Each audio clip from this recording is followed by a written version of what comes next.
Before we drift away, don't forget to like the video and subscribe for more calming sleep stories. Sweet dreams await. The forest stood silent as though holding its breath. Mist curled around ancient trees, their twisted limbs reaching out like gnarled fingers.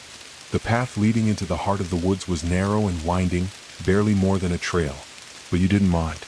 You had made the decision to come to this place, to the old lodge deep within the forest. The whispers from the locals had been hard to ignore. "It's cursed, you know," they'd said. "Nobody who stays there ever comes back the same."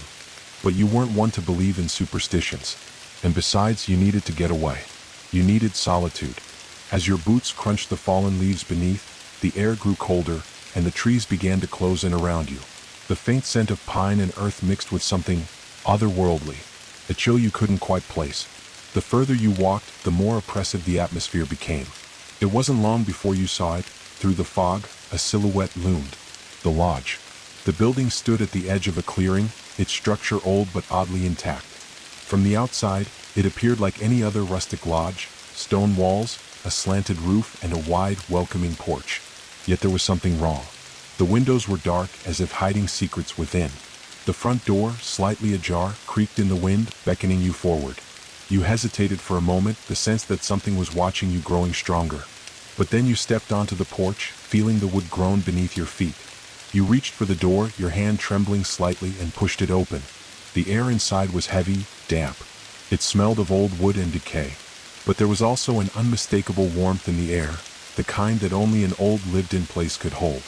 The shadows inside stretched unnaturally long, as though they were shifting, moving, watching you. As you closed the door behind you, the creak echoed in the stillness. The lodge was much larger than it appeared from the outside, its hall stretching deeper into the darkness. The fire in the hearth crackled softly, its flames dancing in the dim light. And just then you felt it, a presence. Something or someone was here, watching. And you weren't sure if you were ready to meet it. You stood in the doorway for a moment longer, eyes scanning the interior, trying to make sense of the creeping unease gnawing at your gut. The fire crackled low in the hearth, casting strange shadows across the room. But beyond the warm flicker of the flames, the house was silent, eerily so. It was the kind of silence that made your ears ring, pressing against you like a weight. A faint scent of something sweet, almost sickly, lingered in the air, mixing with the earthy musk of damp wood. You took a step forward, the old floorboards groaning beneath your feet, their protests faint but unmistakable. It seemed that every step you took echoed louder than the last, as though the walls were absorbing the sound, only to release it when you were too far gone to hear. The lodge's entrance led into a large, open room, its high ceilings lined with dark, heavy beams. The furniture was sparse, old-fashioned, chairs made of dark oak, their cushions tattered with age. A long, wooden table dominated the center, its surface scarred by time. The walls were lined with portraits, their faces frozen in a moment of forgotten history. Eyes that seemed to follow you as you moved through the room, watching, waiting. Something brushed against your leg, cold, sharp. You jumped, heart pounding in your chest, but when you looked down there was nothing. Only the deep shadows stretching across the floor, creeping from the farthest corners of the room. Shaking it off, you stepped further inside. There was a narrow hallway just beyond the main room, its walls cloaked in shadows. The flickering light from the fire was no match for the depth of darkness that lingered in the distance, as if the very air itself held its breath. Your eyes were drawn to a door at the far end of the hall, slightly cracked open. A faint draft of cold air escaped from within, carrying with it a whisper. It was faint, so faint that you almost convinced yourself you imagined it. A low murmur, like the sound of someone speaking in another room. But you couldn't make out the words. Curiosity tugged at you. You approached the door, your hand hovering over the worn brass handle. A shiver ran down your spine as you touched it, icy to the touch, as though it had been forgotten by time itself. The whisper grew louder, clearer, until it felt as though it was right behind you, murmuring secrets just beyond the threshold. Slowly you pushed the door open, its hinges groaning in protest. Beyond it was another room, but this one was different. Smaller, narrower. The walls were lined with shelves, their surfaces cluttered with strange artifacts and odd trinkets. In the center of the room stood an old, cracked mirror. Its surface was darkened with age, reflecting only distorted shapes and shadows. The air felt colder here, and the scent of decay was stronger, thicker. There was something unsettling about the reflection in the mirror. For a brief moment, you could have sworn you saw something move behind you, a figure, pale, gaunt, and silent. standing just beyond the edge of the glass. You spun around, heart racing, but the room was empty. Your breath caught in your throat as you turned back to the mirror, half expecting the figure to still be there. But the reflection was still only you. Only you. But that wasn't the only thing that troubled you. The longer you stood there, the more you noticed. The shadows in the corners of the room weren't quite shadows at all. They seemed to move, to shift, as if they were alive, breathing, waiting. The whispers were back, louder now, echoing in the stillness, filling the room with a cold, unsettling presence. Suddenly, the door behind you slammed shut. Your heart leapt into your throat, and before you could react, the temperature in the room dropped sharply. A freezing chill swept through the air, and you could see your breath misting before you. The mirror, once dark and lifeless, began to gleam with an unnatural light. Its surface rippled as if something were pressing against it from the other side. And then the figure appeared again, clearer this time. It wasn't a reflection. It was standing in the room with you. The figure, pale, its eyes black voids, stared at you motionless. The world around you seemed to fade away, leaving only the creature in the mirror. The whispers grew louder, now mingling with a low, guttural growl, like an animal ready to pounce. You could feel its presence moving closer, its hollow eyes never leaving yours. And then it spoke, not in words but in thoughts. You should have never come here. The room seemed to close in on you. Your breath caught and the temperature dropped even further, until you could feel the coldness in your bones. You reached for the door handle, desperate to escape, but it was no use. The door wouldn't budge. And then you heard it, the creaking of the floorboards behind you, slow and deliberate. The creaking sound grew louder, closer, like the weight of heavy boots slowly dragging across the wooden floor. Your pulse quickened as your fingers trembled on the cold brass handle. There was no escape. The whispers, once distant and faint, now felt like they were clawing at the edges of your mind, pulling you into a whirlpool of panic. You should have never come here. The words echoed again, but this time they weren't just thoughts. They were a command, a warning. You spun around, heart pounding in your chest. The room remained dark, the mirror still reflecting only your wide-eyed expression of terror, and yet the presence in the room felt more tangible than ever before. The growl that rumbled from the walls seemed to vibrate in your chest. It wasn't coming from any single place. It was everywhere. The very air seemed to be alive with menace, pulsating with something ancient, something hungry. Something was watching you. No, it was more than just watching. It was stalking. You took a step back, your shoes scraping against the worn floorboards. A chill ran up your spine as a cold gust of wind swept through the room, extinguishing the faint light that had been flickering in the hearth. The warmth from the fire was gone, replaced by an unnatural cold that sank deep into your bones. For a moment all was still. The growl had faded, the whispers ceased, and the air felt empty. But it wasn't silence. It was the oppressive kind of quiet, the kind that smothered everything, leaving you alone with your thoughts, and the overwhelming feeling that you were not alone. Then you heard it. A sound, soft, almost imperceptible, came from behind the shelves. A shuffling like the dragging of something heavy across the floor.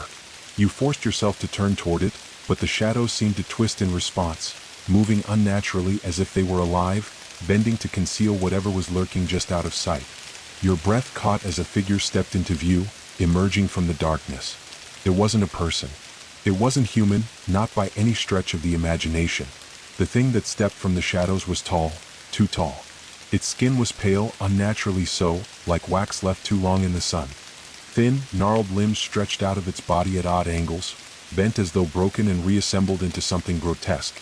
Its face was hollow, eyes black as pitch, and its mouth, wide and jagged, seemed to stretch far beyond what was natural, a gaping void that could swallow whole the light around it. It didn't make a sound. Not a single movement, except for its eyes. They didn't blink. They didn't shift. They just watched, staring at you with an unblinking, unfeeling gaze. It stepped forward, its footfalls soft but deliberate, its presence looming over you. You took a shaky breath, struggling to move, to think. The growling sound rumbled again, louder now, more distinct, but it was coming from within the creature, from somewhere deep inside its chest. It opened its mouth, the hollow space between its jagged teeth widening, and then it spoke. You are not welcome here. The voice wasn't a voice at all. It was a feeling, a cold, pressing sensation that wrapped itself around your thoughts. It was like an ancient curse, old and unfathomable, spoken by something that should not exist. The air thickened, pressing down on your chest until you couldn't breathe. The creature took another step forward, its long, thin hand reaching out. The fingertips were impossibly sharp, like claws, each one tipped with something that shimmered in the darkness. The shadows around it swirled like a storm, darkening further, spiraling closer to you.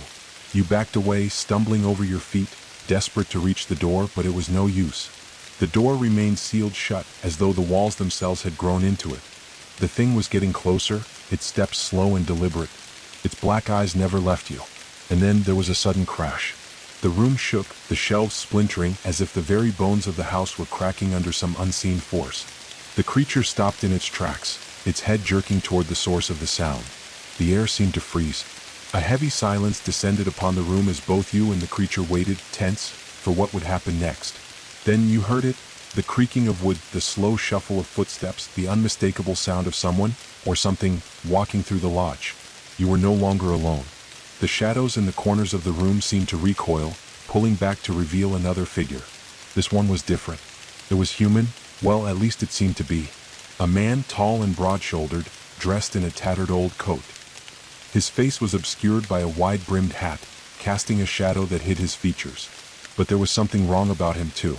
His movements were jerky, unnatural, like a puppet pulled on strings.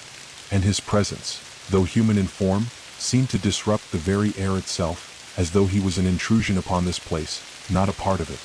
The creature, its head tilted in curiosity, took a step back, and for the first time its eyes shifted. It blinked, once, slowly. The man's voice broke the silence. "He's not supposed to be here." The air grew colder still as the man stepped closer, his feet dragging on the floor. The creature's expression, if it could be called that, shifted, its jagged mouth curling into something that could have been a smile. "Neither are you," it hissed, and the growl that followed was far more menacing than before. The man's gaze met yours, but his eyes were hollow, just black, empty pits. No soul. He extended a hand toward you, his fingers twitching as though they were trying to grasp something from the air. You felt a sudden surge of panic, your mind racing for an escape. But before you could react, the air thickened again, and the shadows pressed in around you. The room seemed to bend and twist, its walls closing in tighter with each passing second. The dark corners of the room, the ones that had been shifting earlier, were now unmistakably alive, moving in ways that defied logic. The lodge was waking up, and it wasn't pleased you were there. The man's hand hovered just inches from yours, cold and unsettling. His eyes, black and empty, locked onto you as though he could see into the very core of your being. Every instinct screamed at you to run, but your body refused to obey, frozen in place by the overwhelming presence in the room. The creature, it stood just behind the man now, its long, twisted limbs shifting, a low hum emanating from deep within its chest. It was no longer just a looming figure in the shadows. It was a part of the lodge, a part of this cursed place. Its growl grew louder, rumbling like thunder, vibrating through the floorboards beneath you. The man's fingers twitched again, his hands slowly extending as though to touch you, to pull you into whatever dark fate awaited those who crossed this place. And then, without warning, the room shuddered. It wasn't an ordinary tremor. It was a deep, violent shaking, as though the entire lodge itself was alive, waking from some long, dark slumber. The walls groaned as if they were stretching, pushing outward, while the floor beneath your feet buckled. Dust and debris fell from the ceiling, drifting like snowflakes in the dim light. A deep, resonating thrum filled the air, vibrating in your chest, rattling your bones. The man's head snapped to the side, his movements jerky and unnatural, as though he were a marionette with tangled strings. His mouth opened, but no sound came out. He looked at the creature and then to you, his face twisting in a grotesque smile. "It's awake." The air seemed to grow heavier, the pressure almost unbearable. You gasped for breath, your lungs tight with fear. The temperature plummeted, the warmth of the fire from earlier now a distant memory, replaced by an icy grip that sank deep into your skin. The shadows in the corners of the room grew darker, twisting and spiraling like sentient creatures, reaching toward you with hungry, invisible fingers. The floorboards creaked louder, straining under the weight of the unseen force pressing down on them. The ceiling groaned, as though the entire structure was bowing under the pressure of something ancient and immense. From somewhere deep within the lodge, you could hear it, a low, deep rumble like the growl of an animal, but layered with something far more sinister. It was coming from the very walls themselves, a sound that echoed throughout the entire house, vibrating in the marrow of your bones. "We should leave," the man whispered, his voice cracked and hoarse, but before he could move, the creature let out a high-pitched screech, a sound so sharp and awful it made your teeth ache. The room seemed to shrink, the shadows closing in tighter. The pressure on your chest was suffocating. The creature moved then, its movements unnaturally fast, its long, spindly legs skittering across the floor like an insect. Its claws scraped against the walls, the sound sending a shiver of dread through you. It was no longer just watching you. It was coming for you. The man stepped forward, his hand reaching for you once more. He was moving faster now, too fast for someone who should have been so slow. His eyes gleamed with malice, the black voids of his gaze widening as he closed the distance between you. You took a step back, your mind racing, but you knew you couldn't outrun what was happening. The creature was almost on top of you. You could feel its presence like the air was thickening around you, pressing you down, squeezing the life out of you. The shadows were alive, reaching for you, the walls themselves closing in. But then, a sudden noise. A loud, heavy thud, like a door slamming open. A figure emerged from the darkness at the far end of the hallway, silhouetted by a strange, eerie light that seemed to pulse with its own life. The figure was tall, dressed in ragged clothing, their face hidden in the shadows of their hood. They moved with purpose, their steps sure, even as the floor beneath them cracked and splintered with each movement. It was hard to see, but there was something familiar about them, something almost comforting in their presence despite the terror that still lingered in the air. They reached the doorway, stepping between you and the creature. "Leave them alone." The stranger's voice was low, commanding, yet calm, as if they had been here before. As if they knew this place better than you ever could. The creature hesitated. Its eyes, black as pits, shifted between you and the stranger, confusion flickering in the inky depths. Its claws twitched, its posture tense. The man behind it moved like a puppet, his head jerking in unnatural ways, but his eyes never left you. "It's not the time yet," the creature muttered, its voice like the scraping of nails against stone. The air seemed to grow colder, heavier. "They have not yet awakened. Not fully." The stranger took a step forward, their gaze narrowing as they locked eyes with the creature. Their presence was commanding, a stark contrast to the chaos of the room. "You've waited too long," they said, their voice laced with a power you couldn't quite comprehend. The creature hissed, a sound that was almost too loud to bear. The air trembled with the intensity of its fury, the temperature plummeting even further. It moved as if to attack, its long limbs jerking forward, but the stranger raised a hand. With a flick of their wrist, the creature stopped in its tracks. The air shifted, a wave of unnatural energy rippling through the room. The creature recoiled, a strange, agonized hiss escaping its gaping mouth. The shadows seemed to retreat for a moment, and the pressure on your chest lifted slightly. "You cannot stop it," the creature growled, its voice full of hatred, but there was something deeper in its tone, fear. The room around you seemed to crack and groan, as though the walls themselves were buckling under the tension of an unseen force. "I am not trying to stop it," the stranger replied, their voice cold but steady. "I'm here to help you escape." The ground beneath your feet trembled, and the walls of the lodge seemed to shift, the doorways bending, the floor sinking. The entire structure of the lodge felt as though it were alive, growing, changing. The shadows grew darker, the air thicker, suffocating. You were caught between two forces, one desperate to claim you, the other trying to protect you. The question was, which would win? The temperature in the room continued to plummet, frost creeping along the edges of the walls, coating the floor with a thin sheen of ice. It wasn't just the cold, it was something far deeper, far older. The very air felt alive, suffocating in its intensity. The lodge itself seemed to groan in protest, its walls shifting, the floorboards creaking like the bones of a long-forgotten corpse. Whatever had awakened in this place was not content to remain dormant any longer. The creature, its form now trembling with a mixture of rage and fear, retreated back into the shadows, its eyes still locked on you. Its claws scraped the walls, but it did not advance.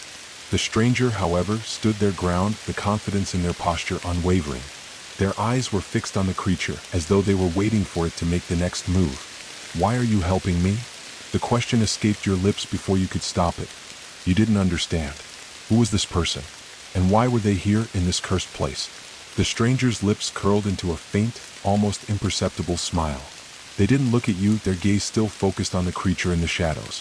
"Because I've been where you are." The creature's growl rumbled through the room, low and guttural. It had not spoken in this tone before. It was not merely a warning anymore. It was a threat. The shadows twisted in response, tightening around the stranger as if they were trying to suffocate them. But the stranger didn't flinch. "You think you can stop me?" The creature hissed, its voice reverberating in the corners of the room, bouncing off the walls. You are nothing. You were nothing when you first entered here. The stranger's eyes flashed with a spark of something ancient, something that seemed to resonate in the very fabric of the lodge itself. I am not here to stop you, they said calmly. I'm here to remind you of what you once were. For a moment the creature faltered. Its black eyes blinked, just once, and something flickered in the depths of its gaze, like a shadow of recognition. But it was gone as quickly as it came, replaced by a vicious, hateful growl. Enough of this. The creature screeched, its long limbs lashing out with blinding speed. It moved toward the stranger with a force so powerful that the ground trembled beneath it. But before it could strike, the stranger raised a hand, their voice ringing out, sharp and clear. This place is bound to you just as it is to me. You cannot escape what you are. The creature froze, its mouth hanging open in an unnatural gape, its jagged teeth gleaming in the darkness. The room seemed to hold its breath. The shadows shuddered and seemed to recoil, as if afraid of the words the stranger had spoken. You want to feed, the stranger continued, their voice almost gentle now. But you can only consume that which you have already claimed. The creature's growl deepened, but this time, there was a tremor in it, a hint of doubt. The air seemed to thicken with a strange, almost palpable energy, as if the very lodge was reacting to the stranger's words. The walls shuddered again, and the oppressive weight in the room lifted just a fraction. The shadows that had once seemed alive, shifting and crawling, now seemed to pull back, dissipating like mist in the sunlight. The growls of the creature grew fainter, as though they were being drawn back into the depths of the lodge. The stranger stepped forward, their movements slow, deliberate, but filled with an undeniable sense of purpose. They did not look at you, perhaps they didn't need to, but their presence was a beacon in the suffocating dark. The lodge calls to you, they said softly, as though explaining something to a child. It wants to make you a part of its history. It wants you to forget who you are, to become one with it. But you are not like the others. Your breath caught in your throat. The words were strange, but they carried a weight, a truth, that seemed to reverberate in the very air. You weren't like the others. You weren't supposed to be here. But now you were. What do you mean? Your voice trembled as you spoke, barely a whisper. The stranger glanced at you, their eyes softening for a moment. The lodge was built on blood, on forgotten promises. It was made to trap souls, to feed on them, to keep them here, to twist their fates until they are nothing more than shadows of their former selves. The creature hissed again, its form shifting in the shadows, but it did not approach. It was no longer the monster it had been moments ago. It seemed diminished, as though the stranger's words had drained some of its power. But why me? You whispered, your voice breaking. Why am I here? I didn't ask for any of this. The stranger's expression darkened, the weight of their words settling heavily on your shoulders. You were brought here for a reason, just like I was. The room seemed to darken again, the shadows deepening, growing heavier. The strange, pulsing light from the far end of the hall flickered briefly, then went out, plunging the room into a suffocating blackness. The air grew colder again, and the creature's presence loomed once more, heavier than before. But this time something was different. The force that had filled the room with such dread now felt weak, almost as if it were struggling to maintain itself. The stranger spoke again, their voice low, almost mournful. The lodge has always called to those who are lost, those who seek answers they are not ready to find. The creature took a step back, its long limbs retracting, pulling its twisted form into the shadows. But its eyes remained fixed on you, hungry, filled with a primal thirst. It calls to you, the stranger said, turning toward the creature, their voice unwavering. But you can resist it. You can break the cycle. Your heart pounded in your chest as the weight of the stranger's words settled over you like a shroud. The lodge, the creature, the shadows, they all wanted something from you. They wanted you to join them, to become a part of the darkness that had consumed this place for centuries. But the stranger was offering you a way out, a way to resist. But at what cost? The air was thick with uncertainty, and as the stranger spoke, their words felt like chains, wrapping tighter around your heart with every passing second. The lodge, the creature, the darkness, they all seemed to pulse in time with your heartbeat, each thrum of the walls carrying a weight that pressed down on you, making it harder to breathe. The cold was unbearable now, a biting chill that sank into your very bones. You glanced toward the creature, its black eyes never leaving you. It had stepped back, retreating into the darkness of the lodge, but it was still there, watching, waiting. It felt like an animal waiting for you to make a move, to reveal your weakness. And yet, you didn't know what move to make. You didn't know what to do. The stranger, however, was unwavering, their presence like an anchor in the storm. Their words, though calm, carried the weight of an ancient understanding, something far beyond anything you could grasp. The lodge has a hunger, the stranger continued, their voice echoing in the oppressive silence. It feeds on fear, on regret, on loss. It consumes those who stray too far from their path, turning them into something else. A part of it, a shadow in its walls. But there is more to it than that. You swallowed hard, your throat dry. What do you mean? What is it that you want from me? The stranger didn't answer right away.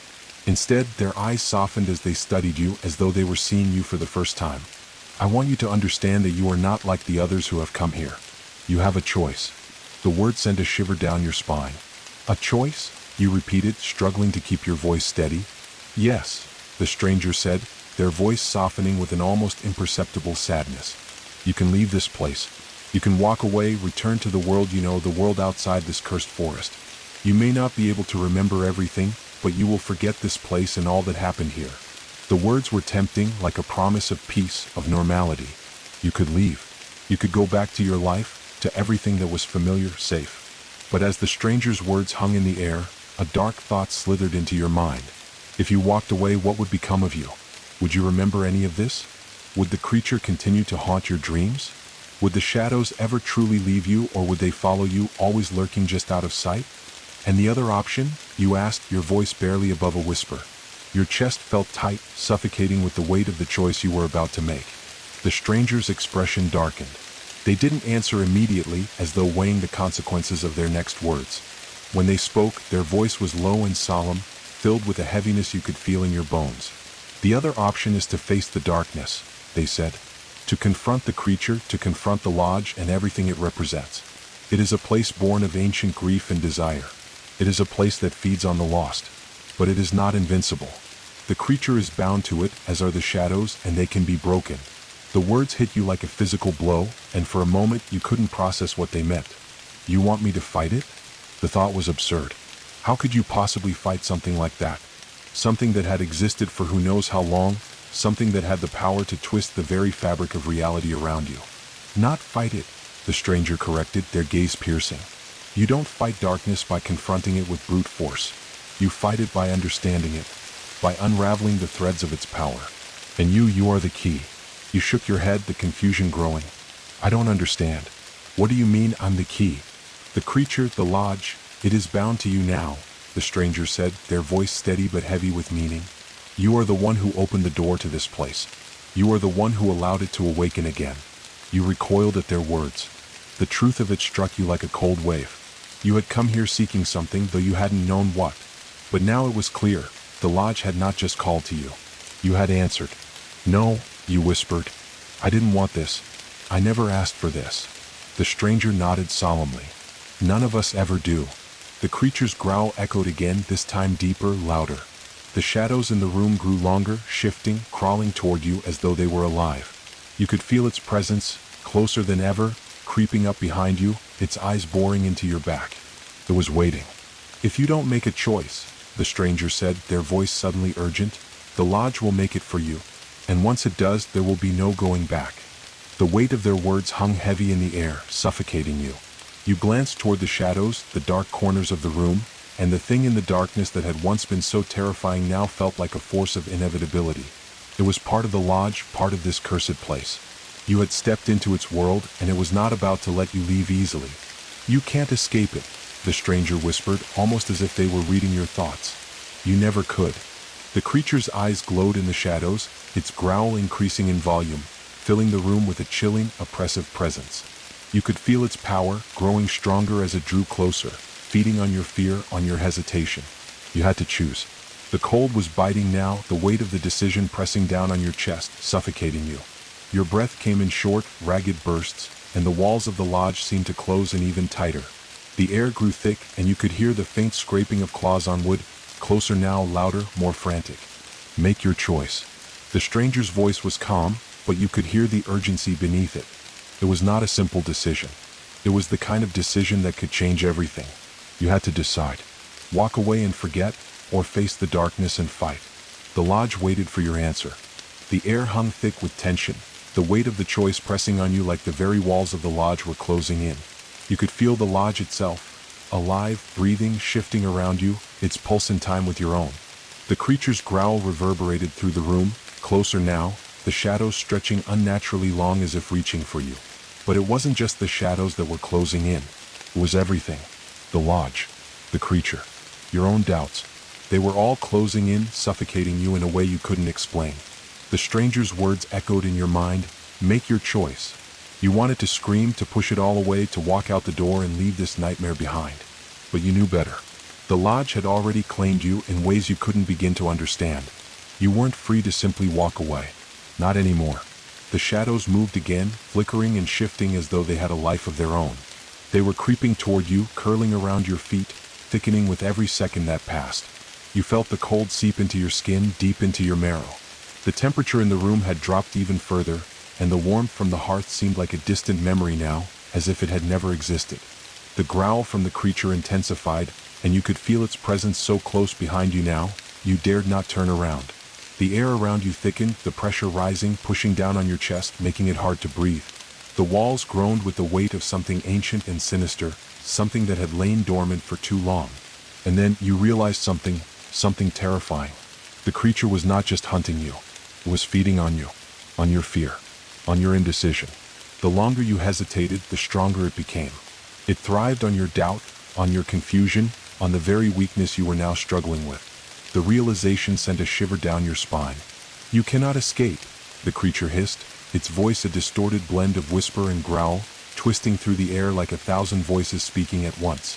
"You are already mine, and I will not let you leave." The stranger's hand shot out, catching your wrist in a grip that felt like iron, grounding you. You turned toward them, their face filled with a strange mixture of sorrow and determination. Their eyes bore into yours as though trying to pierce through the fog of your confusion. "The lodge is feeding on your fear," they said quietly, their voice cutting through the noise of your racing thoughts. "You must decide. And you must decide now." The creature's growl became a roar, and the shadows flared up, rising from the corners of the room like tendrils of smoke. You could feel the creature's breath, cold, rancid, against your neck, its presence enveloping you. Every instinct screamed at you to run, to hide, but you knew there was nowhere to go. The lodge had already claimed you. "There is no escape," the creature repeated, its voice now almost a chant, an endless mantra. "You will become like the others. You will be forgotten." The stranger squeezed your wrist, drawing your attention back to them. "That's what it wants," they said, their voice low but filled with a strange sense of urgency. "It wants you to give in, to surrender. But you don't have to." You looked into their eyes, and for the first time, you saw the truth in their words. This wasn't just about running. It wasn't about simply walking away from the lodge. This was about standing up to it, about fighting something much deeper than just a creature of flesh and shadow. It was about confronting your own fear, your own doubts, and finding a way to break free of this cursed place. You had always been a runner. Always turned away when things got hard, when they got dark. It had been easier that way. Easier to shut it all out, to pretend the shadows didn't exist. But now they were in front of you, pressing against you, clawing at you. You could no longer pretend they weren't real. "You are stronger than you know," the stranger said, their voice soft but steady, grounding you in the moment. "You can face it. You can break the cycle." The creature's growl reached a crescendo, and for a moment, the shadows seemed to explode outward, wrapping around you, closing in like a wall of black. It was suffocating, overwhelming. You could feel the creature's power, its hunger. It wanted you. It wanted to consume you, to twist you into one of its own. But then you heard it, a soft, rhythmic thrum beneath the chaos. It was a pulse, faint but steady, like the beat of your own heart. The stranger's voice came again, cutting through the madness. "This is your chance." You closed your eyes, letting the pulse of your heartbeat guide you. For the first time you could feel it. Deep inside, a spark of something long buried. It wasn't power. It wasn't strength. It was understanding. You weren't just caught in a nightmare. You were part of it. You had always been a part of it.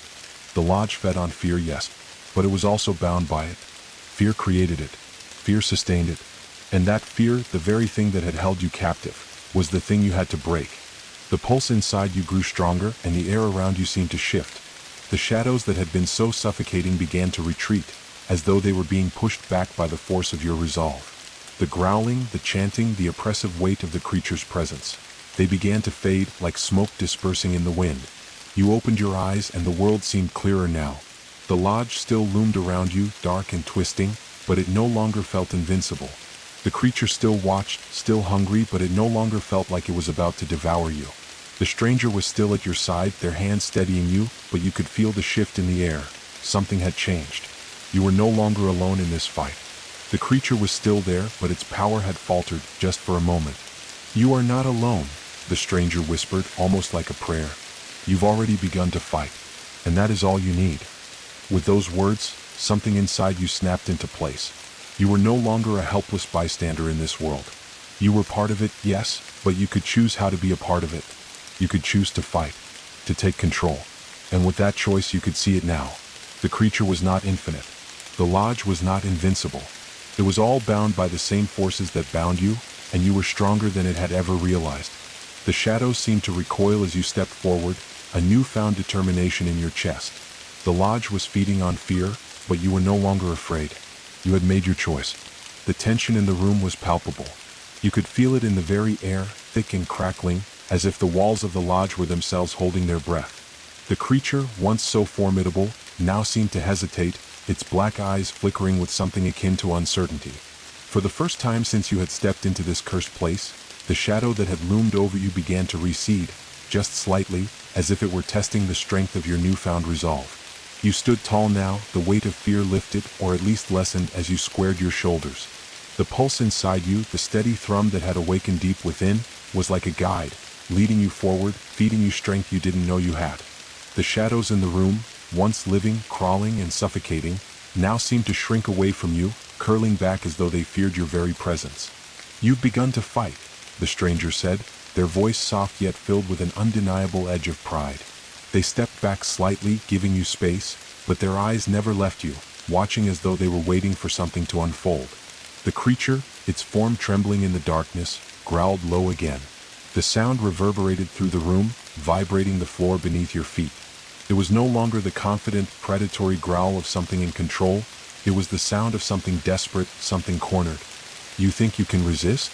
The creature's voice was raw now, a jagged hiss filled with rage. "You are nothing. You cannot escape me." The shadows around it seemed to pulse, thickening once more, rising in waves like a black tide.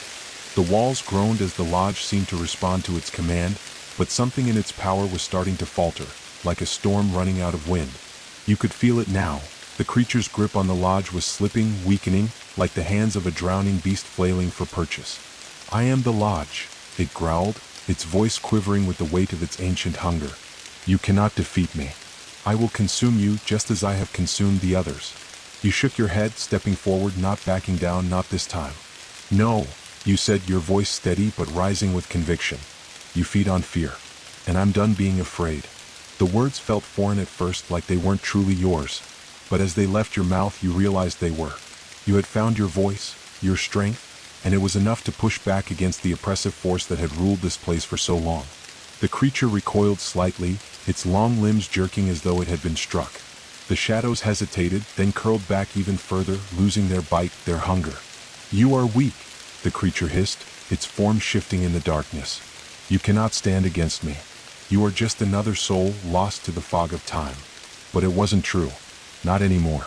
You closed your eyes for a moment, letting the pulse inside you grow stronger, feeding off your determination, your defiance. You were not lost. You were not just another soul to be consumed. You were something else. Something that this creature, this lodge, could not understand. When you opened your eyes again, the walls of the lodge seemed to shift, groaning in protest, but you felt no fear. The lodge was a living thing, bound by a hunger that had existed for centuries. But you weren't bound to it. Not anymore. The creature's eyes narrowed, and in a blur of movement, it lunged toward you, its claws outstretched, the shadows rushing in like an ocean of ink. But you were ready. The pulse inside you surged, and in that instant you understood. You weren't just fighting for your life. You were fighting for your freedom. For your right to live beyond this place, beyond the reach of its insidious grasp. You raised your hand, steadying yourself against the oncoming wave of darkness, and you spoke one word. A word that resonated not just in the air, but in the very bones of the lodge. "No." The shadowed tide halted in its tracks, frozen mid-motion. The creature screeched, its form rippling like water disturbed by an unseen force. The shadows writhed and twisted, struggling against an unseen pull, as though they were being torn apart from within. The growl turned into a howl of pure fury, but the sound was no longer the terrifying roar of a predator. It was the desperate cry of something losing its grip on the world it had controlled for so long. You stepped forward, drawing on the strength that surged through you. The walls of the lodge trembled, and you could feel them, like 1,000 silent eyes, watching, waiting. The creature had been feeding off fear for centuries, yes, but now it was feeding on something else, something it could never comprehend. "You are not the one in control anymore," you said, your voice rising, echoing off the walls, growing stronger with each word. "This place doesn't own me. I will not be a part of your endless hunger." The creature screeched again, but this time there was a shift, a crack in its power. The shadows began to break apart, like threads being severed one by one. The dark presence that had hung so heavy in the room started to dissolve, fragmenting like the last remnants of a storm breaking apart under a rising sun. The stranger's voice came from behind you, steady, a calm reminder. "You are the key. You always have been." You took another step forward, and the air around you shifted. The cold that had suffocated you moments before was now receding, replaced by something warmer. The oppressive weight of the lodge began to lift, as though the very essence of the place was unraveling, piece by piece. The creature's form twisted, dark limbs twitching, contorting in agony. Its eyes, those black pits, seemed to lose their depth, their power. The shadows no longer wrapped around you like a vice. They were shrinking, receding into nothingness. And then, with a final guttural cry, the creature, the thing that had once been the heart of the lodge, dissolved, fading into the darkness, leaving behind only the faintest remnants of its presence. The room fell silent. The air was still, and for the first time the weight of the lodge seemed to lift. You stood there, breathing heavily, feeling the energy that had once trapped you slowly ebb away, replaced by a strange sense of calm. The shadows that had once been so suffocating were now just that, shadows. Nothing more. The stranger stepped forward, their hand resting on your shoulder, their voice quiet but filled with something like pride. "You've done it," they said softly. "The cycle is broken. The lodge will not claim you. Not anymore." You looked around, and for the first time the lodge didn't feel alive. It felt empty.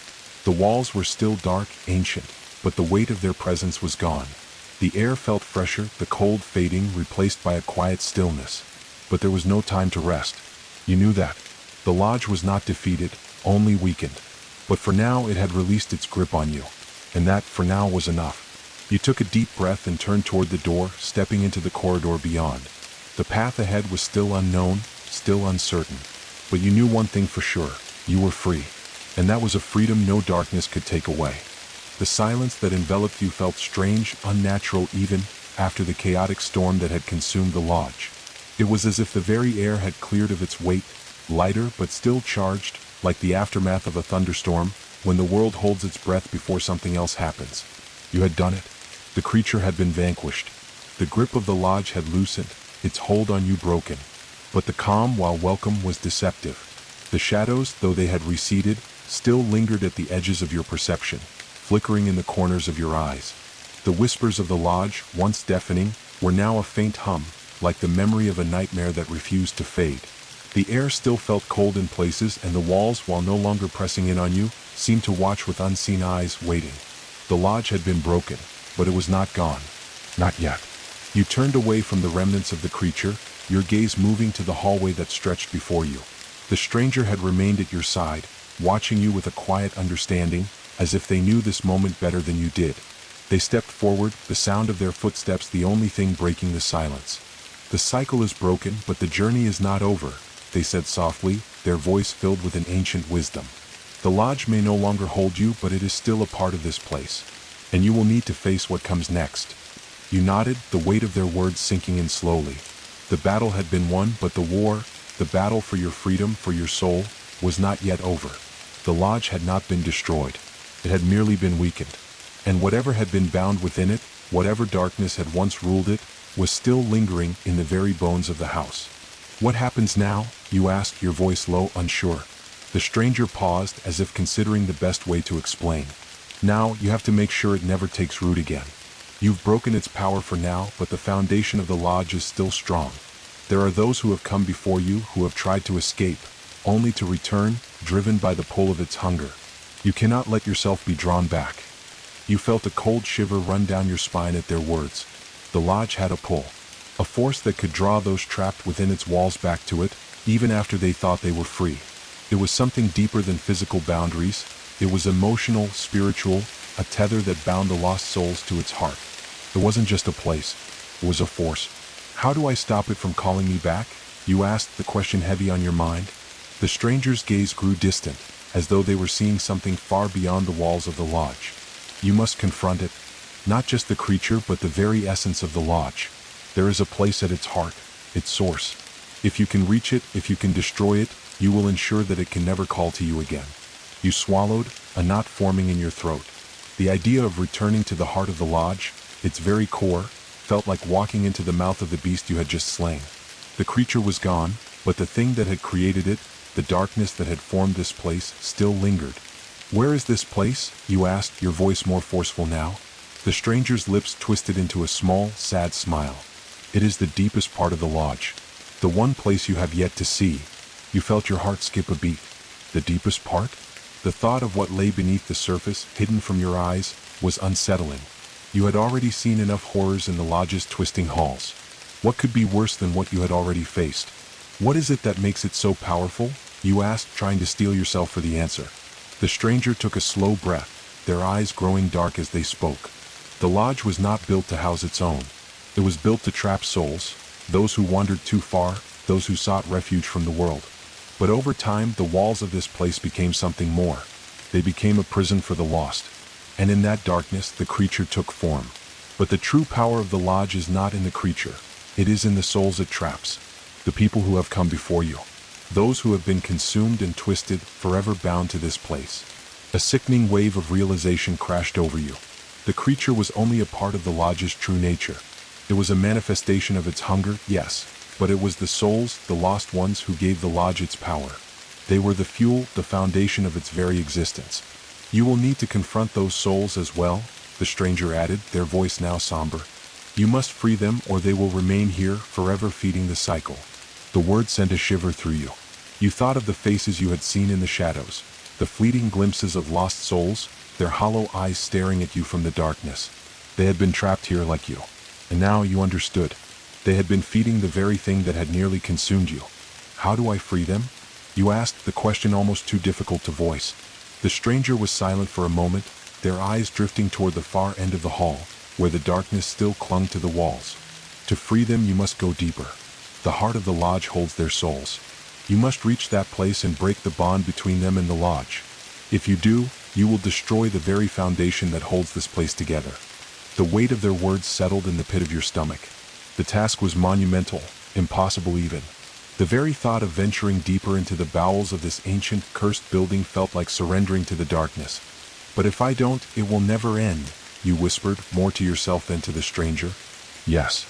The stranger's voice was steady, almost comforting in its certainty.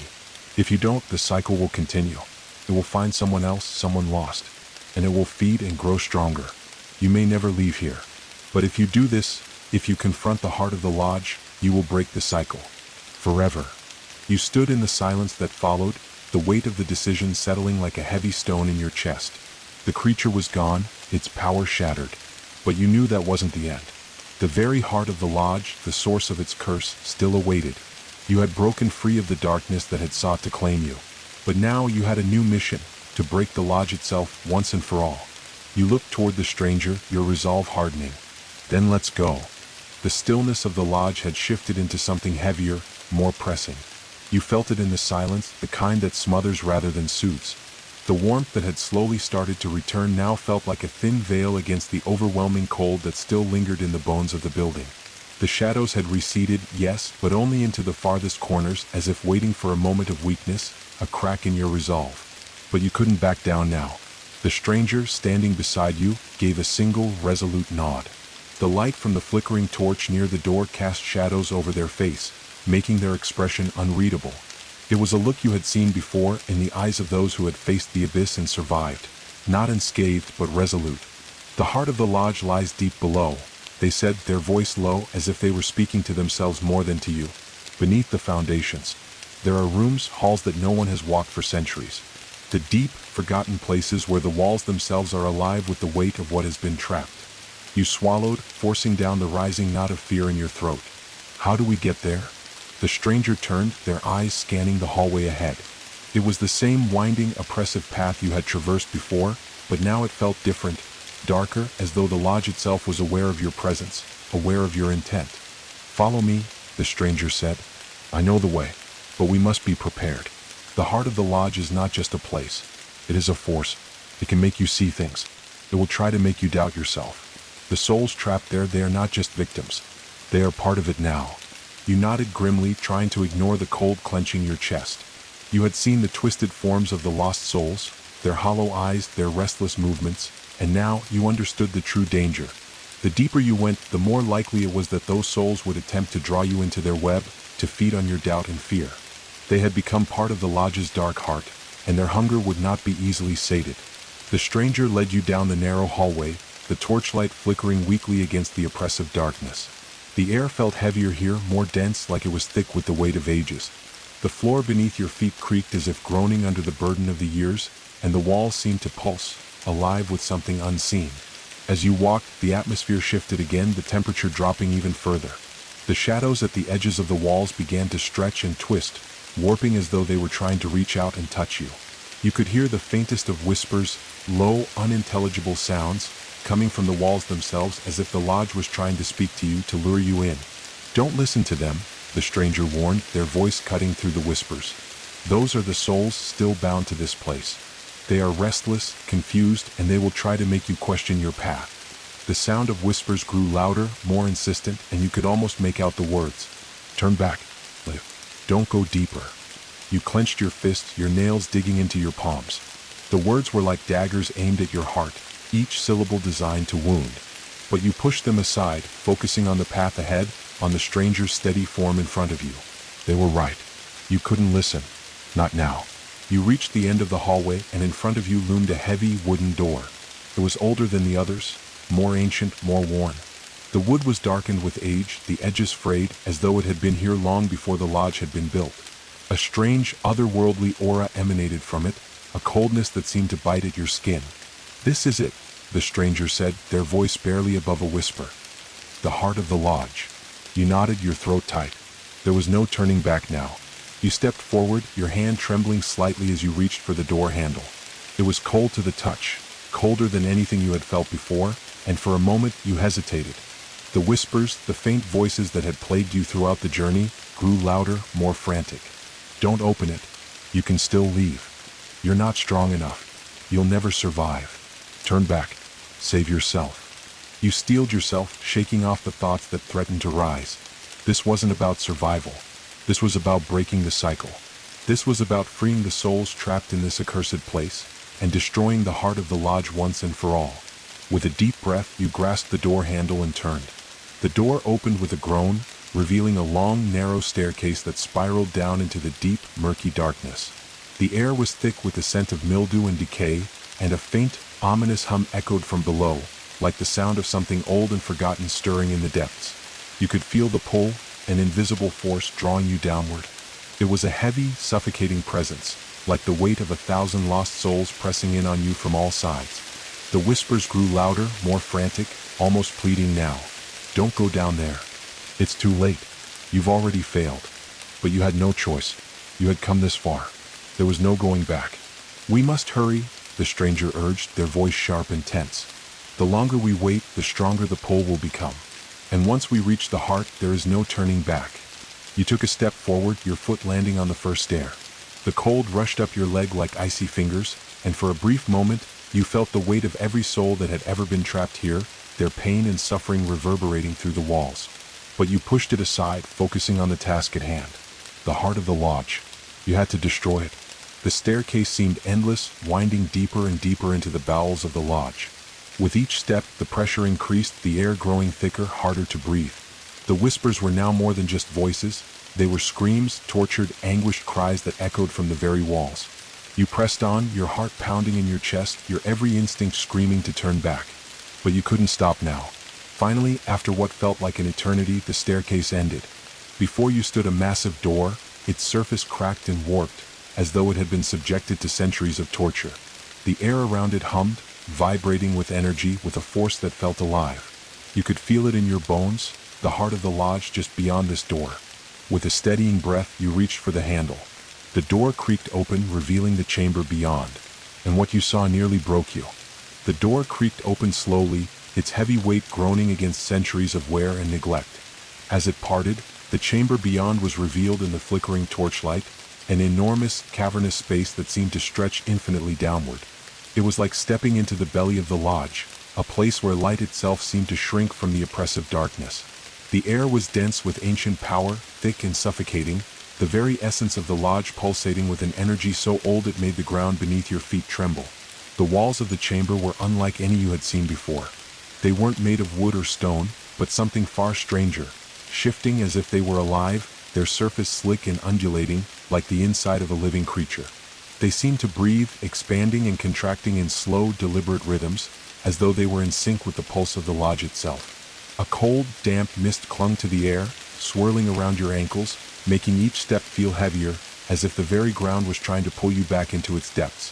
The floor, too, was uneven and strange, dark, slick with moisture, and covered in a thin layer of what appeared to be black moss or fungus, creeping slowly over the stone beneath. You could feel the weight of the place, this heart of the lodge, as though it were a living organism, its heartbeat thrumming beneath the floor, vibrating through your body.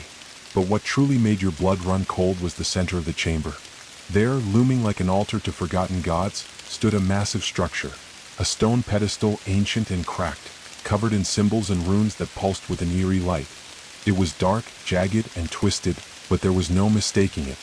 The pedestal was the source of the power that had fueled the lodge, the very heart of the creature, the very thing that had drawn the lost souls here and bound them to this forsaken place.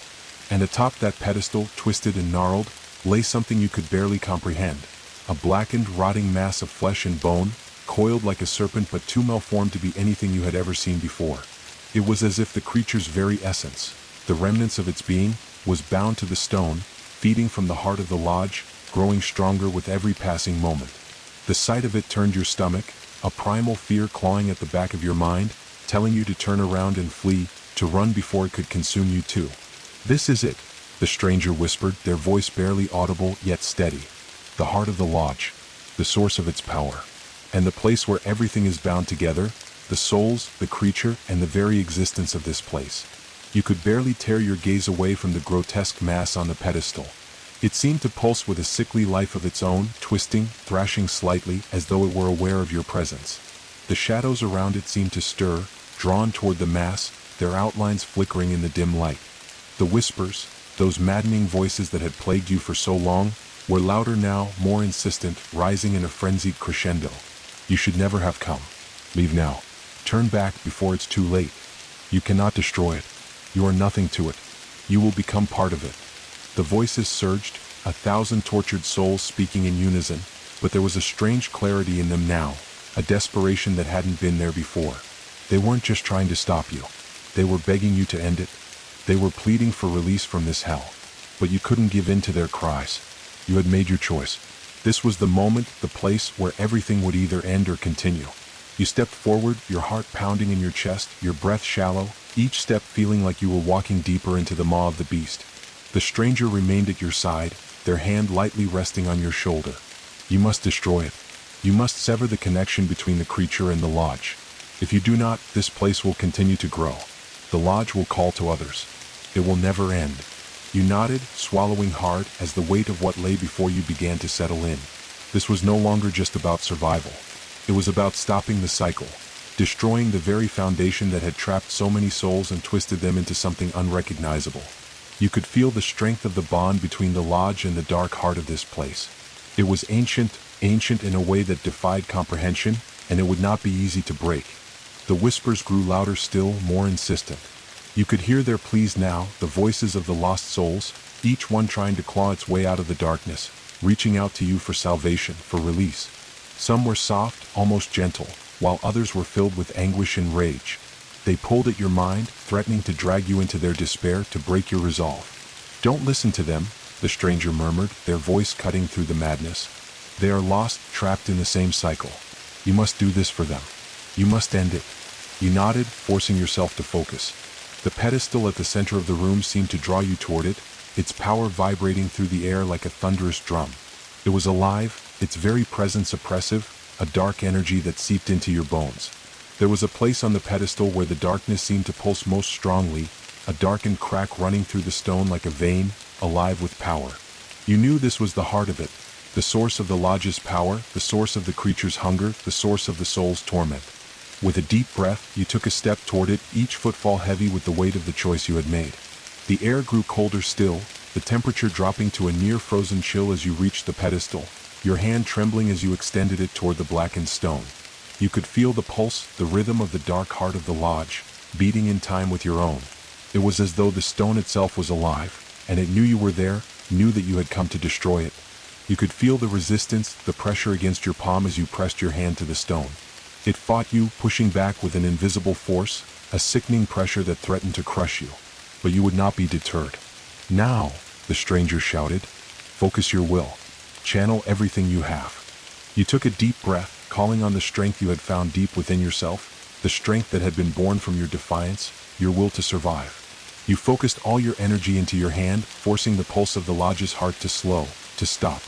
There was a moment of pure silence, an unnatural stillness that filled the room, as though the very universe was holding its breath. Then, with a crack that sounded like the breaking of the world itself, the stone beneath your hand began to shudder. The darkness twisted and writhed as the very foundation of the lodge seemed to scream in pain.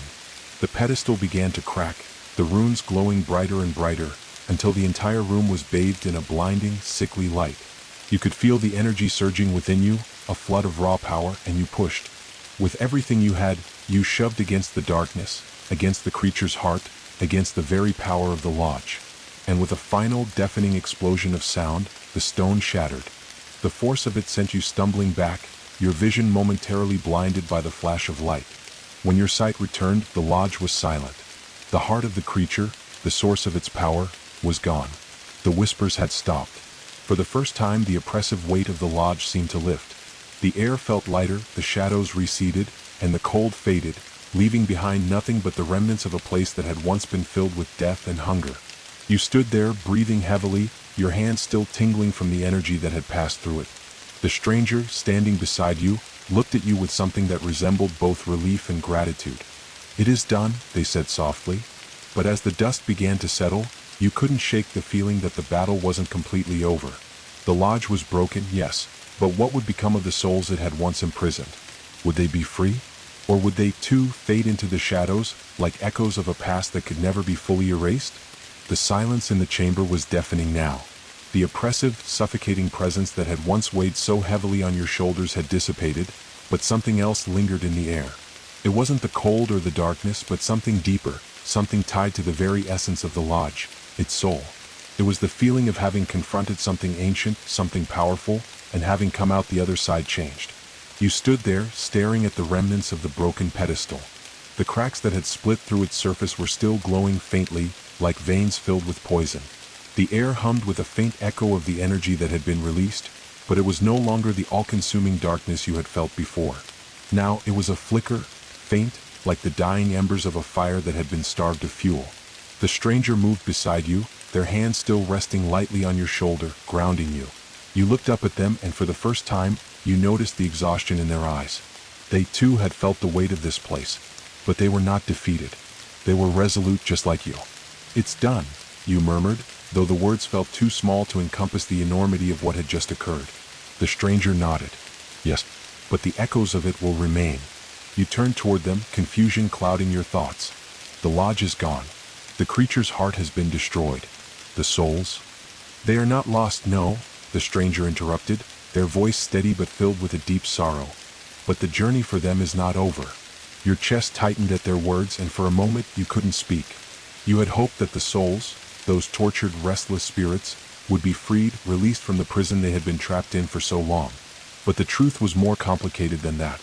The lodge had bound them to itself, tied their fates to its very foundation. Destroying the heart had broken the cycle of darkness, but it had not erased the trauma they had endured.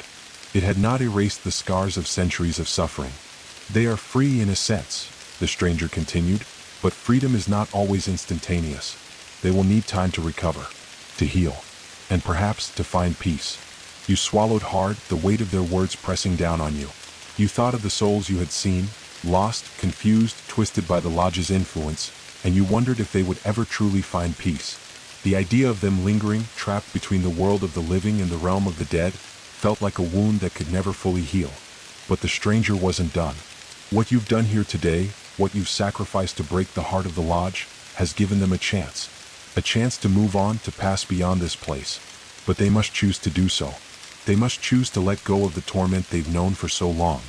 You let the stranger's words sink in, the realization slowly dawning on you. This wasn't just about breaking the cycle. It was about the souls finding the strength to let go of what had bound them to the lodge, to the creature. You had freed them, yes, but you couldn't make their choices for them.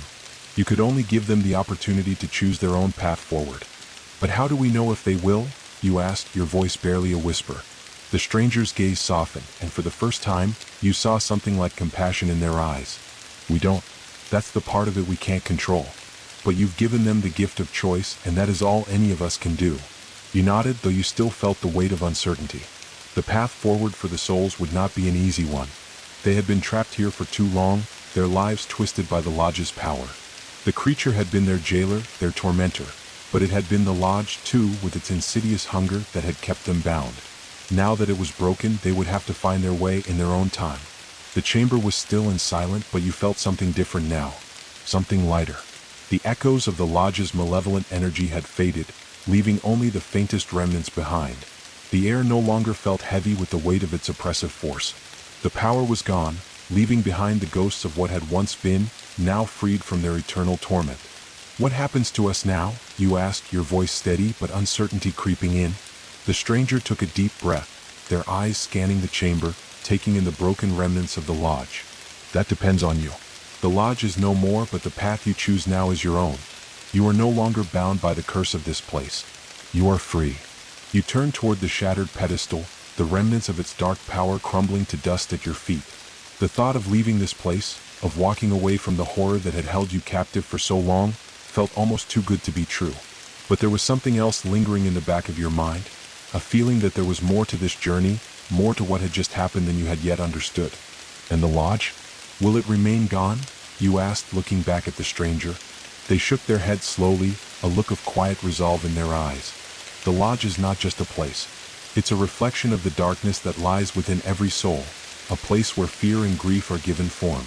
As long as there is fear, as long as there is grief, it will always find a way to return. But not like this. Not with this power. The lodge as you knew it is gone. For a moment you allowed yourself to feel relief. The journey had been long, the darkness had been overwhelming, and yet you had survived. You had conquered it. You had freed the souls that had been trapped here for so long. You had broken the heart of the lodge. It was done, and you were free. But freedom, as you now knew, was never as simple as it seemed. It was something you would have to fight for every day.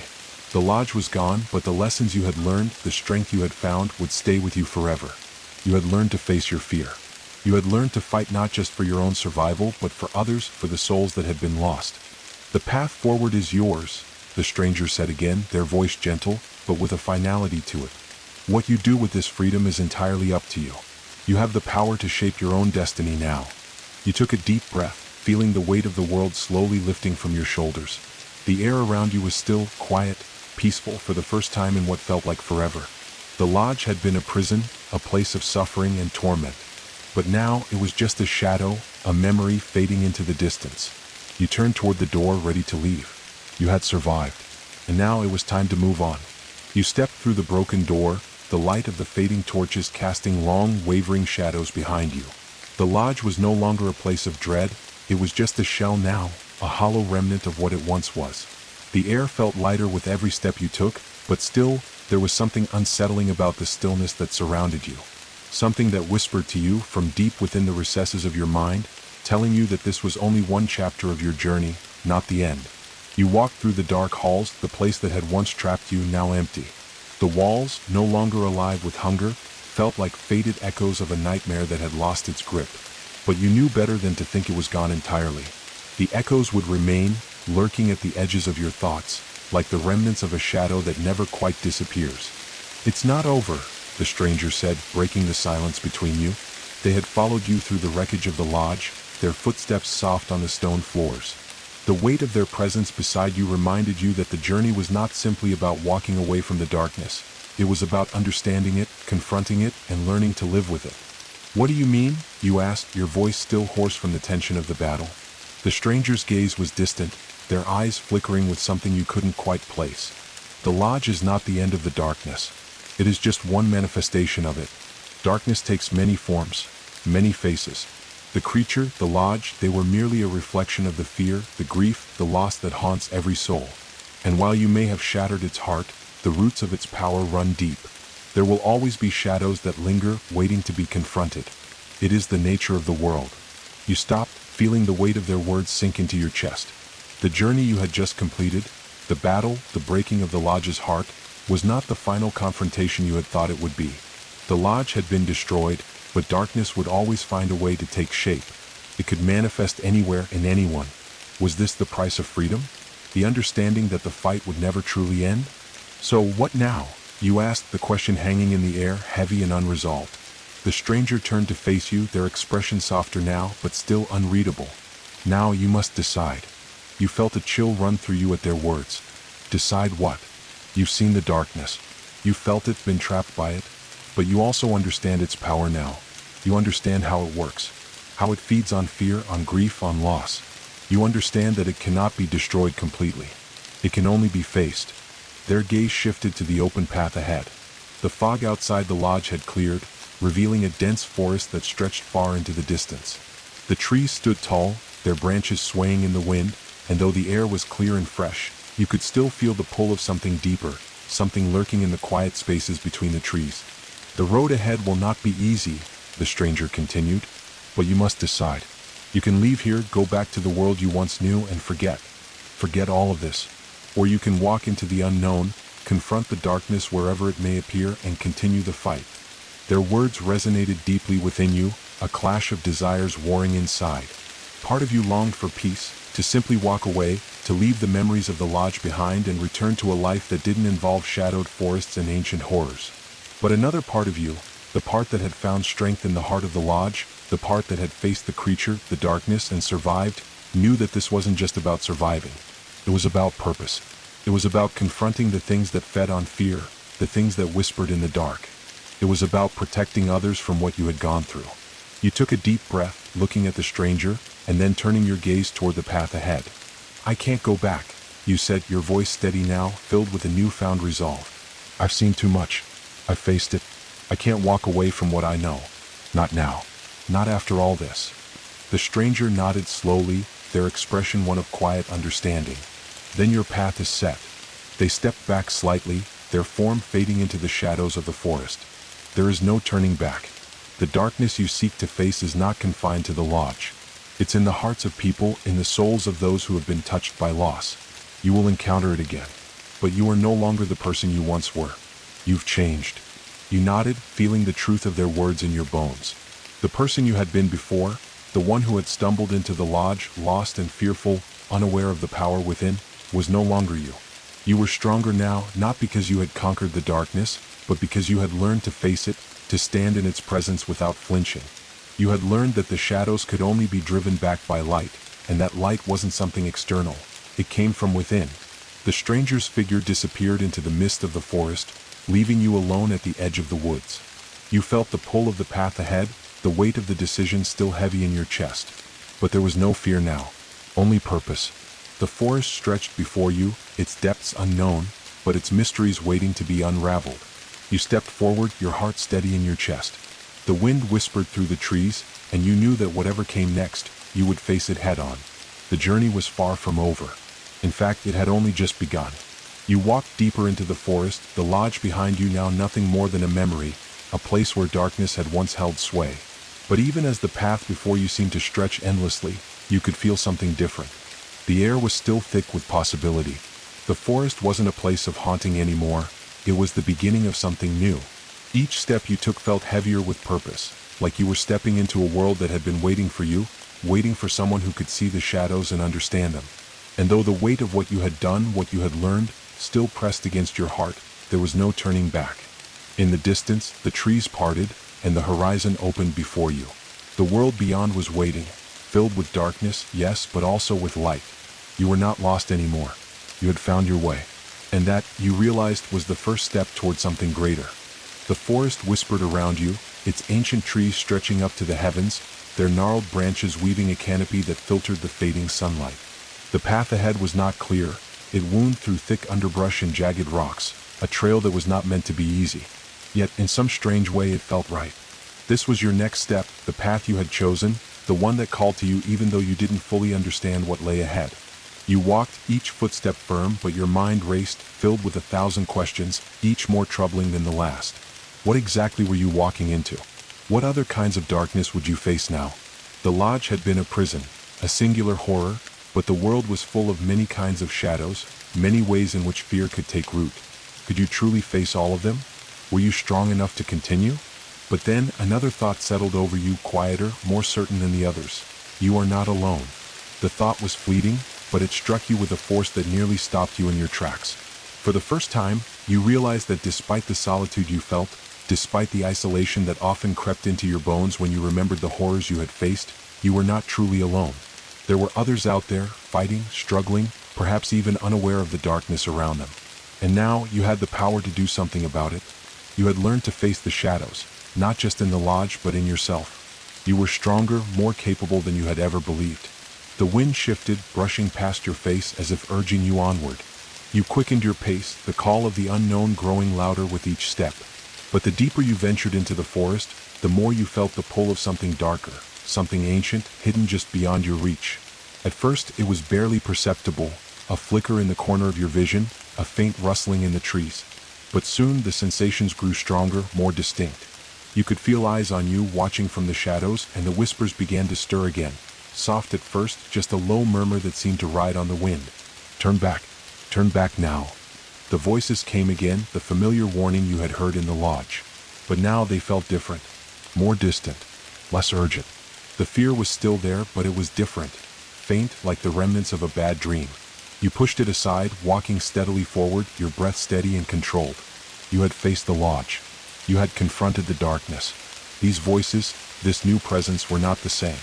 They were echoes, not of the lodge, but of something older, something far older. The trees seemed to grow thicker as you moved deeper, their trunks twisting in unnatural ways. The air was thick with moisture, a dampness that clung to your skin. The temperature dropped, and the sound of the wind became a low, mournful howl through the branches above. Ahead, the path split into two directions. One trail veered to the left, winding deeper into the heart of the forest, while the other led to a small clearing, bathed in a strange, ethereal light. It was as if the very ground was aglow with a faint, ghostly radiance. You hesitated. The forest was alive with sounds, but there was a profound silence that clung to the clearing. The light seemed to beckon, like a distant star you could never quite reach, an invitation to something unknown, something that felt both ancient and sacred. The path to the left looked darker, more ominous, an ancient, overgrown trail where the shadows seemed to swallow everything in their path. There was a sense of foreboding in that direction, as though it led to a place where the darkness hadn't yet been confronted. It was the kind of place that would test you further, push you into a fight you weren't sure you were ready for. But the clearing, there was something about it. The light was gentle, calming, but also unnerving, as if it carried a secret, a power, waiting for the right moment to reveal itself. You felt the weight of the decision settle on your shoulders. Left or right? To dive into the depths of the forest and face the unknown darkness head-on? Or to step towards something that felt both alluring and dangerous, a place bathed in light that may hold its own mysteries?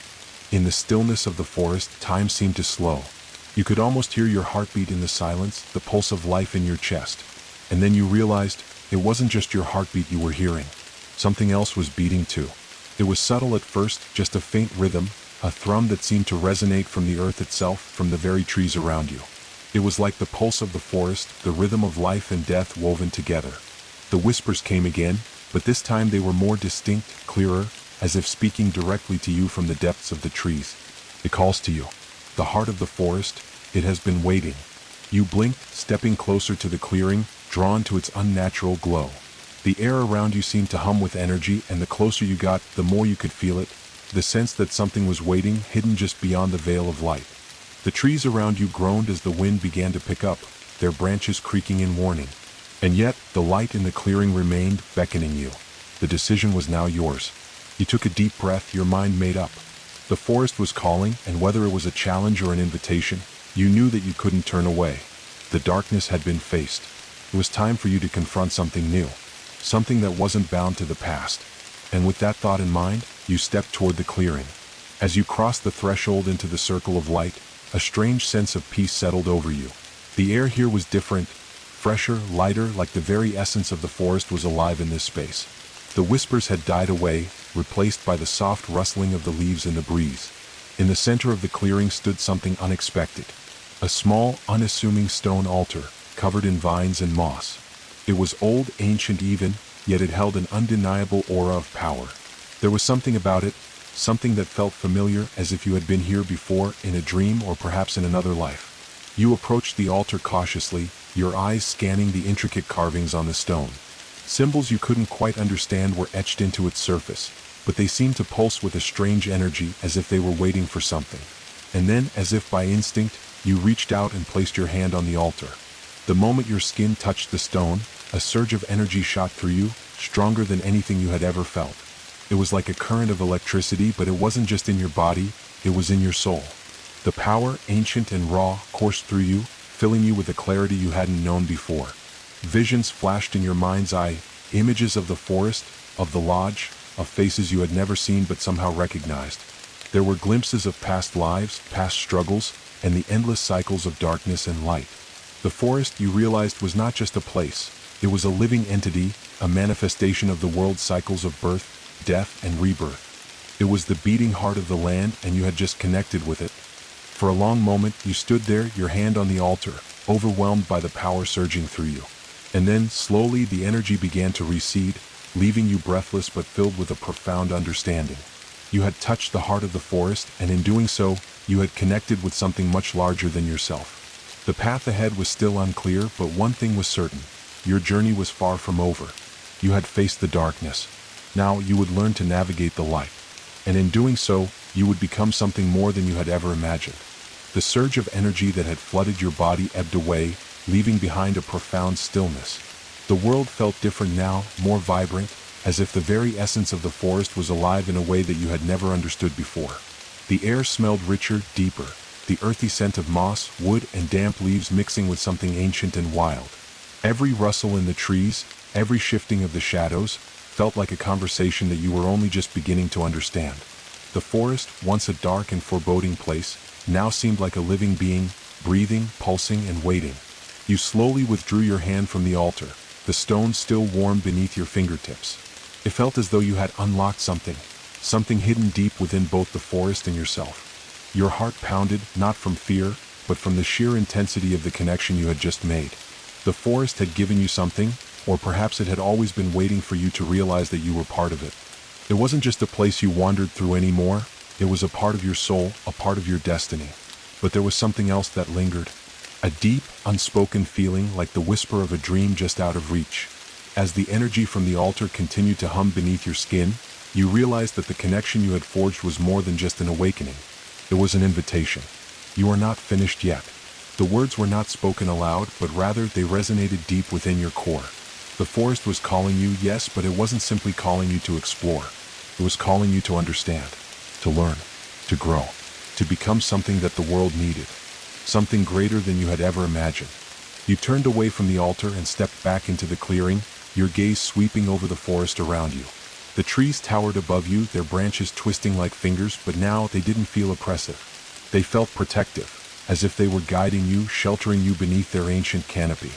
The light that had drawn you here, the ethereal glow that surrounded the clearing, had faded, but the sense of purpose it left behind remained. The path that lay ahead was still obscured by shadows, but now they felt different. Not threatening, not malignant, but alive in their own right. The darkness was part of the cycle, necessary even. It wasn't something to be eradicated, but something to be understood. And perhaps that was what the forest had just shown you, the balance of all things. Light and dark, fear and courage, life and death. You could hear the sound of rustling in the trees, a gentle movement that seemed almost like breathing. But now it was different. It wasn't a warning or a threat. It was an invitation to move forward, to walk deeper into the heart of the forest. You began to walk again, this time with a new sense of purpose. The path ahead split again, but now you weren't hesitant. The decision was clearer. There were no more doubts. The forest wasn't trying to confuse you. It was guiding you, pushing you toward something important. The deeper you went, the more the forest seemed to recognize you. The branches above you shifted, parting in certain places as if they were clearing the way.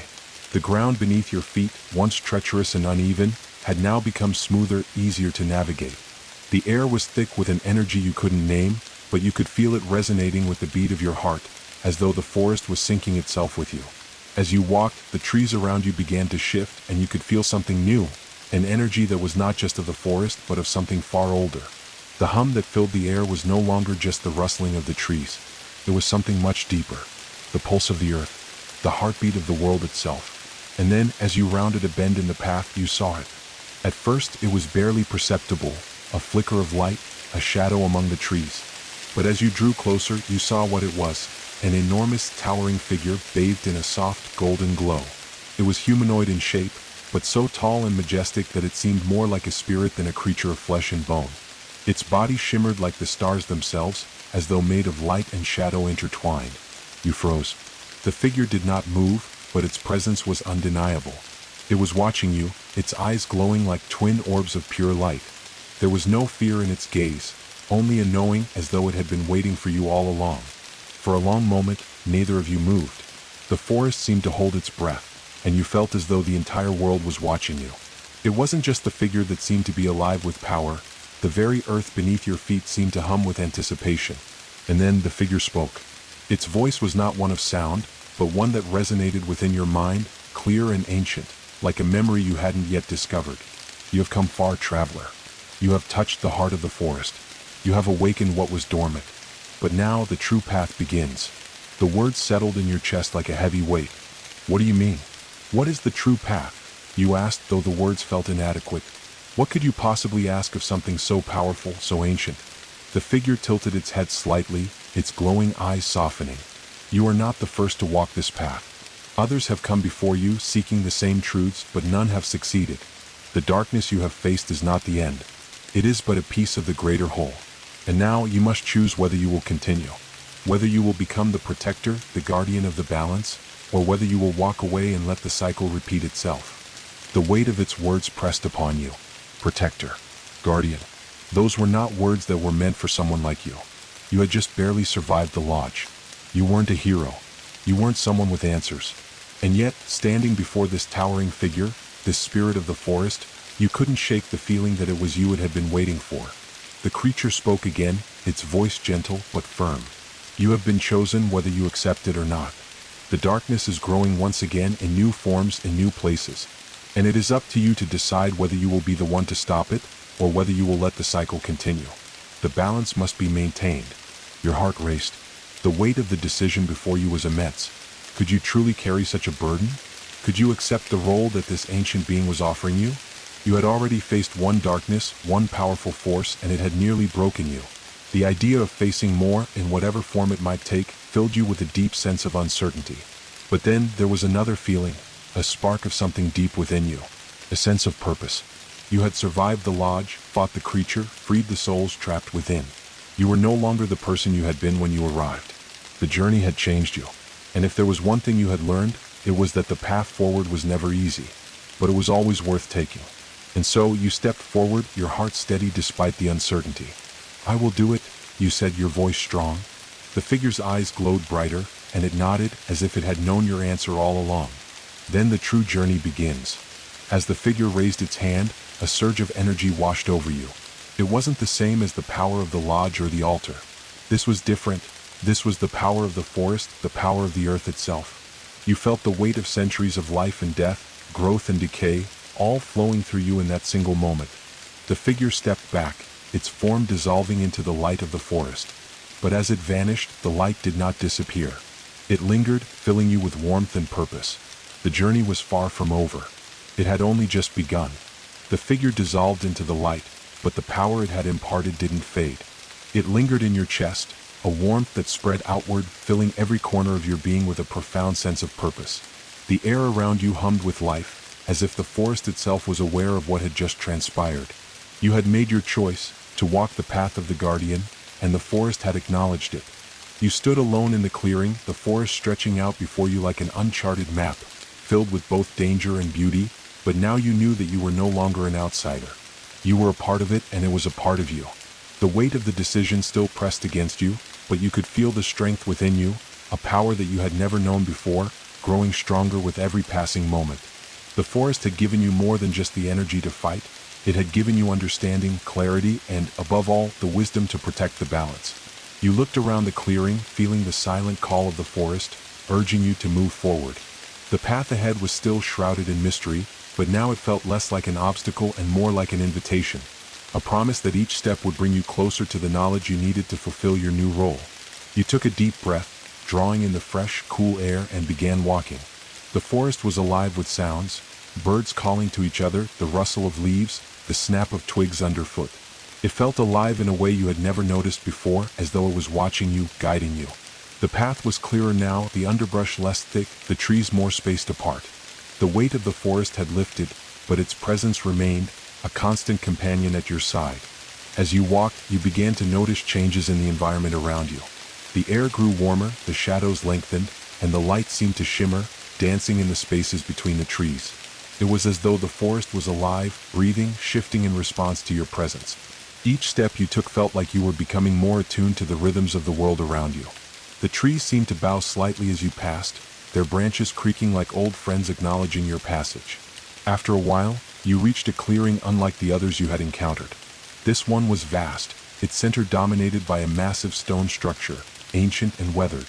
The stone was covered in moss, and intricate carvings ran deep into its surface, markings you recognized from the altar. It was a monument, but not one built by hands.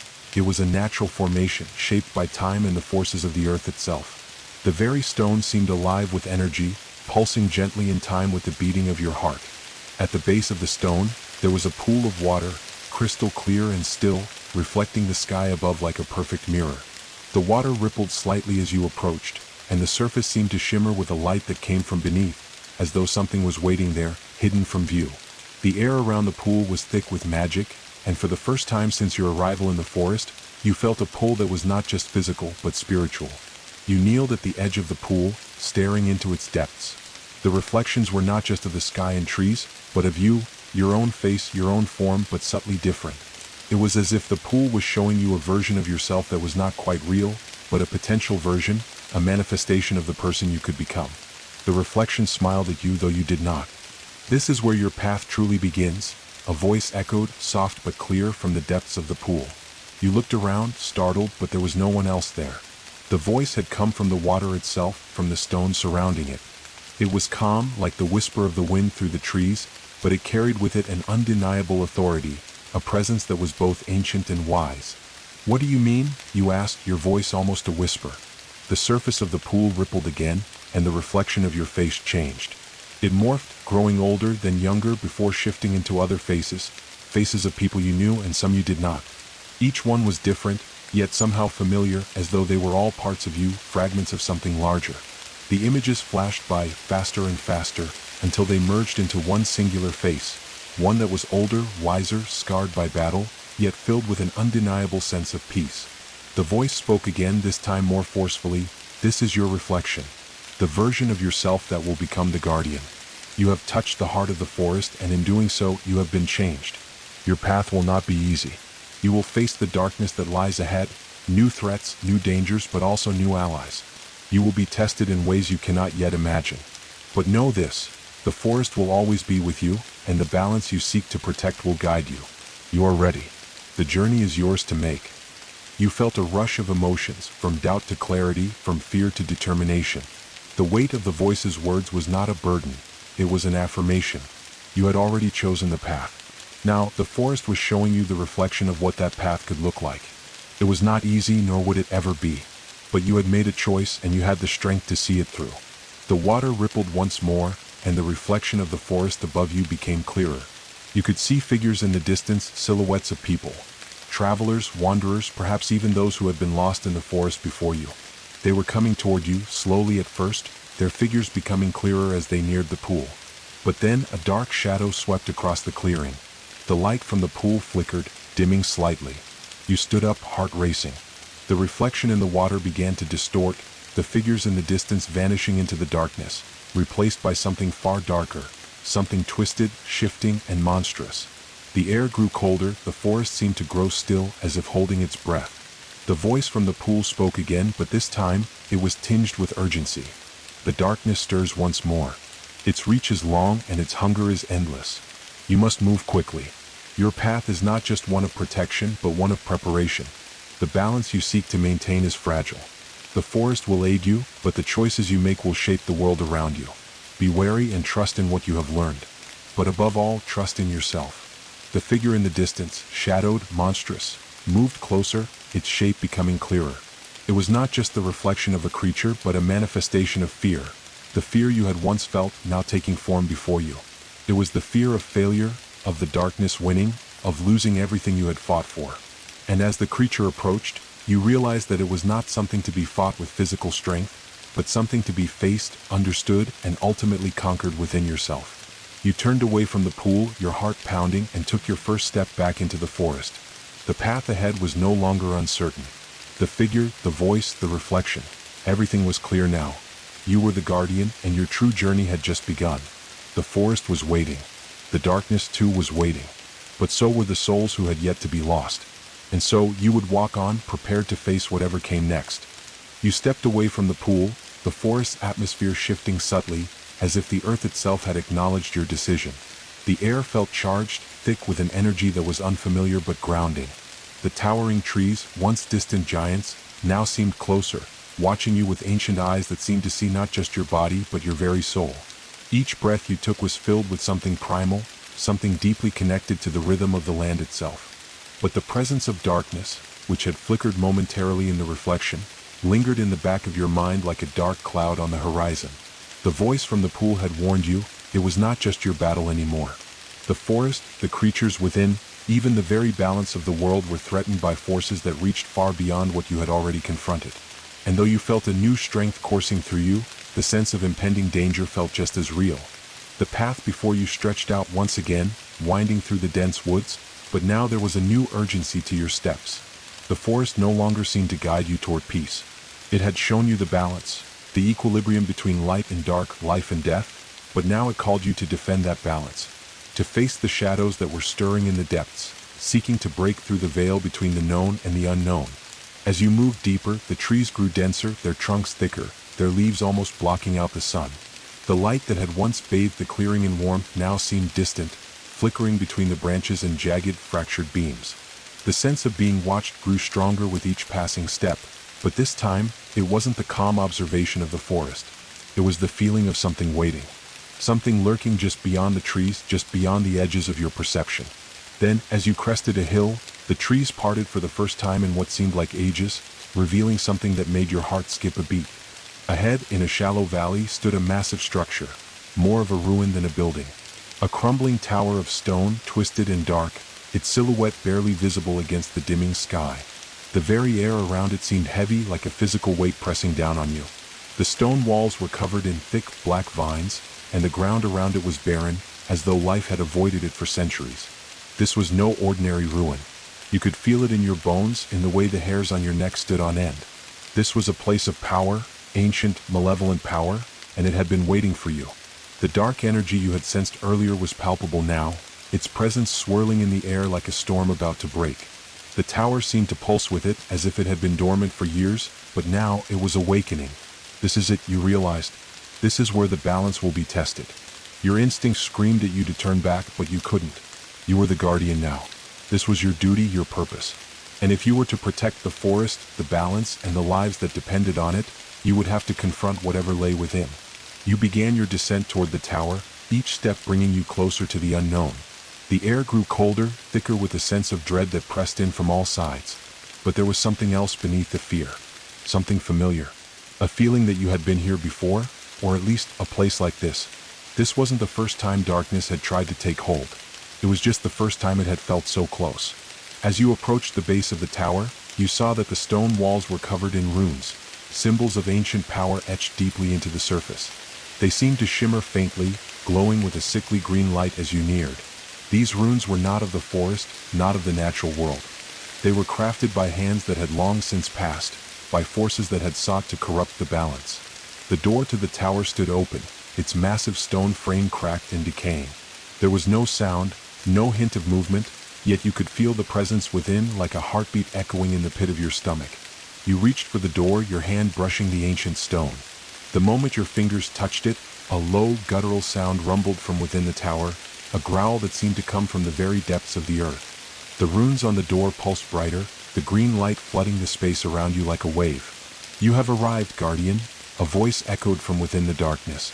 It was deep, hollow, and filled with an unnatural power, like the sound of a thunderstorm rolling in from miles away. The voice sent a chill down your spine. "I have been waiting for you." You stepped back instinctively, your hand falling from the stone. The door creaked open wider, and the air grew colder still. The voice called again, a whisper this time, like 1,000 distant echoes filling your mind. "Come forward if you dare. Come and face the darkness you were destined to fight." The words were a challenge. They were an invitation. And they were a warning.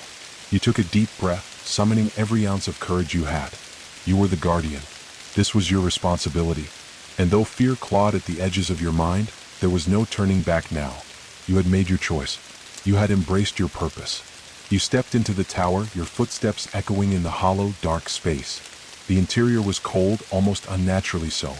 The walls were adorned with more runes, twisted, chaotic markings that seemed to writhe and change as you moved past them. The tower had been built with magic, old and corrupting magic, and now it stood as a monument to everything that threatened the balance. At the center of the room, illuminated by a faint, sickly green light, stood a massive stone pedestal, covered in moss and grime. On top of the pedestal lay a black crystal, pulsing with the same eerie green glow that filled the room. The energy radiating from it was oppressive, heavy like a weight pressing down on your chest. This was the source, the heart of the darkness that had awakened. The voice spoke again, this time louder, clearer, its presence suffocating. "You have come to destroy me, Guardian. But do you truly understand what you face?" You took another step forward, the crystal drawing you in like a magnet, its power calling to something deep within you. There was something wrong about it, something unnatural. "I am the keeper of darkness," the voice continued, "the one who ensures the balance of the world by feeding it with the shadows it craves. The balance is not just life and light. It is also darkness and decay. Without me, the world would wither. The forest would die. You would die." The weight of its words hit you like a physical blow. Could it be true? Could darkness, could this force, really be part of the balance? But there was no time to doubt. The creature, the keeper, was challenging everything you believed. You had a choice to make. Do you destroy it and risk unbalancing everything, or do you find a way to work with it and preserve the balance? You reached for the crystal. The crystal pulsed beneath your fingers, its unnatural glow flickering as if it recognized the weight of your decision. The very air around you seemed to thicken, vibrating with the intensity of the moment. The keeper's voice echoed in your mind again, louder now, its resonance wrapping around your thoughts like tendrils of smoke. "Do you feel it?" the voice asked, its tone both soothing and terrifying. "The power that courses through your veins? The darkness that flows just beneath the surface of your soul? It calls to you, doesn't it? It is a part of you and you a part of it." Your hand hovered over the crystal, the warmth of its energy drawing you in. The temptation to reach out further was overwhelming, as if the very essence of the world was wrapped around this stone, offering you something you couldn't quite name. Something powerful, something eternal. But doubt gnawed at the edges of your resolve. Was this really the balance? Could darkness truly be part of what kept the world alive? And if it was, what did that mean for the path you had chosen as the Guardian? If the darkness was just as essential as the light, did that mean you were supposed to embrace it? To let it become a part of you? You thought back to the forest, the way it had felt so alive, so connected, so whole. The trees, the wind, the animals, all of it seemed to coexist in a delicate balance of light and shadow. But what if that balance wasn't about harmony, about coexistence? What if it was about control? What if you had to control the darkness, not embrace it, to keep the world from falling into chaos? The keeper's voice slipped into your mind again, deeper now, more insistent. "Do you still not understand?" it asked. "I am not your enemy. I am the reflection of what you are, what we all are. The light cannot exist without the dark, and the dark cannot thrive without the light. You have tasted the darkness within you already. That night at the lodge, when you faced the creature, you were touched by the shadow. You felt it, did you not? You know what it means to live with both." Your hand clenched into a fist as the weight of its words pressed down on you. The keeper was right in one way. Hadn't you already felt the shadow stir within you? The fear, the anger, the temptation to give in to the darker impulses when things became too much? It had been there when you first entered the forest, when you faced the creature in the lodge. The battle had never truly been against the creature. It had been against yourself, against that primal urge to succumb to the darkness. The question is not whether you can destroy me, the keeper continued, its voice softening now, coaxing. The question is whether you can accept me, accept the balance between light and dark. Can you be the guardian of both? You took a step back, pulling your hand away from the crystal. The pressure in the air lifted slightly, but the weight of the decision still hung heavy in your chest. The keeper's words echoed in your mind, and for a moment, you felt like you were on the edge of something vast and unknowable. The crystal, glowing faintly, seemed to call out to you again, but this time you could sense a warning in its pulse. What if the keeper was right? What if the darkness was something that needed to be held, not destroyed? If you severed the connection between light and dark, between life and death, would the balance be preserved, or would it collapse entirely? You had already seen the consequences of imbalance. The creature in the lodge, the way it twisted the world around it, the way it fed on fear and grief. Could you be the one to keep both in check? The air around you shifted again, and the crystal seemed to grow brighter in response to your uncertainty, as if it could sense your hesitation. But the force it projected was not just dark. It was primal, it was ancient, it was alive. And in that moment, you realized that the keeper wasn't trying to seduce you, it was testing you. It was trying to see if you could master yourself, if you could keep your balance. You took a deep breath, clearing the fog in your mind. The path was not easy and the choices were not simple.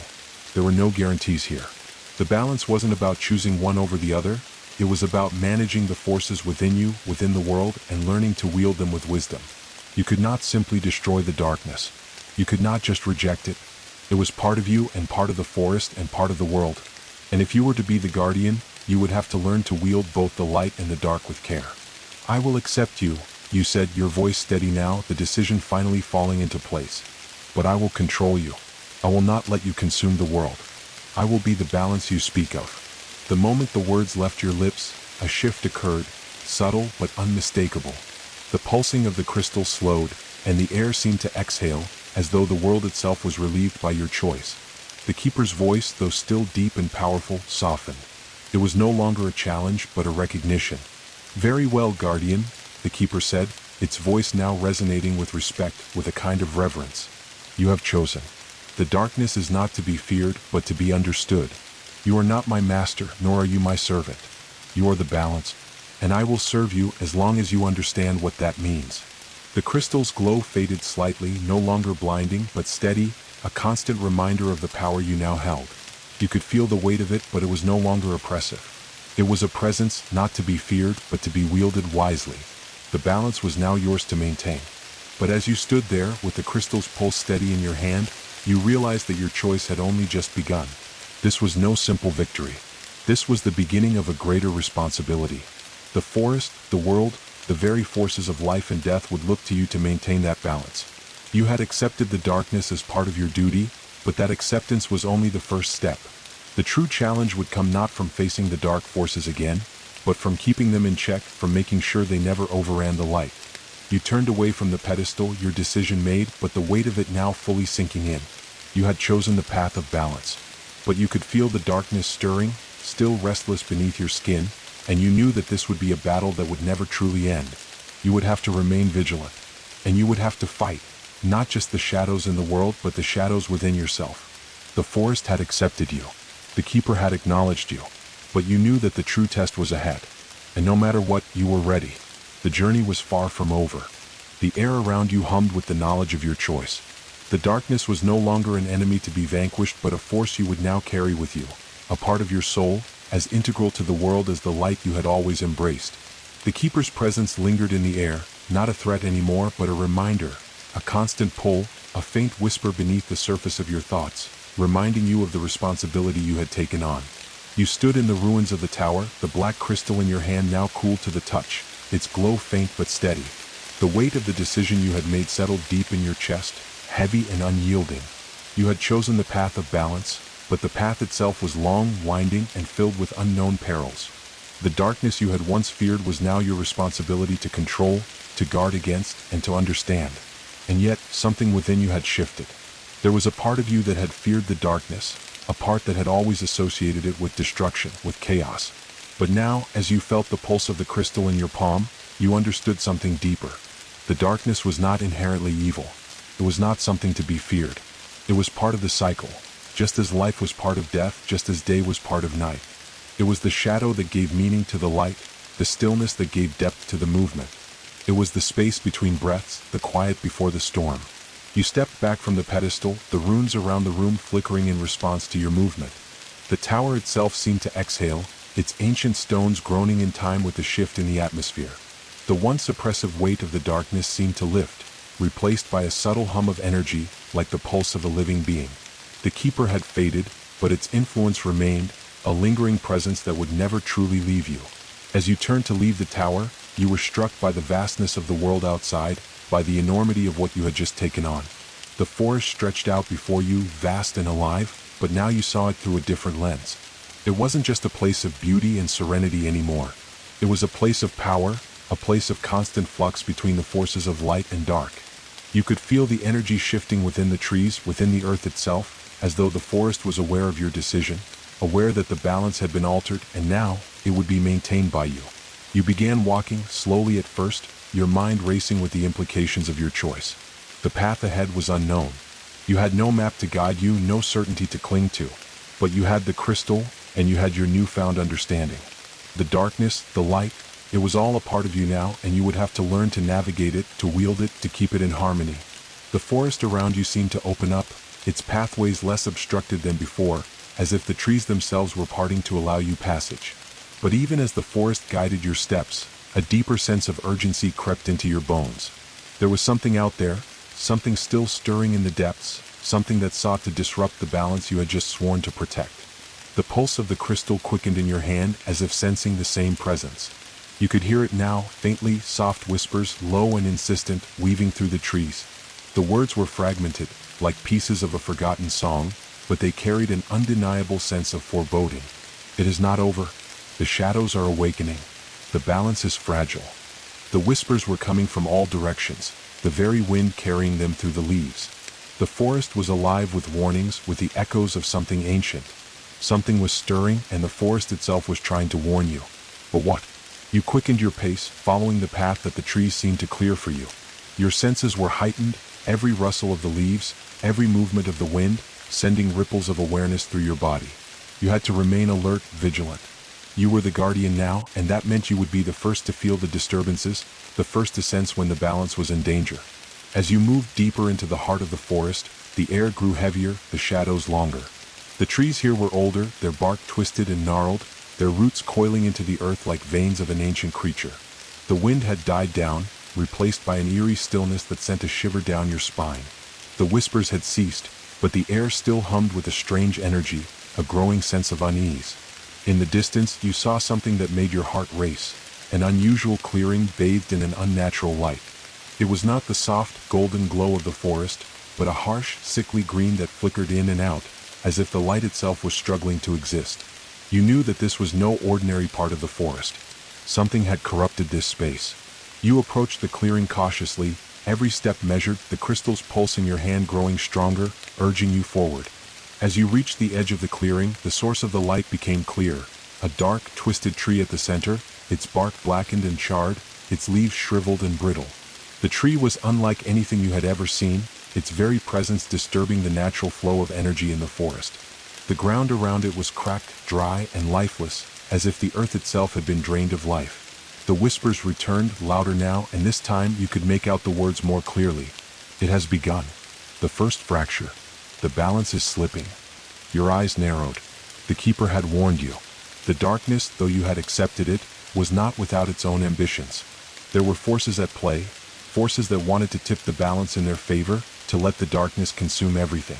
The tree was not just a corruption of nature, it was a manifestation of that corruption, a focal point where the balance was being actively disrupted.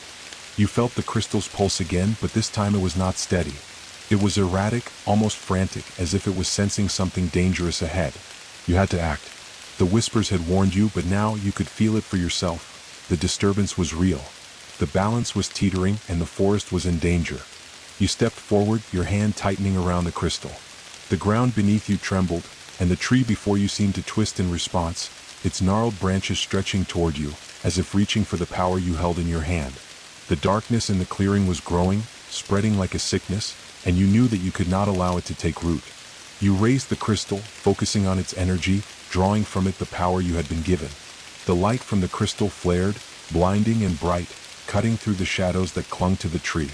The branches recoiled as if they were burned by the light, but the tree itself resisted, its roots digging deeper into the earth. You had to do more. With a shout, you pressed the crystal into the ground, and the earth beneath you rumbled in response. The energy of the forest, the energy of the crystal, began to flow through you, coursing into the earth like a river of light and shadow. The tree screamed, a high, keening wail that pierced the stillness of the forest. Its roots writhed, its branches twisted, but the light from the crystal pushed back the darkness, forced it to retreat. The clearing began to tremble, the corruption cracking and crumbling beneath the weight of the crystal's power. The tree's bark split open, and the sickly green light flickered and died, replaced by the soft, natural glow of the forest once more. The whispers faded, leaving only the sound of the wind in the trees, and the crystal's pulse slowed, returning to its steady rhythm. But as the clearing began to heal, you knew this was only the beginning. The forest had been saved, for now, but there were others like it. Others where the darkness sought to breach the balance. You had stopped one fracture, but the war for the balance had only just begun. The weight of your responsibility settled upon you once more. You had done well, but there was so much more ahead. The light of the forest slowly returned, the twisted tree retreating into the shadows as its corruption dissolved beneath the power of the crystal. The air itself seemed to breathe easier now, lighter, as if the forest had been holding its breath and was finally able to exhale. The pulsing of the crystal in your hand returned to a steady rhythm, its glow now calm, reassuring, yet undeniably present, a reminder of the weight of your responsibility. You stood in the clearing, your gaze still fixed on the tree that had been corrupted. Its once gnarled bark was now peeling away, revealing the healthy wood beneath, but the scar of its presence remained in the earth, a stain that would not easily fade.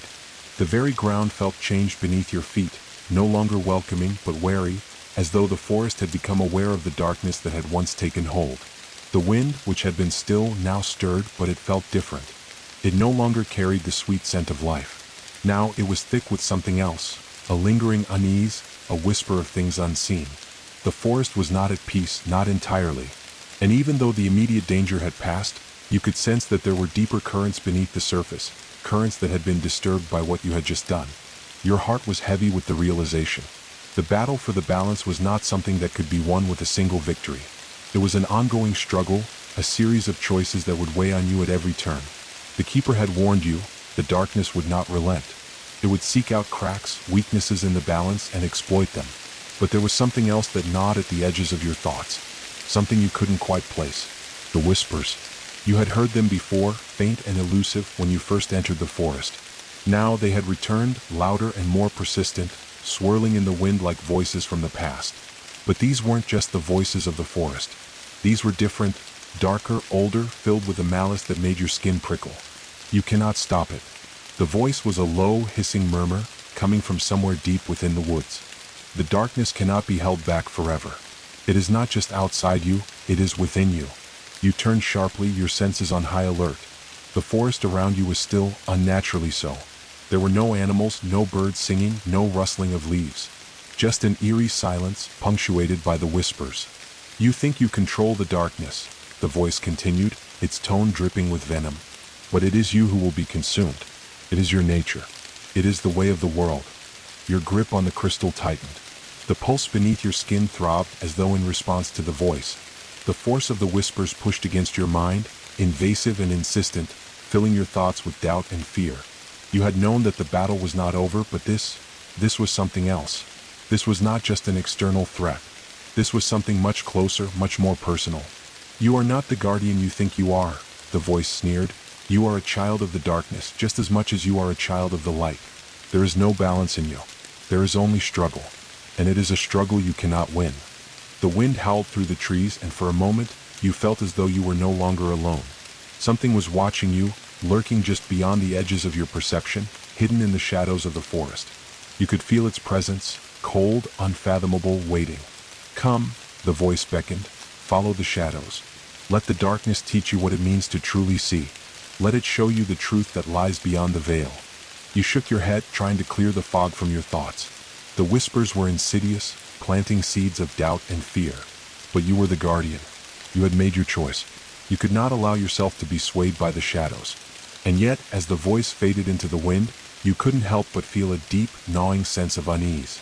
There was a truth in the words that lingered in your mind like a poison. Was the darkness really something you could control? Or was it simply waiting for you to slip, to fail, to lose yourself to it? The forest seemed to hold its breath, the silence stretching out around you, almost suffocating. You knew that the darkness had not been defeated. It had merely been delayed. It was watching, waiting for another opportunity to break free. Your mind raced as you considered your next move. The keeper had warned you that you would be tested, that there would be trials ahead, but the nature of this trial felt different. This was not a test of your strength or your willpower. This was a test of your identity. The whispers weren't just challenging your ability to balance the forces of light and dark. They were challenging who you were at your very core. They were asking if you were truly ready to embrace both, or if you would be consumed by them. You took a slow, deliberate breath and closed your eyes, centering yourself. The crystal in your hand pulsed, a steady reminder of the path you had chosen. You had to remain strong. You had to stand firm in your purpose. The forest needed you. The world needed you. And while the darkness would always be there, lurking, waiting for its moment, you would not let it consume you. Not now, not ever. You opened your eyes, the weight of your decision settling deeper into your chest. There was a path forward, but it would not be easy. The shadows would continue to test you, to challenge you, to whisper doubts in your ear. But you were no longer the person who had first entered this forest. You had been forged by the darkness, yes, but you had also learned its secrets. You understood it now in a way you never had before. It was a part of you, but it did not define you. You were the one who controlled it. The whispers faded into the distance, replaced by the soft rustling of leaves, the gentle sigh of the wind through the trees. The forest once again seemed at peace. But deep down, you knew that the calm was only temporary. The darkness would return, and when it did, you would be ready. You turned away from the clearing, your steps sure and steady. The path ahead was still unclear, but you knew one thing for certain. You would face whatever came next with the strength you had gained. You were the guardian, and that meant the balance, both light and dark, was yours to protect. The forest stretched out before you, a vast sea of shadows and light, the branches above weaving together to form a canopy that filtered the fading sun. The sense of calm you had managed to reclaim felt fragile, like a thin thread stretched taut across a chasm. Though the whispers had faded for now, the darkness had not gone. It was still there, lurking in the depths of your mind, waiting for the right moment to strike again. You walked onward, your footsteps quiet against the damp earth. The weight of the crystal in your hand was a constant reminder of your responsibility. You could feel its pulse beneath your skin, like the heartbeat of the forest itself. But even with the crystal's power, you knew the journey ahead would not be easy. The forest was vast, filled with untold dangers, and the balance you sought to maintain was fragile, teetering on the edge of chaos. The path before you seemed to twist, changing with each step you took. What had once been a straightforward trail now felt like a labyrinth, the trees growing thicker and the underbrush denser. The wind shifted, whispering faintly through the leaves, but it was not the same as before. This time the air felt colder, heavier. You could feel the weight of the forest pressing in on you, as though it were trying to draw you deeper, to pull you into the shadows. For a moment, you paused, your breath steadying as you surveyed the path ahead. The forest had always been alive, its energy pulsing beneath the surface, but now it seemed uncertain, as though it were waiting for something to happen. You had made your choice to become the guardian, but what if the forest didn't fully accept you? What if the balance you sought to protect was being torn apart, piece by piece, and the forest itself was beginning to unravel? The crystal pulsed in your hand again, its light flickering, and the whispers returned, quiet at first, like a faint echo carried on the wind. You are not ready. The words cut through the silence, soft but clear, like a warning. You looked around, your heart pounding in your chest. There was no one here, no creature, no figure, but the voice felt real, present, like a shadow pressing in on you from all sides. You cannot walk this path alone. The whisper continued, growing more insistent. The darkness is not just outside you. It is inside. You will need others. There are forces at play that you do not understand. You will need help. Your pulse quickened, but you didn't respond. The forest had already shown you that it was alive, that it could speak to you, but these whispers, these felt different. They weren't the warnings of the keeper, nor the uncertainty you had faced in the tower. These were something darker, something more manipulative. The shadows were no longer content to merely watch. They were pulling at the fabric of your thoughts, trying to twist your resolve. There are those who would help you, the voice whispered again, now closer, as though it were coming from the very air around you. "But you must find them. They are lost, scattered through the forest, waiting to be found." You clenched your fist around the crystal, pushing back against the rising tide of unease. The forest was vast, yes, and there were many places you had yet to explore, but the idea of others, allies in the battle for balance, seemed like a dream, a fleeting hope that had no place in this dark world. Still, the voice persisted, its tone shifting from coaxing to commanding, as if it were drawing you into its web. "They are close," the voice urged. "You must follow the signs. They will show you the way." With a mixture of determination and hesitation, you began walking again, your steps slow and deliberate. The whispers faded into the background, but their presence remained, lingering in the corners of your mind. The forest around you felt different now. The shadows seemed deeper, darker, as if they were watching you, waiting for you to make your next move. You followed the winding path, the dense trees parting in front of you as if the forest itself was guiding you. The deeper you went, the more the air thickened, the silence broken only by the occasional snap of a twig or rustling of leaves. You could feel the energy of the forest swirling around you, but there was something off about it now. Something that didn't feel entirely natural. Then you saw it. In the distance, barely visible through the trees, was a figure, just a shadow at first, but as you drew closer, it became clearer. A person, cloaked in tattered robes, standing still, unmoving. The figure seemed almost a part of the forest itself, its edges blending into the dark trees as though it were made of shadow and light. You hesitated for a moment, unsure whether this was another test, another trick of the darkness. The whispers in your mind were louder now, almost deafening, urging you forward. "They are waiting. You must approach." Against your better judgment, you stepped closer. The figure did not move, but you could feel its presence as if it were aware of you, watching you. The closer you got, the more you realized that the figure wasn't just standing, it was guarding something. The trees around you grew thicker, the air colder, and the shadows deeper. It was as though you were walking into another world entirely, a place where the balance had already been tipped, where the forest had been bent to someone's will. When you were only a few paces away, the figure finally moved. Slowly, it turned, revealing its face, or what was left of it. The skin was pale, almost translucent, and its eyes were deep pools of shadow, the blackness swirling with an energy you couldn't comprehend. The figure's mouth was a thin, tight line, but its presence filled the space with a chilling weight, a force that pressed against your chest like a physical thing. "I know why you've come," the figure spoke, its voice raspy, like the rustle of dead leaves in a forgotten graveyard. "You seek the balance. You seek to protect it. But the balance is not something you can control alone." You took a step back, the crystal in your hand pulsing in time with your heartbeat. The figure's words were unsettling, but they were not a threat, at least not yet. "The darkness is rising," the figure continued, its eyes locked onto yours. "But so is the light. The war between them is older than the forest itself. You are not the first guardian to walk this path, and you will not be the last. But you are the one chosen to walk this path. You cannot do it alone." The figure paused, as if weighing its next words. "I will help you," it said finally, its voice carrying an edge of finality.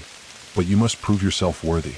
The darkness has already taken root in this forest, and it will not be easily driven out. The balance is fragile, and you will be tested in ways you cannot yet understand." The figure stepped aside, revealing a narrow path behind it, leading deeper into the forest. The trees here were twisted, their bark dark and twisted like veins, their branches reaching out as if to ensnare anyone who dared to pass through. The air was thick with magic, dark, pulsing, and potent. "Follow the path," the figure said, its eyes glimmering in the dim light. "And know that once you step onto it, there is no turning back. You will find the answers you seek, but the price may be higher than you are willing to pay." You stood still for a moment, the weight of its words sinking in. There was no question now. You had made the choice to walk the path of the Guardian, and there was no turning back. But the road ahead was uncertain, fraught with dangers you couldn't yet comprehend. With a final glance at the figure, you nodded and stepped forward, your resolve hardening. You didn't know what lay beyond this twisted path, but you knew that you had no choice but to follow it. The forest seemed to shift around you, the shadows deepening as you walked toward the unknown, toward the heart of the forest where the true battle for balance would unfold. The narrow path ahead was barely visible, swallowed by the thick underbrush and the twisted branches of trees that seemed to reach for the sky, their gnarled roots like fingers grasping at the earth. The figure who had guided you stood motionless behind you, its shadow dissolving into the growing darkness, as though it were part of the forest itself. You had accepted its offer of help, but a deep, unsettling feeling gnawed at your stomach. The forest around you had changed, and the magic of the place was no longer just something ancient and alive. It was something intense, something alive in a way that made you feel small, fragile, vulnerable. The air grew heavier with each step, as though the very atmosphere were thick with something waiting, something patient, and perhaps something hungry. The shadows stretched longer here, the dimming light filtering through the dense canopy like a veil, the air thick with dampness and the scent of earth and decay. You could hear the distant sound of something moving in the forest, though you couldn't tell if it was an animal or something far darker. But there was no time to pause and listen. The path was calling to you, guiding you deeper into the unknown. You tightened your grip on the crystal.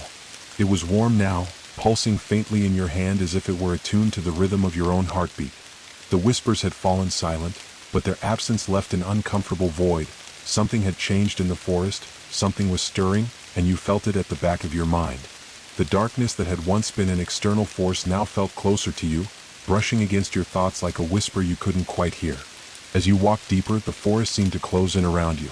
The trees were older here, ancient, twisted things with bark that looked like the cracked skin of something long dead. Their branches knotted together above your head, blocking out the last remnants of daylight, leaving you in an eerie twilight, the only sounds the crackling of your footsteps on the brittle leaves and the distant call of unseen creatures. A sudden chill swept through the air, making you shiver despite the warmth of the crystal. The darkness felt more alive here, its weight pressing in from all sides. It wasn't just the absence of light, it was a presence, a heavy, suffocating force that seemed to have wrapped itself around the very heart of the forest. Then, as if in answer to some unspoken question, the path began to shift. The ground beneath your feet grew uneven, and the trees surrounding you seemed to change. Their branches twisted in unnatural ways, forming grotesque shapes like twisted limbs or clawed fingers reaching for you. The forest, which had once felt like a living entity, now felt more like something watching, something waiting, as though the very woods had become a reflection of something deeper, something darker. Ahead you could make out a clearing. But this wasn't like any clearing you had encountered before. The trees around it were warped, their trunks split down the middle as though something had torn them apart from the inside. The ground was cracked and barren, the soil blackened, as though something had drained the life from it. The clearing felt unnatural, like a wound in the forest, a space where the balance had been torn away. At the center of the clearing stood a massive stone altar, its surface covered in strange ancient runes that glowed faintly with a sickly green light. The air around it buzzed with dark energy, the power emanating from it so thick that it felt like it was choking the very life from the air around you. The crystal in your hand pulsed again, stronger now, and you could feel the power of the altar calling to you, tugging at the edges of your consciousness. You stepped closer, your breath coming in shallow gasps as you approached the altar. The runes on its surface seemed to move, shifting and changing, forming new patterns with each passing second.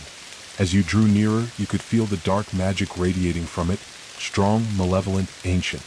Something moved in the shadows at the edge of the clearing. A figure, cloaked in darkness, its shape barely distinguishable from the shadows that clung to the trees. You froze, your heart pounding in your chest, the pulse of the crystal quickening in response. "You have come," a voice whispered from the shadows, low and raspy, its tone rich with ancient power. "The forest has called you, guardian, and now, you will face what lies at the heart of its darkness." The figure stepped forward, emerging from the shadows with a fluid, almost predatory grace.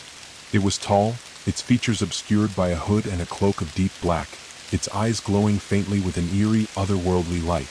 The energy around it was cold, a sharp, biting cold that seemed to crawl beneath your skin, freezing your very thoughts. "You are not the first to walk this path," the figure continued, its voice a strange mix of authority and something far more sinister. "Many before you have tried to restore the balance, but none have succeeded. For this forest, this land, was never meant to be balanced. It was meant to be consumed." The figure's words hit you like a physical blow, but you stood your ground, refusing to give in to the fear gnawing at the edges of your mind. The keeper had warned you that the darkness would not relent, and now you could feel it, really feel it. This was no mere shadow, no fleeting disturbance. This was something far older, far more entrenched in the very essence of the forest. "You seek to control what cannot be controlled," the figure said, taking another step closer, its eyes locking with yours. "The darkness is freedom. It is chaos. It is the force that shapes the world, that breathes life into it, and in the end, it will be the one to consume all." Your grip on the crystal tightened, and for a moment, you felt its power surge within you, almost as if it were responding to the challenge. But doubt crept in. What if the figure was right?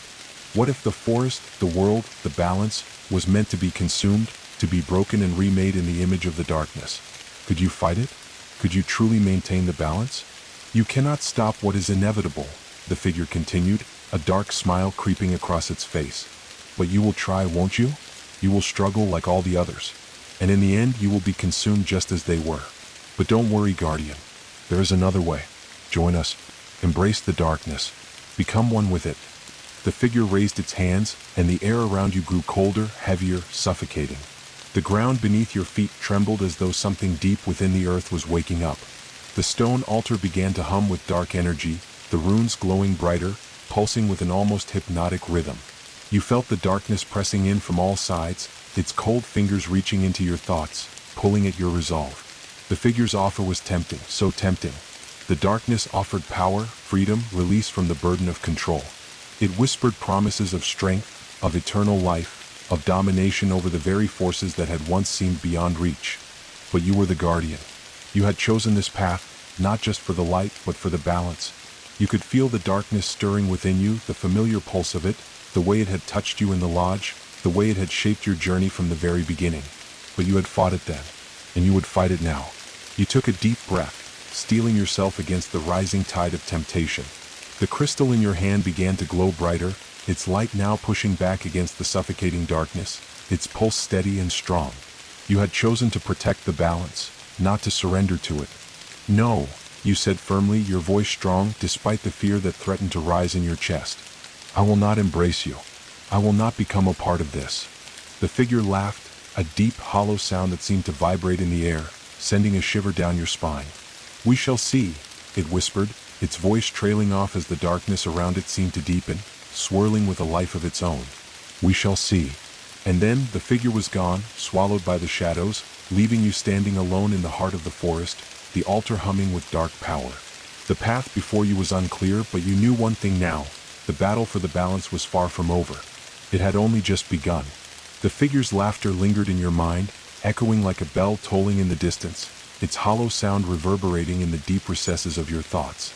You stood alone in the clearing, the ancient altar before you still thrumming with dark power, its pulsing light casting eerie shadows across the cracked ground. The air was thick, suffused with a strange energy that felt almost tangible, like a layer of mist clinging to your skin, suffocating in its presence. The forest, once so alive with movement and sound, was now eerily quiet. The rustling of leaves, the chirping of unseen creatures, gone. The wind had stilled, and only the faint hum of the altar filled the void, a constant reminder of the dark force you had just encountered. The figure had warned you, offered you a path of power and freedom, but you had resisted. But at what cost? You wondered. You had refused the temptation of the darkness, but in doing so, you knew you had not simply denied an offer of power. You had rejected something far more insidious, a promise that the balance was not meant to be preserved, that the darkness in its purest form could be freed. And now you could feel its presence more acutely than ever before. The crystal in your hand pulsed again, a sharp, sudden surge of energy, and you instinctively raised it higher, as if to ward off the encroaching shadows. The power of the crystal was strong, but the darkness you had felt in the forest, the kind that clung to the trees and pressed against your skin like 1,000 invisible hands, was stronger. It was ancient, born of a time before the forest had learned to stand tall and proud, before light and dark had become intertwined in the delicate balance of life. You turned away from the altar, but as you did, you noticed something strange. A faint shimmer in the air just beyond the trees, like the edge of a curtain being lifted, revealing something hidden from view. For a brief moment, you could almost see it, a doorway or perhaps a veil between worlds. The faintest flicker of light, a pale, ghostly glow that pulsed in time with the rhythm of the altar. The whispers, too, returned, low and distant at first, but growing louder with each passing second. Follow, they urged, soft, insistent, like the call of an old friend whose voice you couldn't quite recognize. You are close now, the voice whispered again, this time not from the shadows but from the very depths of your mind.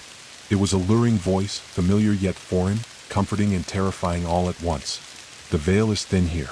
You have reached the crossroads of fate, where the world of light and shadow converge.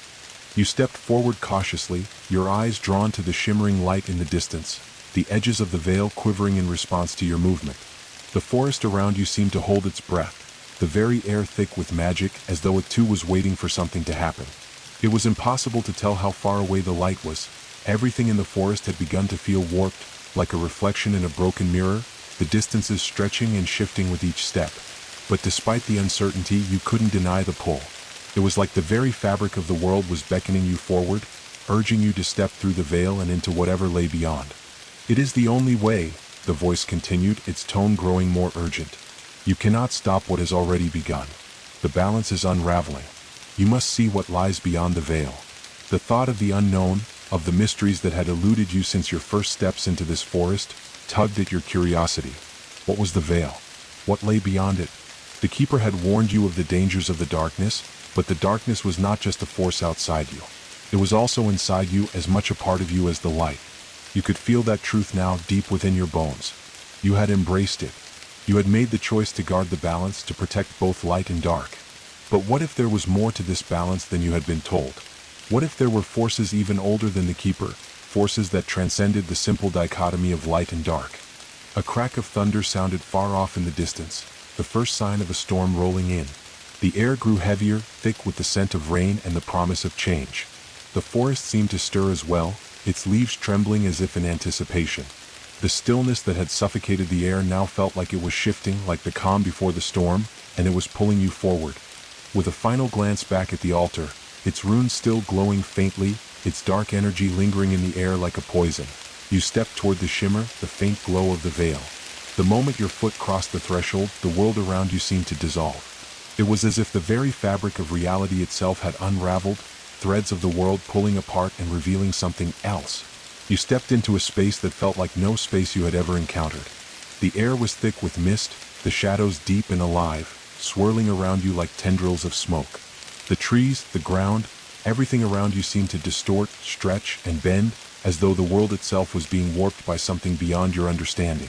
The crystal in your hand flared to life, brighter than ever before, its light cutting through the darkness like a beacon. But even with its light, you could feel the oppressive weight of this place pressing in on you, suffocating, as if you were standing at the edge of a vast abyss. The whispers were louder here, clearer, like a chorus of voices speaking in unison. "This is the space between worlds," they whispered. "The place where time and fate merge, where the lines between light and shadow blur. Here all things are possible. Here the balance is both made and broken." You could feel it now, the force of this place. The boundaries between what was known and unknown had disappeared. There was no sense of direction here, no certainty, no security. You had stepped into something ancient, something primal, and its power was overwhelming. "You have crossed into the heart of the darkness," the voice continued, now accompanied by a low, guttural growl that seemed to reverberate through your bones. "And now you must make your choice. Will you embrace the chaos? Will you let the darkness consume you, or will you fight to preserve what little light remains?" Before you, the darkness began to shift, forming into shapes, figures humanoid but twisted, their forms flickering like shadows cast by a dying fire. They surrounded you, their eyes burning with an otherworldly intensity. They were the guardians of this space, ancient and terrible, their presence radiating with a raw, untamable power. "It is your destiny to decide," one of the figures intoned, its voice cold and dispassionate. "You were chosen to walk the path of balance, but balance is not a thing to be kept. It is a thing to be broken and remade." The figures moved closer, their eyes locked on you, their every movement causing the shadows to stretch and twist. The air was thick with their power, and you could feel the weight of their gaze pressing down on you. You felt as though you were being weighed, judged, and the crystal in your hand pulsed faster, responding to the forces gathering around you. "Will you break the balance?" the voice echoed once more. "Or will you fight to preserve it?" The choice was yours. The path was laid before you. But was it truly a choice? Was there any other way but to face the darkness, and become part of it, or fight it, knowing the cost would be greater than you could imagine? You stood at the crossroads, the veil before you, the figures closing in. The forest you once knew felt like a distant memory, replaced by the weight of the power that surrounded you. The battle was about to begin. The figures surrounding you were silent, their eyes burning with a light that seemed to pierce the very depths of your soul. You could feel their gaze, like the pressure of thousands of invisible hands pressing against you, probing your thoughts, your intentions, and your deepest fears. Each breath you took felt heavier, laden with the weight of their scrutiny. The air in this place was thick, dense, as though every particle around you was infused with dark magic, an energy so potent that it felt like it could tear through your very skin. The darkness swirled around you, a living, breathing entity that seemed to watch, to wait. The figures did not speak again, but their presence was a constant, suffocating reminder that the balance you sought to protect was now hanging by a thread. You had stepped into a space where neither light nor shadow held sway. There was something beyond, something ancient, primal. A realm where the laws of the forest and the boundaries of the physical world had no meaning. The question has been asked, one of the figures said, its voice low and reverberating, as if it emanated from the very depths of the earth. Now it is time to answer. You could feel the weight of its words pressing down on you. The air around you seemed to thrum with an ancient energy, like the heartbeat of something far older than the forest itself. You had always known that your role as guardian would be fraught with peril, but nothing could have prepared you for this. Nothing could have prepared you for the depth of the darkness that lay at the heart of the forest. This was not just a fight for survival. This was a battle for the very soul of the world. The crystal in your hand pulsed, its light flickering like a flame caught in the wind. It was as if it, too, was struggling to maintain its form in the face of the overwhelming force that surrounded you. But even as the power of the crystal fluctuated, you felt something else, something deeper, more primal. The darkness was calling to you, its whispers like a siren song, coaxing you, urging you to join it, to surrender to its embrace. Embrace it, a voice whispered, so soft it was barely audible over the roar of the otherworldly forces surrounding you. You know you feel it, the power, the freedom. It is not weakness to yield to the darkness, it is strength. Only in it can you find the true balance, the ultimate balance. You cannot fight what is inherent in you. You cannot resist it. The temptation was palpable, thick as smoke in the air. You could feel it deep within you, the pull of the dark power, the allure of untold strength, the promise of domination over the very forces of the forest. The words echoed in your mind, repeating like a chant, growing louder with each passing moment. You are one with the darkness, the voice continued, now louder, more insistent. It flows in your veins. You cannot escape it. You can only embrace it, let it become your ally, your weapon. The weight of it pressed against you, crushing your resolve, but you fought back, clinging to the core of your identity as the guardian. This was not why you had chosen this path. You had walked into the forest to protect it, to restore the balance, not to become a part of the darkness. You took a deep breath, steadying yourself against the rising tide of temptation. The crystal in your hand flared brightly, its light cutting through the suffocating shadows like a beacon. The figures surrounding you seemed to recoil slightly, their forms flickering in the face of its brilliance. But the darkness did not relent.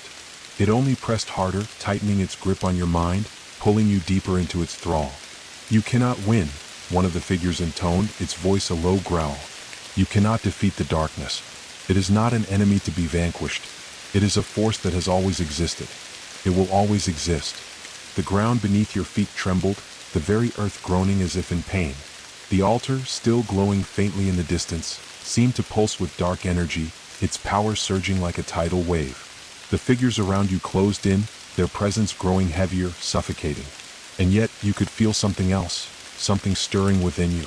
It was subtle at first, like a whisper at the edge of your consciousness, but as you focused on it, it grew stronger, clearer. It was the light that had always been a part of you, the light that had guided you in the darkest of times. It was small, fragile, but it was there, and it was growing. You cannot rely on the light alone, the figure closest to you said, its voice colder than ever. The darkness will consume it. It always does. But you did not listen. You could feel the light growing brighter, pushing back against the darkness, as if it had a life of its own, a will to survive. The crystal pulsed again, its light now blazing like a star in the void, cutting through the shadows, illuminating the faces of the figures around you. Their eyes flickered, their forms wavered as the light washed over them, and you could see their true nature, their forms shifting and distorting like smoke, like phantoms caught in the glow. For the first time, you felt the balance within you. It was not a delicate equilibrium between light and dark. It was not a fragile truce. It was a dynamic force, a swirling dance between opposing energies that existed not as enemies, but as partners in the creation of the world itself. The darkness could not exist without the light, and the light could not exist without the darkness. You were not simply the guardian of the balance. You were the balance itself. And with that realization came the surge of power, the strength to push back against the darkness, to challenge it, not as an enemy to be defeated, but as an energy to be woven into the world. The forest, the very land beneath you, seemed to respond to this shift in understanding, the air growing lighter, the oppressive weight lifting slightly. The dark figures recoiled, their forms flickering as if caught in a storm of light and shadow. "No," the voice whispered, now weak, trembling. "This is not how it is meant to be. You are not the one who decides the balance." But you stood firm, your hand raised, the crystal glowing brighter than ever before. The darkness around you seemed to writhe, struggling to resist the force you had unleashed, but it could not contain it. The balance had tipped, but it had not broken. It had been restored, reshaped, redefined. And then, as if the very air had shattered, the darkness collapsed inward, swallowed by the light. The figures around you vanished, their presence gone as swiftly as it had come. The eerie glow of the veil flickered one last time, before it too dissolved, leaving you standing alone in the clearing, the forest around you still and silent. The storm that had been gathering overhead was now upon you. The wind howled through the trees, and the first drops of rain began to fall, heavy and steady. The balance had been restored, but you knew this was not the end. The forest had changed, and the forces at play within it had only just begun to reveal themselves. You looked down at the crystal in your hand. It was no longer just a beacon of light, it was a symbol of the balance you had embraced. And as the rain fell harder and the wind whipped around you, you knew that the path ahead would be treacherous, full of new dangers, new challenges. But you were no longer just a guardian. You were the keeper of the balance, the force that held light and dark together. And no matter what came next, you would fight to protect that balance, whatever the cost. The rain poured steadily now, soaking the ground beneath your feet, washing away the remnants of the dark magic that had clouded the air just moments before. The wind howled through the trees, the branches swaying violently as if the forest itself were waking from a deep slumber, stretching and groaning beneath the storm's fury. The crystal in your hand pulsed softly, its glow now steady as if it had found its place in the world, its true purpose. You stood in the clearing, the ancient altar behind you now a dark silhouette, its runes dimming, fading from sight. The power it had once emanated now felt distant, as if it had been absorbed by the forest itself, integrated into the very fabric of this place. It was as if the storm, this sudden outburst of raw, primal energy, had awakened something long dormant, something buried deep beneath the earth. The rain, however, did not bring relief. No, it felt like the beginning of something much darker. The storm had not merely arrived to cleanse or renew, it had come to herald a change. And you could feel that change deep within the soil, in the very air around you. Something was moving beneath the ground, something ancient, something alive. The whispers that had been silenced for a moment now stirred once more, faint at first, but growing louder, more insistent. It was as if the very fabric of the forest had begun to unravel, revealing the hidden forces that had long remained veiled from the world. The path you had walked to this clearing seemed to disappear into the distance, swallowed by the swelling darkness. But the storm, with all its violent fury, was not the only force at play in the forest. The ground beneath your feet trembled again, a faint vibration running through your bones, and the trees, those ancient, towering guardians, seemed to bow their heads, their roots shifting in the earth like the writhing limbs of some unseen creature. You felt the shift in the atmosphere, a change that was both terrifying and inevitable. The storm was the least of the forest's concerns. No, it was the earth itself, as if it were waking from a long, painful slumber. The boundaries between realms were thinning. This storm wasn't simply a tempest of wind and rain, it was a storm of forces. The crystal in your hand pulsed again, a deep, resonating thrum that sent a ripple of energy through the very air around you. The light that had once felt like a beacon of hope now felt like a fragile flame in the face of something far darker. The veil that had once been so thin now seemed to stretch across the entire world, and through it, you could sense something watching you, waiting. You feel it now, don't you? The voice was not a whisper this time. It was clearer, louder, as though it were speaking from the very storm itself, a force woven into the wind and rain. The forest is no longer what it was. You have awakened something that was always there, beneath the earth, beneath the trees. You have only touched the surface of what lies beneath. Your heart raced, your breath catching in your throat. The air around you had thickened with magic, so dense it was almost suffocating. The storm raged above you, and in its fury, you could feel the pull of the forest, its tendrils reaching out to you, coaxing you, whispering its secrets to you. You have walked into the heart of the storm, the voice continued, low and ominous. But you have not seen the storm's true face. What lies beneath is more than you can imagine. There are forces older than you know, forces that have shaped the world since the dawn of time. And you, Guardian, are at the very center of it all. You clenched your fist around the crystal, its pulse steady but now vibrating with an intensity that felt like it was matching the rhythm of the storm itself. The storm, the forest, the veil, they were all connected. And it wasn't just the balance that you had restored. It was something deeper, something more fundamental to the very essence of this world. You had unwittingly set something into motion, something that would take all of your strength to control. The ground beneath you rumbled again, this time louder, more violent. The earth cracked and split, and from the depths of the forest, a low, guttural growl emerged, a sound that was not entirely animal nor entirely human. It was something other, something primordial. The trees began to sway violently, their trunks groaning and cracking as if they too were being pulled into something darker, something ancient. The forest was alive, but it was not the life you had known. This was a twisted, corrupted life, a force that fed on the storm, on the turmoil that churned in the air. And then you saw it, emerging from the shadows at the edge of the clearing. At first, it was just a flicker, a movement in the dark. But as the storm intensified, the figure became clearer. A creature, tall and thin, its limbs long and elongated, its body covered in dark, slick scales that shimmered faintly in the dim light. Its face was shadowed, its eyes glowing a deep, unnatural green, the same sickly hue as the runes on the altar. It stepped forward with deliberate slowness, its feet barely making a sound as it moved. The creature's presence was otherworldly, its energy both suffocating and magnetic, pulling at the very fabric of the storm. The rain seemed to part around it, like a ripple moving through water as it came into full view. "You have woken me," the creature said, its voice deep and resonant, a tone that seemed to vibrate in your very chest.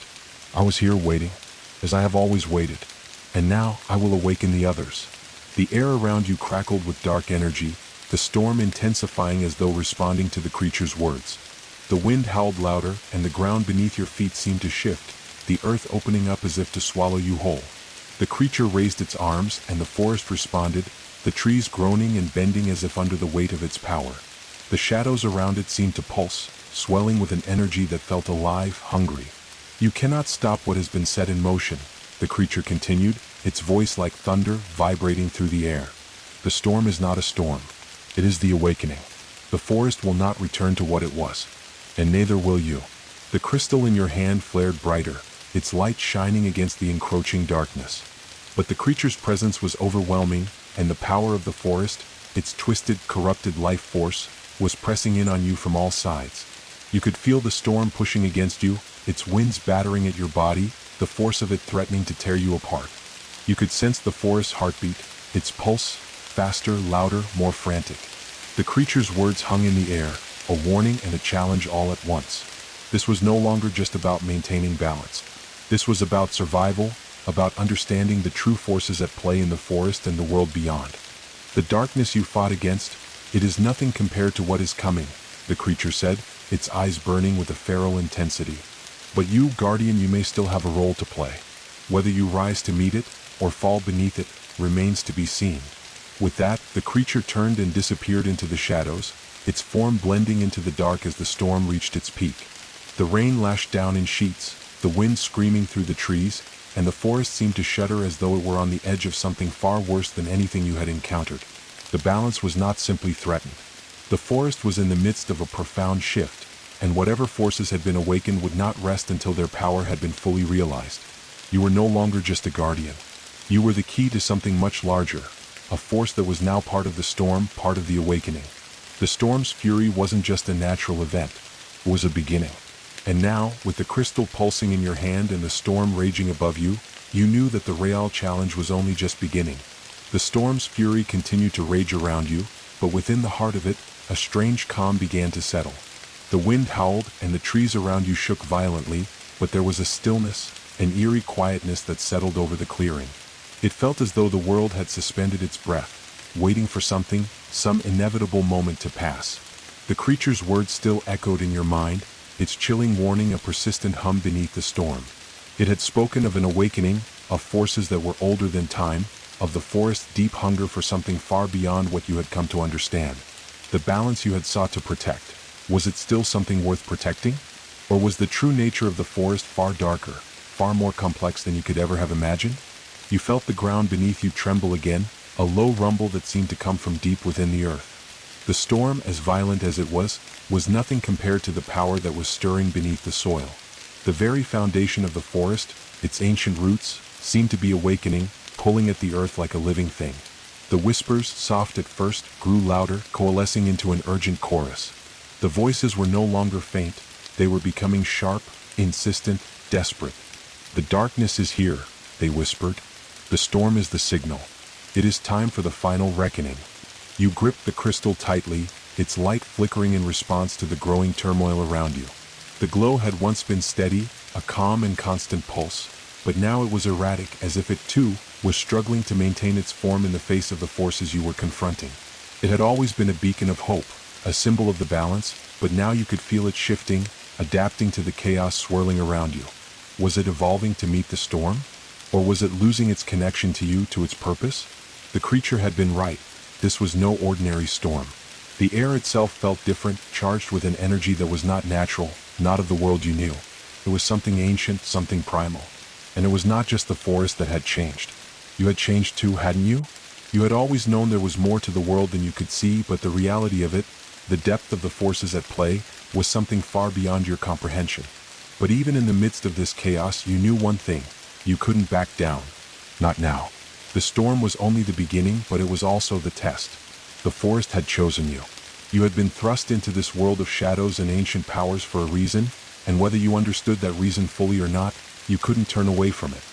With a deep breath, you stepped forward, feeling the weight of the storm pressing down on you as you moved. The crystal pulsed in your hand, its light cutting through the darkness like a beacon, but it was dimming, flickering, struggling against the overwhelming power that surrounded you. The ground trembled again, but this time, it wasn't just the forest that was moving. The trees around you, those ancient, towering sentinels, began to shift. The roots cracked open as though the earth itself was peeling back, revealing the underbelly of the forest, a dark and twisting labyrinth that had been hidden for eons. The trees groaned, their limbs stretching and bending unnaturally as they began to move, their bark peeling away in long strips, revealing something beneath. You froze, your heart pounding in your chest, as the trees around you began to rearrange themselves, their massive trunks shifting like giant, skeletal fingers. The once sturdy path you had followed was now barely visible, swallowed up by the mass of roots and twisted branches that spread across the clearing like a flood. And then, from the very heart of this unnatural movement, something rose. A massive figure, a giant, its body composed of roots, bark, and living earth, slowly emerged from the ground. Its face was a mask of twisted wood and dark vines, its eyes glowing with a deep, unnatural green. The very air seemed to pulse with its presence, the earth beneath your feet groaning in response to its awakening. This was no mere guardian of the forest. This was the forest itself, alive, aware, and hungry. You stepped back instinctively, your grip tightening on the crystal as the giant's massive form loomed before you. Its eyes locked onto yours, and you felt a strange pull, an overwhelming sense of power emanating from it. It was not hostile, not yet, but it was ancient, and it was far beyond anything you had encountered in your journey. It was as though it was judging you, weighing your very soul. "You are the guardian," the giant's voice rumbled, low and deep, as though it came from the very earth itself. "The one who walks between light and shadow." The ground beneath you trembled again, the roots around you writhing as if alive. The storm above continued to rage, but here in this moment, it seemed distant. The forest was the true power now, and it was waking up, reclaiming what had been hidden, what had been forgotten. "You have touched something ancient," the giant continued, its voice like the groaning of the earth, slow and deliberate. "You have disturbed the balance, awakened what was buried beneath. The storm is not just a signal, it is the first breath of something greater, something older. The darkness is not what you think. It is not your enemy. It is a part of this world as much as the light. And it is time for it to return." You swallowed hard, the weight of the giant's words pressing down on you like a stone. The balance you had fought for, had it been an illusion? Was there truly no distinction between light and dark? Was the true balance the union of both, the blending of opposites? Before you could respond, the giant's massive hand reached out, a twisted, gnarled thing that seemed to stretch across the clearing with terrifying speed. The air around you cracked with the sound of splintering wood as its fingers brushed against the very fabric of the storm, the winds howling in response. "You must decide, guardian," the giant's voice boomed. "The storm is only the beginning. You are the key to this world's fate. Will you walk the path of balance, or will you be consumed by the storm?" The crystal in your hand flickered again, its light now weak, almost extinguished by the power that surrounded you. It felt like a spark in the dark, a tiny flame against the rising tide of power, struggling to survive. But you weren't ready to give in. Not yet. You stepped forward, your heart pounding, your body shaking with the weight of the decision before you. You could feel the storm pressing in, the forest closing in on you. The darkness was alive in this place, but so was the light. And somewhere, in the deepest part of your soul, you knew that you had the power to tip the balance, to shape the world around you. The question wasn't whether the storm would come. It was what you would do with the power it had awakened in you. The forest was waiting. The storm was building. And you were the storm's eye, caught between worlds, between forces, caught in the decision of your life. The ground beneath you continued to rumble, the deep vibration of ancient forces shifting beneath the soil, and the very air around you felt charged with a raw, untamable energy. The storm above, once a distant thing, now felt like a living entity, its fury reflected in the massive, shifting form of the giant that loomed over you. It was as though the forest itself had begun to breathe, its ancient lungs drawing in a deep, thunderous breath, the pulse of the earth reverberating through your bones. You stood at the heart of the storm, caught in the eye of something that was greater than you, greater than the balance you had once fought so hard to protect. The crystal in your hand pulsed weakly, its once steady light flickering like a dying flame, struggling to keep up with the overwhelming power of the forest, the storm, and the awakened giant before you. The forest had changed. The balance had changed. And you were no longer just a guardian. You had become a part of this shifting world, bound to it in ways you could not yet fully comprehend. The darkness, the light, the storm, it was all part of you now. You are at the heart of the storm.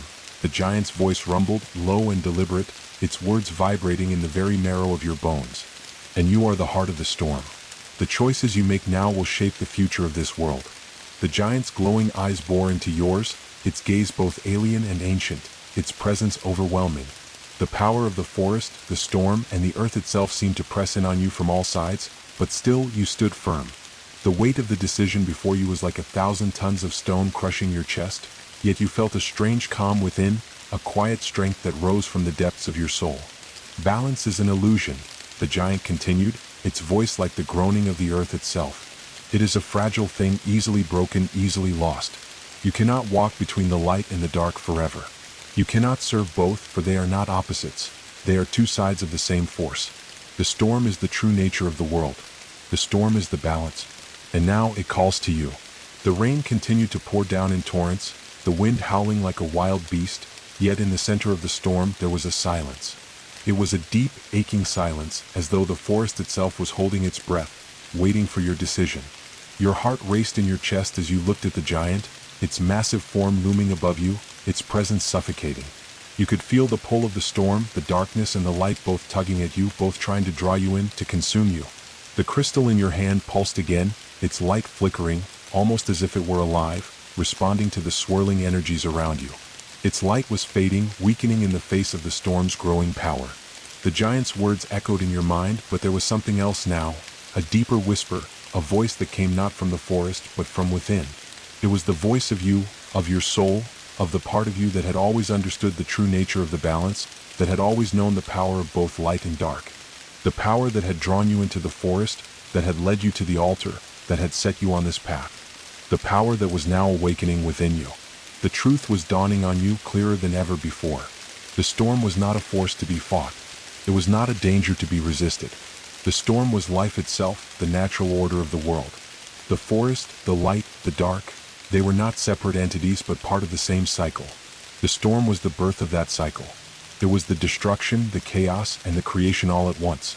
Without the storm there could be no growth. Without the darkness there could be no light. And without the light there could be no shadow. You had always believed in the balance, the idea that you could stand between the two forces, protect both the light and the dark. But now, as you stood at the very heart of the storm, you realized that balance was not about keeping the two forces apart. It was about embracing both, allowing them to merge, to flow together, and to shape the world. And you, the guardian, were the one who would shape that world. The giant stepped forward, its massive footfall shaking the earth, but it did not advance aggressively. It was as if it was waiting for you, watching you, studying you.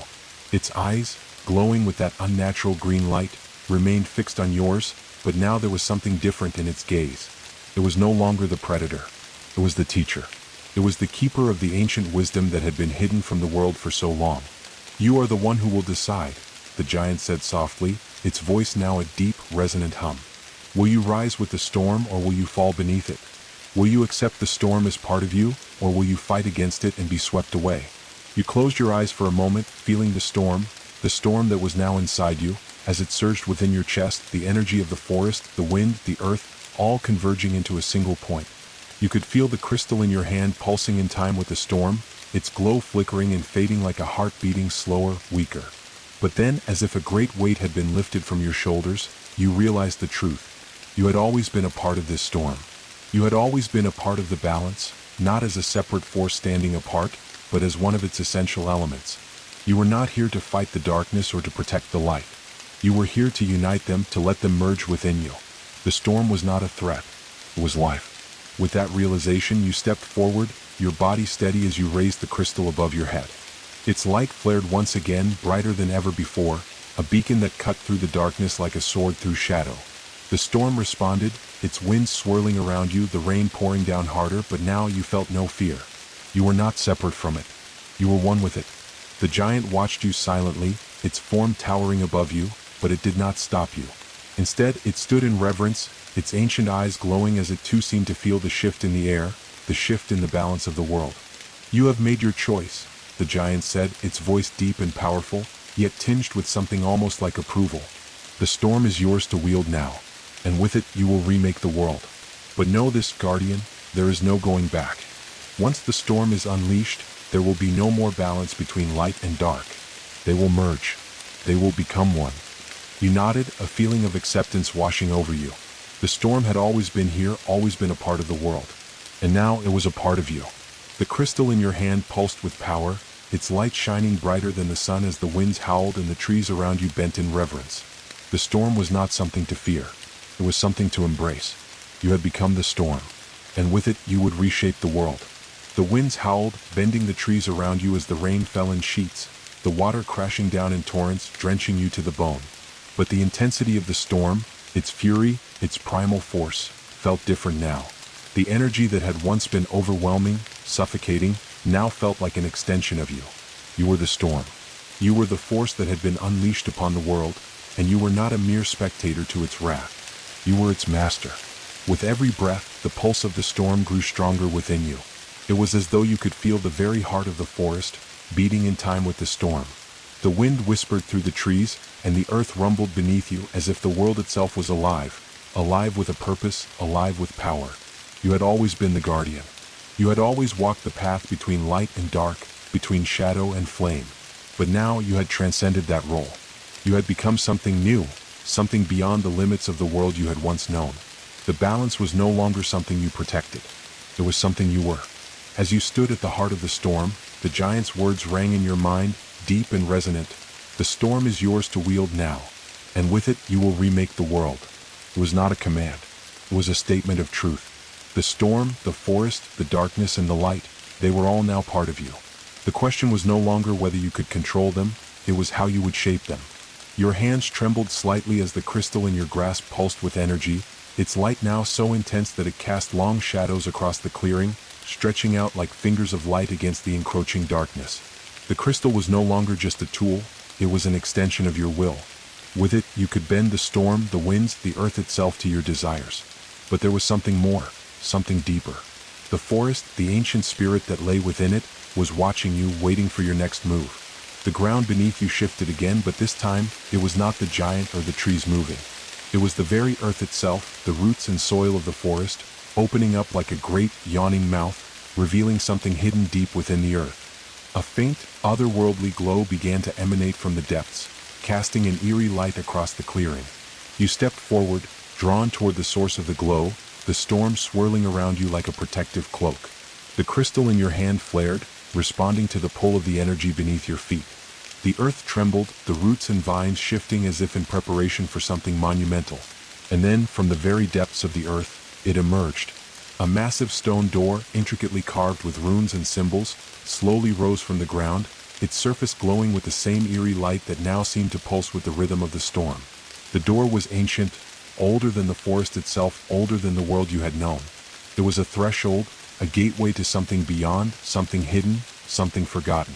As the door opened with a slow, grinding groan, a wave of energy washed over you, a flood of ancient power that made your hair stand on end. The storm raged, the wind screaming in fury, but in that moment, it was as if the very earth had fallen silent. Everything stopped as if holding its breath. The door was open now, and beyond it, there was only darkness. But this was not the same darkness that had haunted you before. This darkness was ancient, deep, and it felt alive. It beckoned you forward, calling you to step into the unknown, into a realm that had been sealed away for longer than you could imagine. The storm still raged around you, but it no longer felt like a threat. It felt like a conduit, a bridge between worlds. And the giant, the forest, the ancient energy of the earth itself, they were all waiting for you to cross that bridge. You stepped forward, your heart pounding in your chest as you approached the threshold of the stone door. The storm responded, the wind howling louder as if urging you on. The crystal in your hand pulsed with increasing intensity, its light flickering like a heartbeat. And as you reached the edge of the doorway, you felt a surge of energy, a pulse that seemed to come not from the crystal, but from the very core of the earth itself. The storm calls to you, the voice of the giant resonated in your mind, deep and heavy. It is the storm of creation, the storm of rebirth. But to wield it, to truly control it, you must pass through the darkness. You must walk the path that was laid before you. The storm is not just a force to be harnessed. It is a test, a trial. You paused, your hand resting on the stone of the door, the energy of the earth now thrumming through your fingertips. The darkness beyond the door was calling, pulling at you like an invisible hand, and yet you knew this was not a path that could be taken lightly. The storm had awakened the forces within the earth, within the forest. And now it was time to discover what lay beyond the veil. Stepping into the doorway, you were immediately enveloped by a thick, suffocating darkness. The storm's light was swallowed up by the shadows, and for a moment, you could see nothing. The winds were still howling, but the sound seemed distant, muffled. The only thing you could feel was the beating of your own heart, the pulse of your own breath, and the thrum of the energy that surrounded you. Then slowly the darkness began to fade. Not with light, but with an understanding. As if the storm had become a part of the world within this space. A world that was both ancient and infinite. You could feel the very ground beneath your feet shifting, moving with the rhythm of the earth's heartbeat. The darkness was not just a void, it was the birthplace of creation, the foundation upon which all things were built. You could hear whispers, soft at first but growing louder, more distinct. The voices of the forest. The voices of those who had walked this path before you. They were not threats. They were guides, ancient beings who had long since faded from the world, but who had left their mark on the earth, on the very fabric of reality. The storm is the key, a voice whispered, faint and ethereal. It is the storm that birthed all things. The storm that brings creation and destruction in equal measure. You are the storm guardian. But you must choose how you wield it. Ahead, you could make out the faintest flicker of light, a soft glow that pulsed in time with your own heartbeat. It was not the light of the crystal, but something deeper, something older. As you stepped closer, the light grew brighter, and you could see that it was coming from the heart of a vast, ancient tree, its bark twisted and gnarled, its branches stretching high into the unseen sky above. This tree was not like the others in the forest.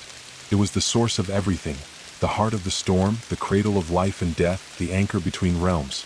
And you were standing at its roots, at the very center of creation itself. You took a deep breath, your heart pounding in your chest as the voices whispered louder, and the storm outside raged more violently than ever. But inside this realm there was a sense of quiet, a sense of purpose. The storm had come. It had awakened the forces of creation and destruction. And now it was time for you to decide how it would shape the world. The storm was no longer an enemy to be fought. It was the beginning of something new. And you were its keeper. The ancient tree before you, its twisted bark reaching toward the sky, stood as the heart of the storm, its roots entwined with the very soul of the earth. The storm raged outside the ethereal doorway, yet here in the shadow of the tree, there was a profound stillness, a deep, resonant silence. It was not a silence of absence, but of waiting. It was the kind of silence that accompanied moments of great transformation, when the world held its breath in anticipation of something both ancient and new. You could feel the storm within you, its pulse in rhythm with your heartbeat. It was not just a force you commanded, it was now a part of you, of your very essence. The crystal in your hand hummed with the same energy that seemed to emanate from the tree, a deep, throbbing power that felt as though it could birth and destroy worlds with a single thought. The whispers grew louder now, swirling around you, their voices fragmented, ancient, and heavy with the weight of countless years. You stand at the center, they murmured, each voice overlapping the other. You stand at the precipice of creation and destruction. The storm is not merely a force to be wielded. It is a reflection of what lies within you. The darkness, the light. Creation, destruction. Both are bound within you, within your heart, your soul. The tree's branches creaked as if they were stirring in response to the voices. Beneath the twisted bark, you could see faint glimpses of light, pulsing like the heartbeat of the world itself. This tree was not merely a living thing, it was the foundation of life. The roots of this tree burrowed deep into the earth, and the branches reached toward the sky, both feeding from the energies of the storm. It was here that the balance had been born, the cycle of life and death, of creation and decay, that governed all things. It is time to choose, the voices continued, their tones layered with a strange, harmonic resonance. You are the one who will decide. Will you restore the balance, or will you shatter it entirely? Will you embrace the storm as the beginning or as the end? A cold shiver ran down your spine as the weight of the decision settled upon you. The tree's power, the storm's fury, the forces of life and death, they all hung in the balance. The future of the world lay in your hands. You could feel the forest, the earth, the winds, the very air itself, all waiting, holding their breath. The storm had been unleashed. Now it was you who must decide its true nature. The crystal in your hand pulsed again, and you could feel the storm surge within you as if it were answering a call. But it was not only the storm that had awakened. The tree, the heart of creation, was calling you. Its pulse, its rhythm had synchronized with yours. Its energy was now your energy, and it felt as though you were standing at the very edge of an abyss, one that threatened to swallow you whole. You stepped closer to the tree, your feet moving with a kind of automatic grace, as if the very earth beneath you was guiding you. The whispers grew louder, a cacophony of voices now swirling around you like the winds of the storm. They spoke in unison, their words indistinguishable from the howling of the wind. You are the storm. The words echoed in your mind, crashing through the storm of your thoughts. It was not a statement, it was a truth. You were the storm.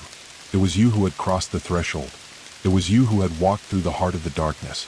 And it was you who would now shape the fate of the world. You extended your hand toward the tree, your fingers brushing the bark. The moment your skin made contact with its surface, the storm outside seemed to falter, the winds momentarily stilling as if waiting for your decision. A surge of power rushed through your body, coursing through your veins. It was as if the storm and the tree had converged into a single, overwhelming force.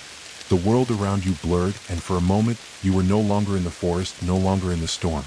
You were suspended in a space outside time itself. A place where the very essence of creation and destruction swirled in a violent, chaotic dance. The forces of life and death, of light and dark, of good and evil, all merged together in a swirling vortex of raw energy.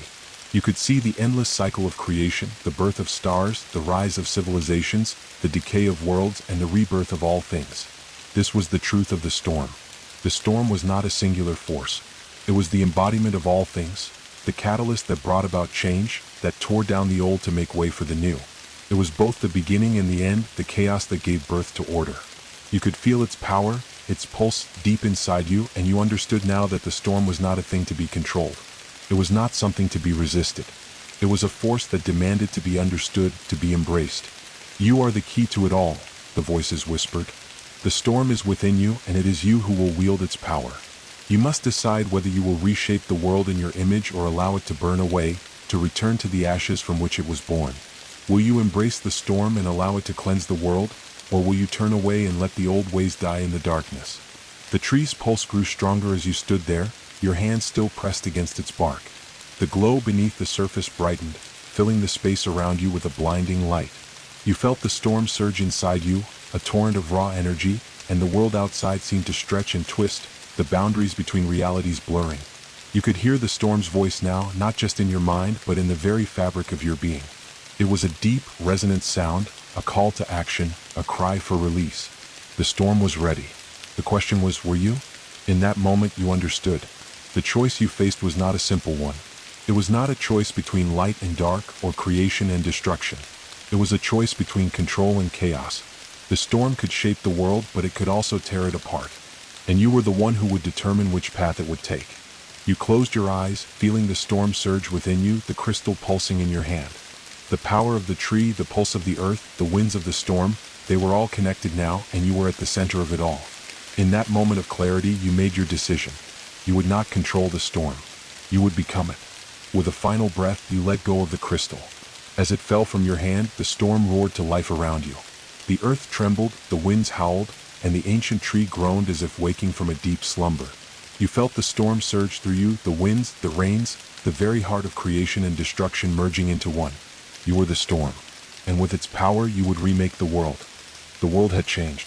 The moment you embraced the storm, the boundaries between the forces of life and death, light and dark, creation and destruction, had dissolved.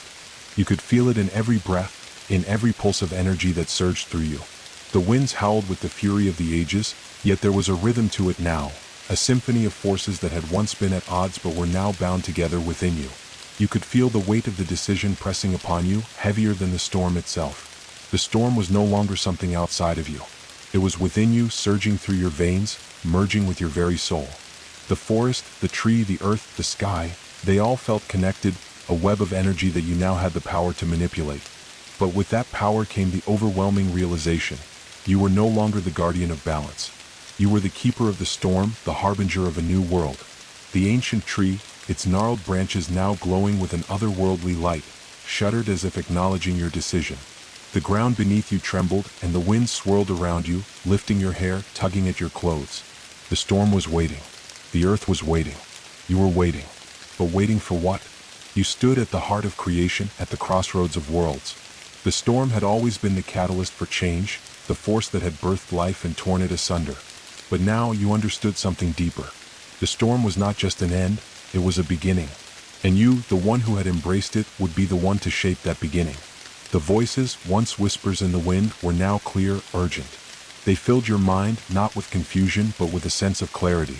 The storm was a reflection of your own soul, untamed, chaotic, but capable of greatness. It was your choice now. The path was yours to carve. Would you remake the world in your image, or would you allow the storm to consume everything in its wake? You closed your eyes and took a deep breath, feeling the storm rise and fall within you like the crashing waves of the ocean. The power was intoxicating, a force unlike anything you had ever known. But it was not just power. It was purpose. The storm, the tree, the forest, they were all part of a larger plan, a cycle that had begun long before you had entered this world. You were not an outsider to it. You were a part of it. As you opened your eyes, the forest before you shifted, as though the storm itself had altered its very fabric. The trees groaned as their roots shifted and stretched toward the sky, their branches creaking as they twisted into strange new shapes. The ground beneath you pulsed with the rhythm of the earth, a living, breathing thing that was as ancient as the storm itself. The storm outside, still raging with fury, seemed to mirror the turmoil within you. The ancient tree's glow intensified, its roots reaching deeper into the earth, pulling the very essence of the storm into the soil. You could feel the power building beneath your feet, a force so vast and ancient that it seemed to bend reality itself. The storm had come to an end. This was the new beginning. But what would you do with it? The storm no longer needed to rage. It was now a force of creation. You had the power to bend it to your will, to reshape the world as you saw fit. The winds that howled above you could become the breath of new life. The rains could wash away the old, making room for the new. The darkness could be a shroud, a veil that concealed what was yet to come. Or it could be a force of rebirth, allowing new life to grow from the ashes of the past. You turned your gaze toward the horizon, and for the first time, you saw the world in its full complexity. The forest, the storm, the land, all of it was part of the same cycle. A cycle of life, of death, of creation and destruction. The storm was not just a natural force, it was the heartbeat of the world itself. And now you had the power to alter that heartbeat. The wind whispered around you, carrying with it the voices of the past, the forgotten souls who had once walked this earth. Their words were clear now, no longer a jumble of conflicting thoughts, but a single, unified message. You are the keeper of the storm. You are the one who will decide its course. What will you choose? Your heart raced as you looked at the storm, at the forest, at the vast, untamed power that lay before you. The choices were endless. The world was at your fingertips, and you held the storm in your hands. The winds howled again, louder now, as if demanding an answer. Would you give in to the chaos? The storm could easily tear the world apart. You could let it rage, unchecked, until everything was swept away in its wake. The old world, with its systems and structures, could be destroyed, leaving only the raw, unfiltered power of nature behind. The storm could burn away the remnants of the old world, and in the ashes, something new could be born. A world unburdened by the mistakes of the past. A world shaped by your will alone. But was that the answer? Could you truly wield such power without consequence? Or would you attempt to restore the balance? The storm had always been a force of destruction, but it was also the force that gave birth to new life. The winds that tore down old trees also spread seeds to new lands. The rains that flooded the earth also nourished the soil, allowing new growth to take root. The storm, when channeled properly, could be the ultimate force of balance, a force that could cleanse the world not by destroying it, but by giving it the opportunity to regenerate.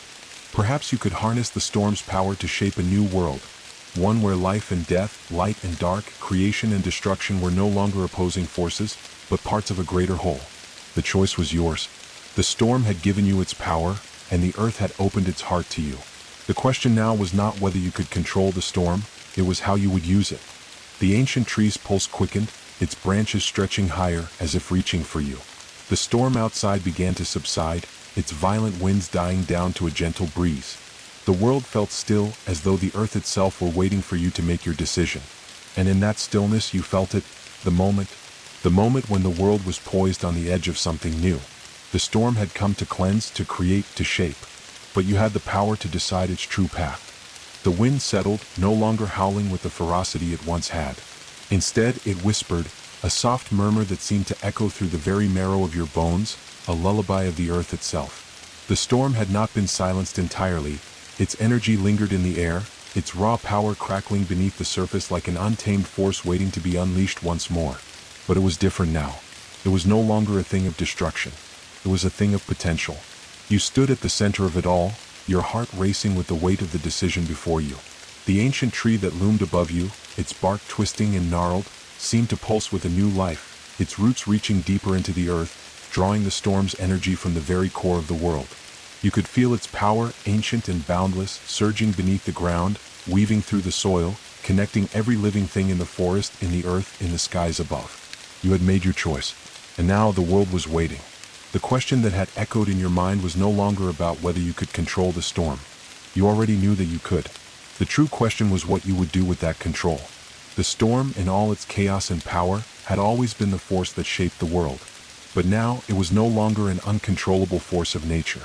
It was yours, and it was waiting for your command. The winds were calm now, but the energy still hummed beneath the surface, a reminder of what was to come. The storm was not just a tempest of wind and rain. It was the very lifeblood of creation itself, the force that brought both birth and destruction, growth and decay. You had felt it in your bones, in the very fiber of your being. The storm was not just a destructive force. It was a force of transformation. As you gazed at the forest around you, the ancient trees' glow casting long shadows on the ground, you understood. You had the power to reshape the world. The storm could no longer tear it apart. Instead, it could give it new life. You could use the storm's power to clear away the ruins of the old world, sweeping away the remnants of corruption, decay, and imbalance. You could purge the earth of the darkness that had taken root in the hearts of men and beasts alike. You could cleanse the world and allow something new to grow in its place. But there was a danger in this, a temptation. You could easily let the storm burn everything away, leaving nothing behind but ashes. You could let the old world die in the flames, and in those ashes, create something entirely new. It would be a world shaped by your will alone, free from the mistakes of the past, free from the imbalance that had long plagued it. But that path was not without its cost. The storm was a powerful force, but it was a force that demanded respect. It was a force of nature, and nature was never truly tame. If you let the storm run wild, unchecked, there was no telling what might emerge from the ashes. The storm could give birth to new life, yes, but it could just as easily give birth to new chaos, new darkness. The cycle of life and death could easily become an endless spiral of destruction, forever unending. The storm could create, but it could also consume. The ancient tree seemed to recognize the weight of the choice that you had to make. Its branches reached out toward you as if offering you a guide. The energy around you seemed to coalesce, swirling together in a luminous halo of light that filled the clearing. The storm's energy, its pulse, was in tune with your own now. You could feel it deep within you, vibrating through your very core. The voices, which had once been whispers, were now clearer, more distinct. They were the voices of the forest, of the earth, of the sky. And they were no longer speaking in confusion, in chaos. They were speaking as one, as a unified force of creation. The storm is a part of you, they intoned, their voices resonating with a deep, reverberating power. But it is not just your will alone that shapes the world. It is your understanding. It is your wisdom. The words echoed in your mind, and as they did, the world seemed to come into sharper focus. You were no longer just the wielder of the storm. You were its keeper, its protector. You had the power to shape it, to guide it, to direct it. But that power came with a responsibility. The storm was not a thing to be used recklessly. It was a force of creation, yes, but it was also a force of destruction. And you, as its keeper, had to learn to wield it with both wisdom and restraint. The winds began to stir once again, but now they were not violent. They were gentle, caressing the land as if offering their blessings. The storm, in all its fury, had been tempered, tamed, and now it was ready to reshape the world. You took a step forward, feeling the earth beneath you shift and tremble, a pulse of energy vibrating through the very ground. The storm was waiting for you to make your move. In that moment, you understood the true nature of the storm. It was not just about creation. It was about balance. The storm was both light and dark, creation and destruction. Without one, the other could not exist. You were not here to purge the world. You were here to guide it, to use the storm's power to restore what had been lost, to give new life where it was needed, and to sweep away what had become corrupted, out of balance, out of harmony. The storm would no longer be an agent of mindless destruction. It would be a force of renewal. And you, as the keeper of the storm, would be its guide. You raised your arms toward the sky, feeling the storm's energy surge through your body. The winds picked up once again, swirling around you, lifting your hair, tugging at your clothes. But this time the storm was different. It was not raging. It was waiting, listening, responding to your will. With a deep breath you spoke. Your voice rang out, not with command, but with purpose. You called to the storm, not to destroy, but to renew. Bring life from the ashes, you said. Purge what is corrupt. Heal what is broken. Let the storm be a force of creation. The words felt strange on your tongue, but they were right. This was the purpose of the storm, not to destroy, but to transform. The winds howled, not in fury, but in acceptance. The earth trembled beneath you, and the rain began to fall, gentle and steady, as if the storm itself had heard your call. And as the storm began to reshape the world, you felt the earth shift beneath you. The ancient tree groaned as its branches stretched higher into the sky. The roots beneath the ground pulsed with life, drawing the storm's energy into the very fabric of the earth. The storm's fury began to wane, replaced by a calm, steady power, a power that would give new life to the world. This was the beginning of a new era. The storm was no longer a harbinger of doom. It was a harbinger of change. And you, the keeper of the storm, were its guide. The storm continued to hum around you, but now, its roar had softened. What had once been a furious torrent of chaos, an unstoppable force of nature, now seemed like a living thing flowing gently around you, a force that responded to your will. The wind whispered through the trees, the rain fell in soft sheets, washing over the earth with a sense of quiet reverence. The world, once on the edge of destruction, now felt poised on the edge of something new, a birth, a transformation. As you stood at the heart of it all, feeling the pulse of the storm beneath your skin, the earth beneath your feet seemed to come alive. The roots of the ancient tree extended even further into the soil, its branches reaching toward the heavens as if embracing the energy that you had released.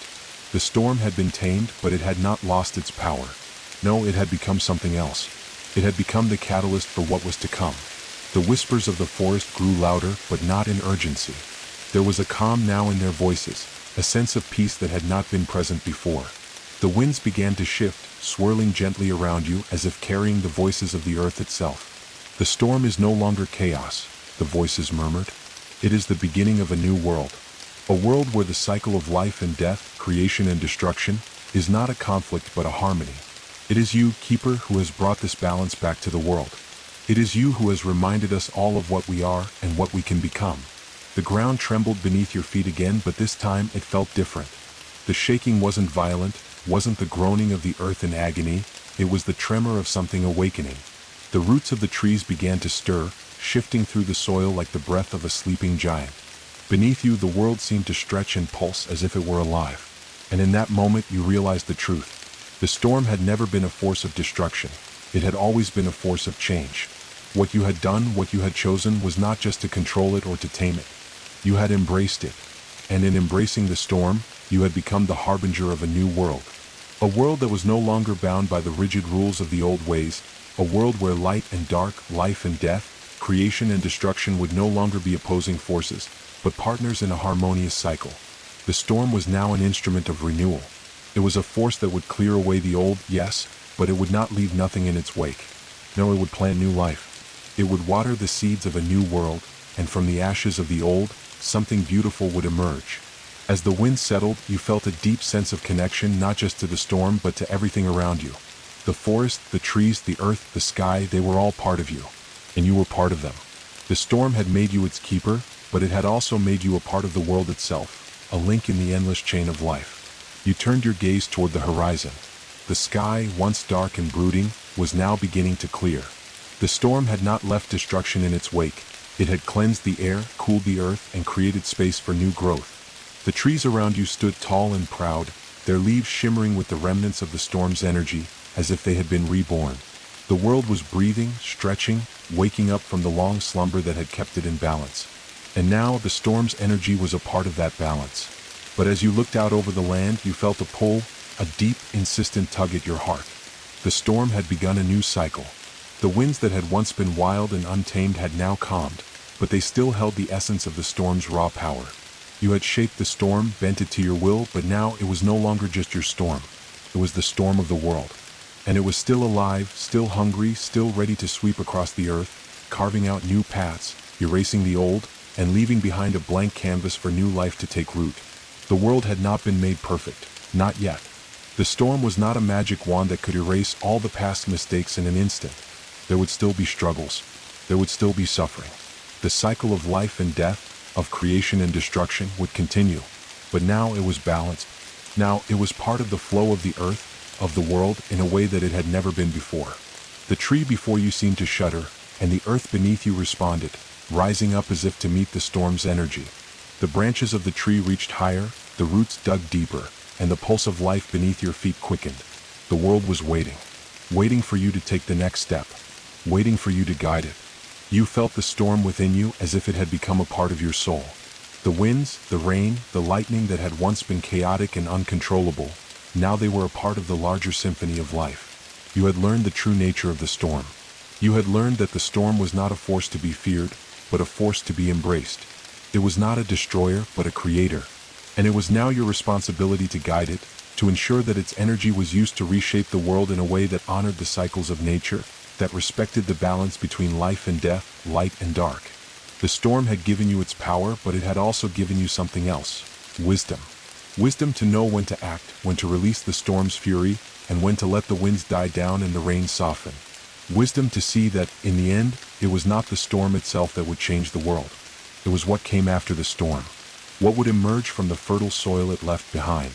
You raised your hand to the sky, feeling the wind tug at your skin, and you called to the storm once more. Not to unleash it, but to guide it. To harness its energy and use it for good. To send the winds across the world to nurture the new growth that would rise from the earth, to bring life where there was once only dust. And as the storm answered, as the winds picked up and the earth trembled beneath your feet, you knew that you had made the right choice. The storm would not fade. It would continue to shape the world, yes. But it would no longer be a force of unchecked chaos. It would be a force of life. The storm had passed, but the work had only just begun. The storm, having subsided into a hum of distant whispers, no longer raged. Instead, it simmered beneath the surface of the earth, its energy woven into the very fabric of the world, awaiting your command. The storm had come, and it had reshaped everything, yourself included. But now you stood at a crossroads. The world had been transformed by your actions, but the task of guiding it was far from over. The forest around you had changed. It no longer felt like the same place you had arrived in. It felt alive, as though the very soul of the land had been touched by the storm.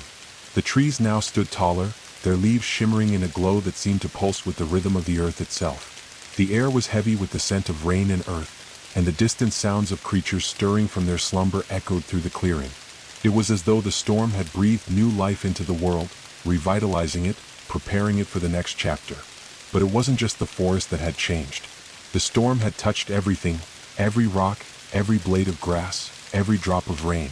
It had woven itself into the bones of the world. And now it was up to you to decide how that power would be used.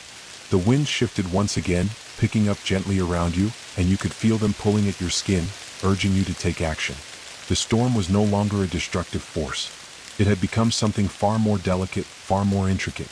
It had been tempered by your will, shaped by your understanding. And now it was ready to be guided once more. But where would you direct it? What was the true purpose of the storm's power, now that it had been tempered? The earth was yours to shape, but the path forward was not clear. The storm had given you the tools to create, but it had also given you the wisdom to know that creation is not always as simple as clearing the slate and starting anew. The voices of the forest, which had once been a chorus of chaos, now spoke to you with a soft clarity. The storm had revealed a truth, one that had been hidden beneath the surface for so long. Creation and destruction are two sides of the same coin, the voices murmured, their tone calm and steady.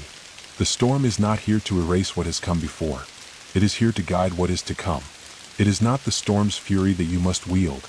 It is its capacity to heal, to renew. The earth is not a blank canvas. It is a living, breathing entity, and it must be respected as such. You took a deep breath, feeling the truth of their words settle in your chest. The storm was not a tool to be used recklessly. It was a force to be respected, to be nurtured. And with that understanding, you knew what your next step must be. You closed your eyes, allowing the storm's pulse to flow through you, feeling its energy spread beneath your skin, into your veins, into your very bones. You could feel the storm's potential, its power to clear away the old, to make way for the new. But you also felt the weight of responsibility that came with that power. The storm was not something to be wielded for personal gain. It was a gift from the earth itself, a force that needed to be handled with care, with wisdom. The winds around you began to stir, picking up once again, but this time the winds were different. They were not violent. They were purposeful. They whispered of distant lands, of forgotten places, of untouched corners of the earth that had been hidden from the world for eons. The storm had not just cleared away the old, it had opened new doors, new paths. The storm was waiting for you to decide which path to take. With a single thought, you raised your hand to the sky, calling to the storm. The wind swirled in response, the storm's energy responding to your will. You were no longer commanding the storm to destroy or to create in the traditional sense. No, you were calling on it to transform, to reveal. The storm's power was now a key, a means of unlocking the secrets of the earth, of unearthing the ancient wisdom that had been buried beneath the surface for so long. The storm responded, its energy coiling around you like a serpent, winding its way through the trees, across the land, into the earth. And with a deep, resonant hum, the earth itself began to stir. The ground beneath your feet trembled as if waking from a deep sleep. And in the distance, you saw the first signs of what the storm had awakened. A distant mountain, long dormant, began to glow with an eerie light. The earth was not just alive, it was reacting to the storm. The energy that had been unleashed had not only affected the trees and the air. It had reached deep into the heart of the earth itself, stirring ancient forces that had lain dormant for millennia.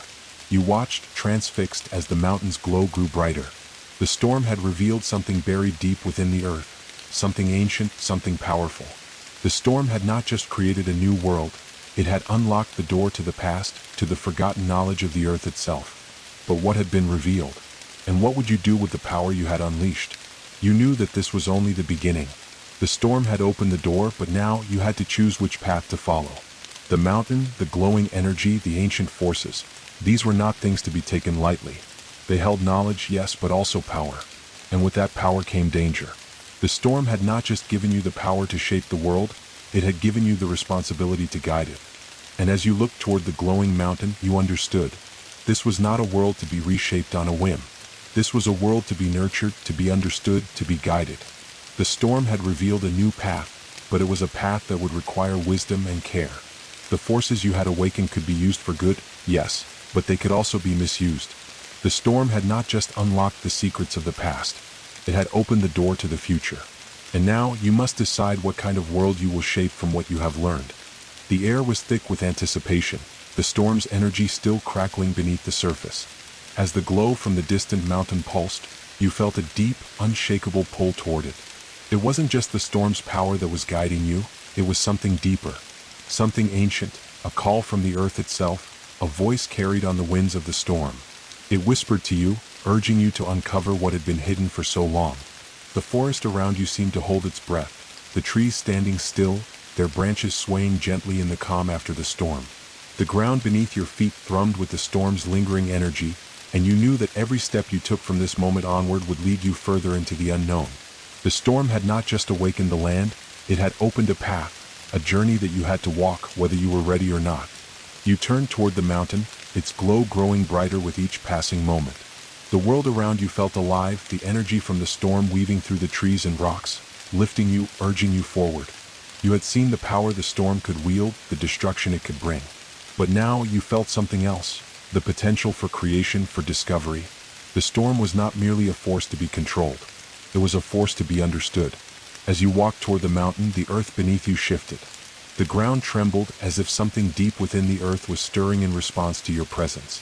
The winds began to swirl around you once more, not with the chaos of the earlier storm, but with purpose.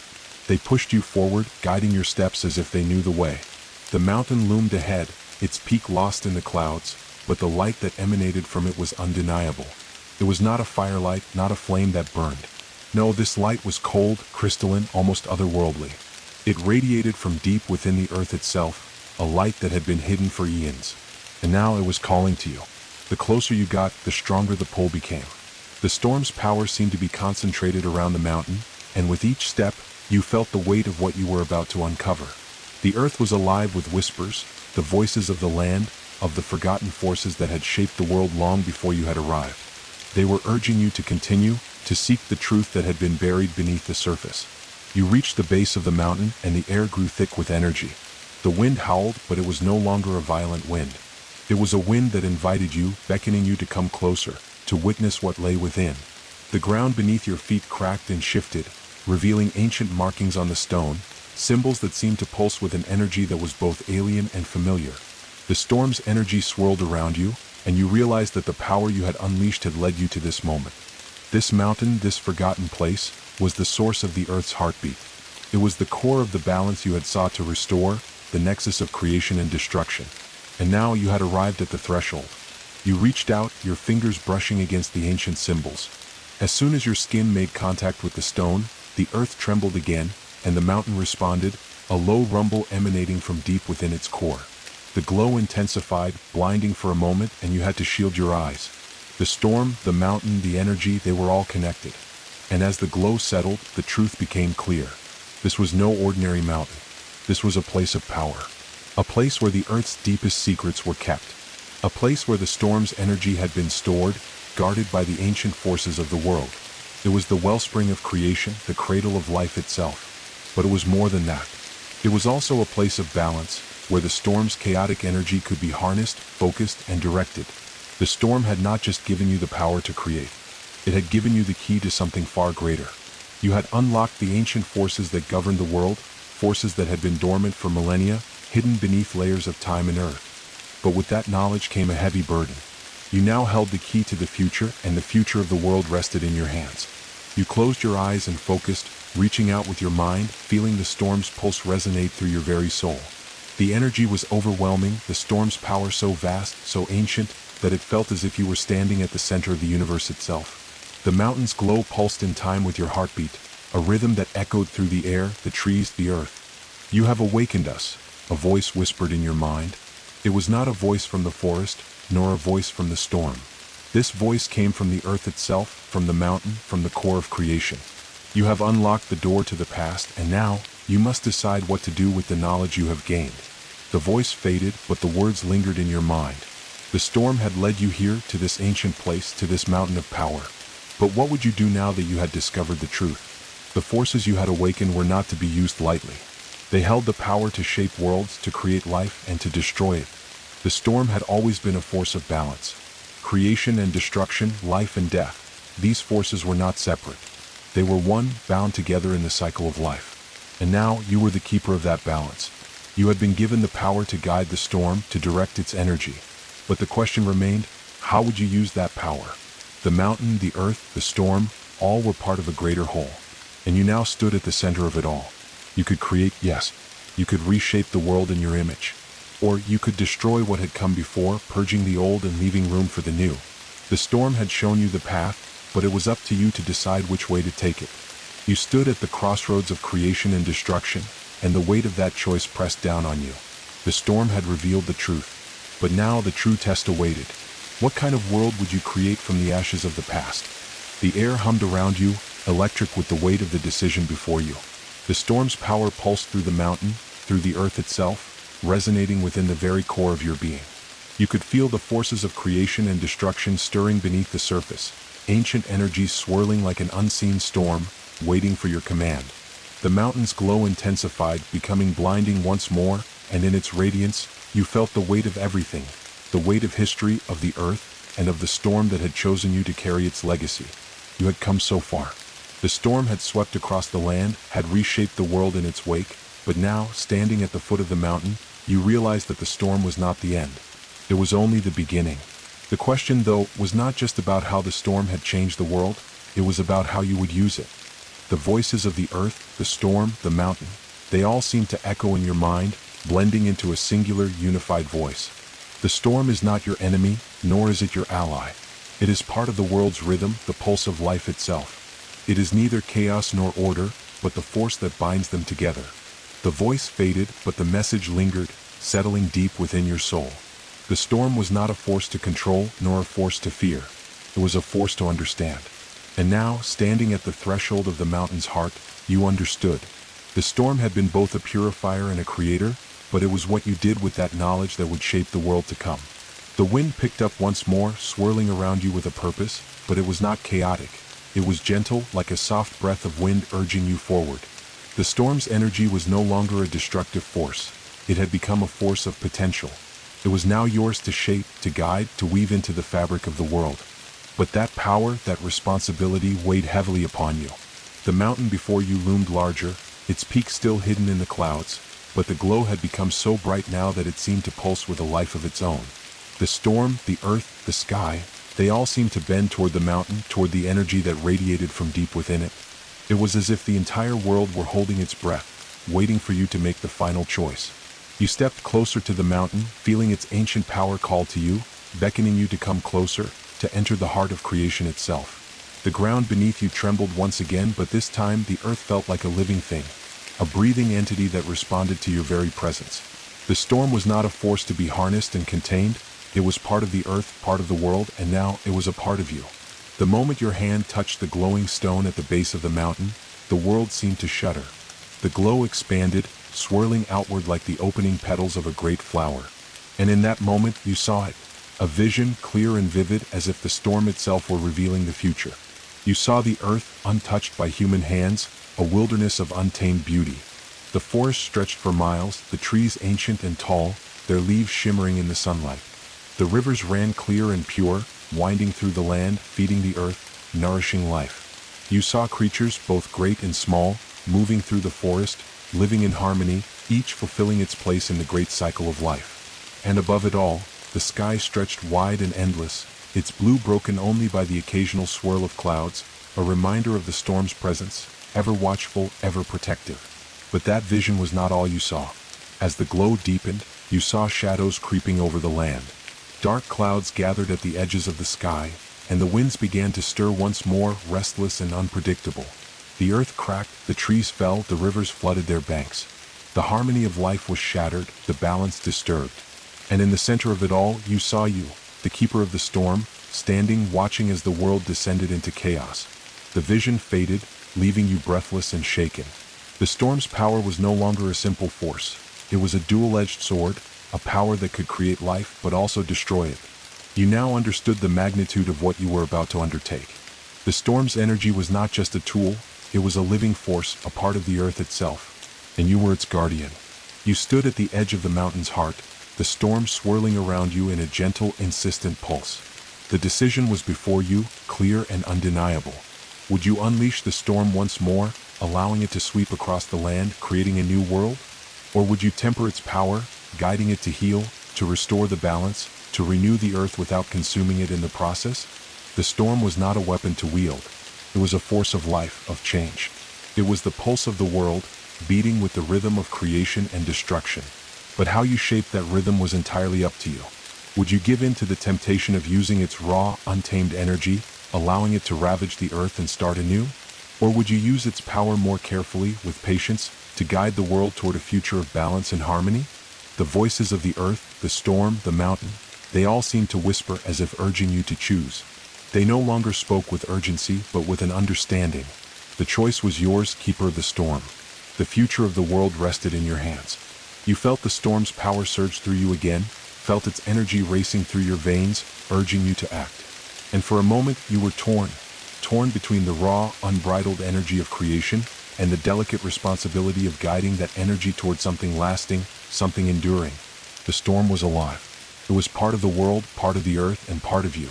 The question now was not whether you could control it, it was whether you could understand it.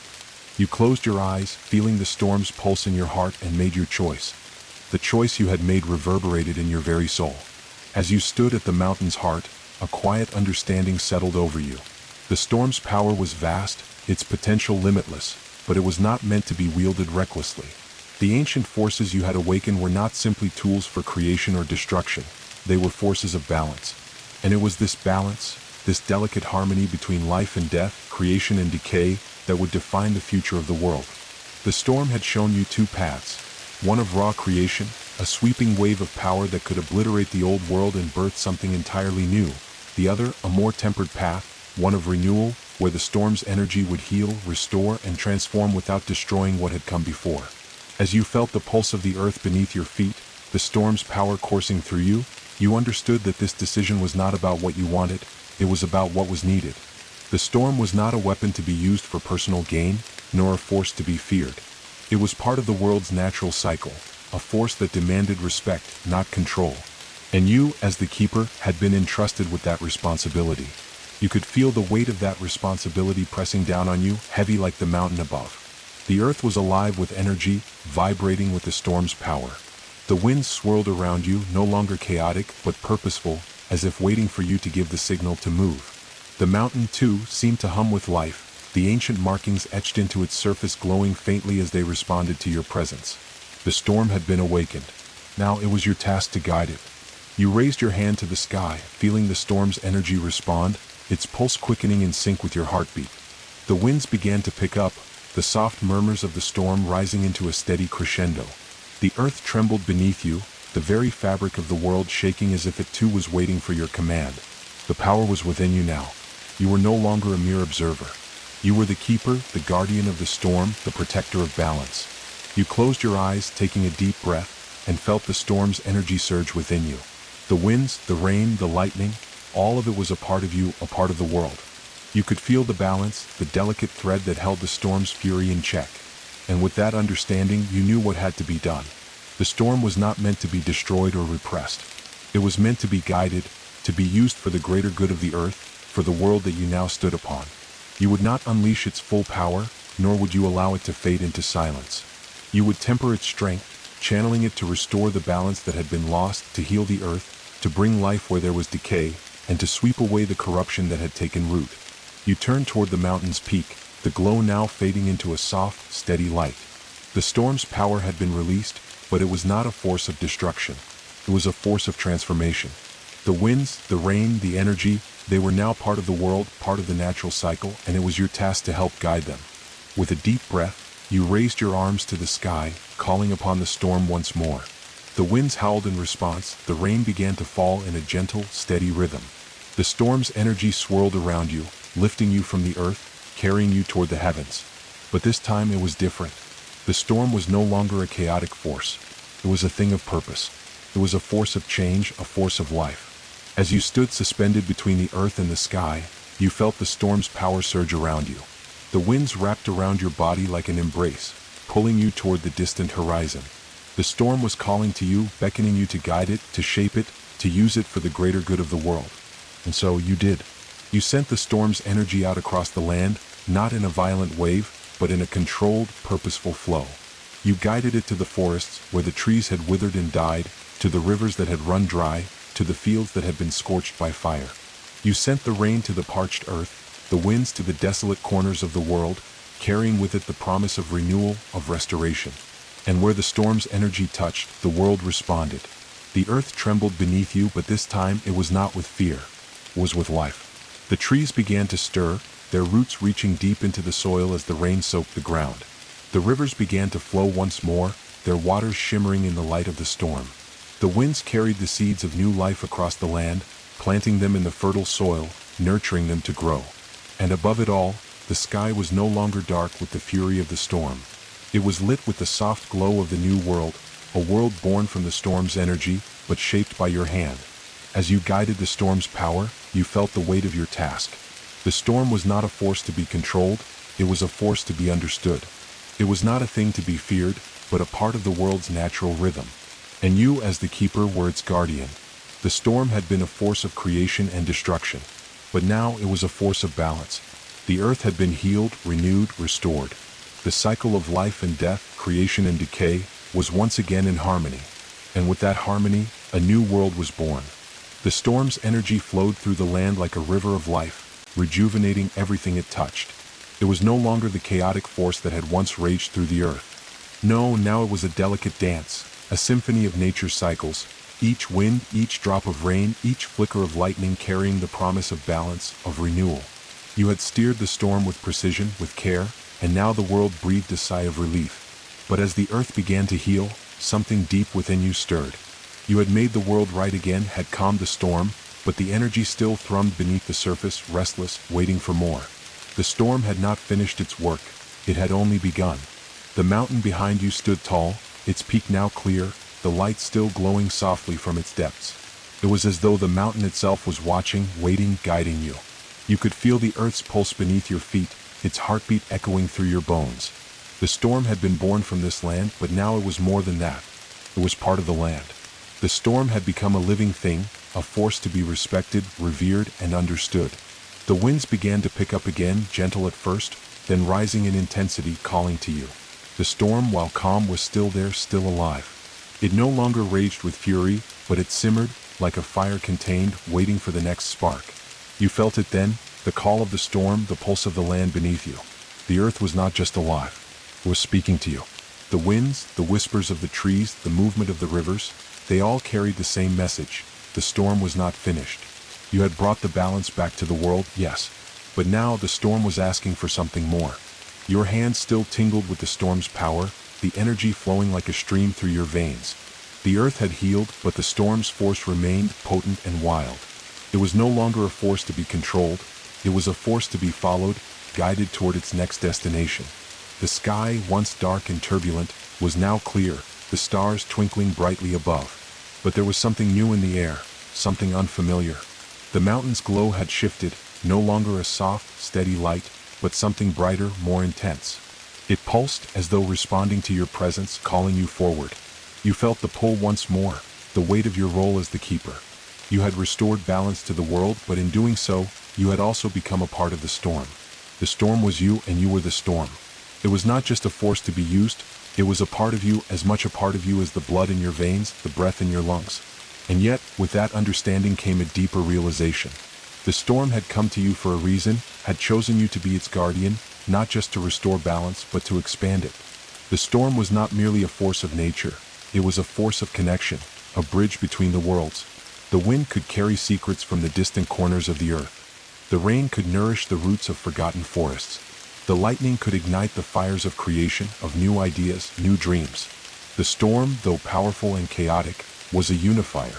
It connected everything: earth, air, sky, water, life, death. It was not separate from the world, but an inseparable part of it. And now, it was your task to help others understand that connection.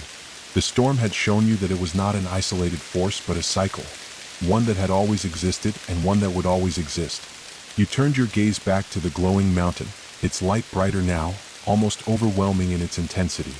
The storm seemed to pulse in rhythm with the mountain, as if they were connected by some unseen thread. The land, the storm, and the mountain, they were all part of a greater whole, a network of forces that had shaped the world since the beginning of time. And you, as the keeper, had been chosen to bring these forces into alignment. The wind swirled around you, not violently, but with purpose. They beckoned you forward, urging you to step toward the mountain, toward the heart of the storm's power. You could feel the mountain's energy rising, connecting with the storm's pulse, creating a current of raw, unshaped potential. And in that moment, you realized what had to be done. The storm could no longer be confined to one part of the world. It could no longer be controlled by just one being. It was too vast, too all-encompassing. The storm had to be shared. Its energy, its power, had to be released, not in a destructive burst, but in a steady, controlled flow, like a river that carried its water far and wide, nourishing every corner of the land. The storm's energy had to be spread across the earth, carried by the winds, the rain, the very heartbeat of the planet. But with that decision came a new burden. The storm would no longer be a single force in your hands. It would be shared, yes, but at the cost of your direct control. You would no longer be able to summon the storm at will, nor would you be able to steer its power as precisely as you had done before. The storm would become a part of every being, every creature, every force of nature. It would flow through the world, touching everything it encountered, reshaping it, renewing it, but also carrying with it the potential for destruction. You closed your eyes, feeling the storm's pulse deep within your core. You could feel the weight of the world on your shoulders, the weight of this decision. The storm had always been a part of you, and now it would become part of the world. You would no longer be its sole keeper. You would share that role with the land, the sky, the rivers, and the creatures that inhabited this world. You would no longer be its master. You would be its guide. The winds grew louder, and the earth trembled beneath your feet, but this time, it wasn't out of fear. It was anticipation. The storm was ready. The earth was ready. With one final breath, you stepped toward the glowing mountain, your heart filled with both dread and wonder. The storm's energy surged through you, swirling around you as though it knew what was coming. The winds whispered in your ear, the rain danced upon your skin, the earth hummed beneath your feet. And as you placed your hand upon the mountain's heart, you felt the storm's power rush through you, spreading outward, filling every crevice of the world, touching every living thing. The earth was alive, and you were no longer its keeper. You were its conduit, its link to the storm, to the forces of creation and destruction. The storm had come full circle.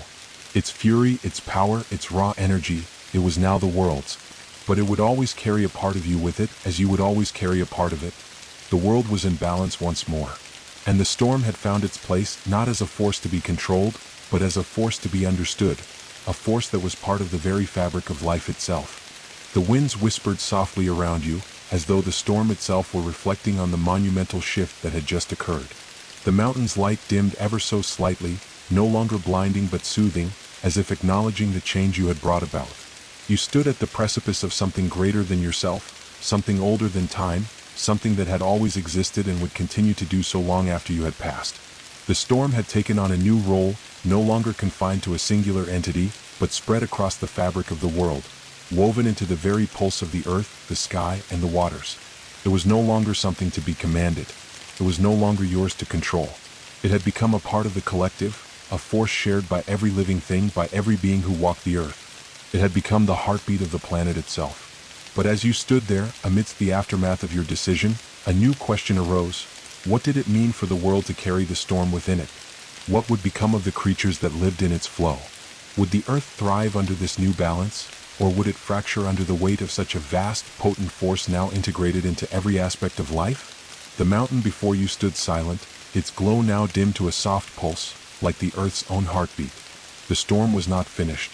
It had simply shifted, evolved, adapted to the rhythm of the world. It was no longer a tempest that swept in and destroyed. It was the rain that nurtured the soil, the wind that scattered seeds, the thunder that rolled in the distance, a reminder that creation and destruction were two sides of the same coin.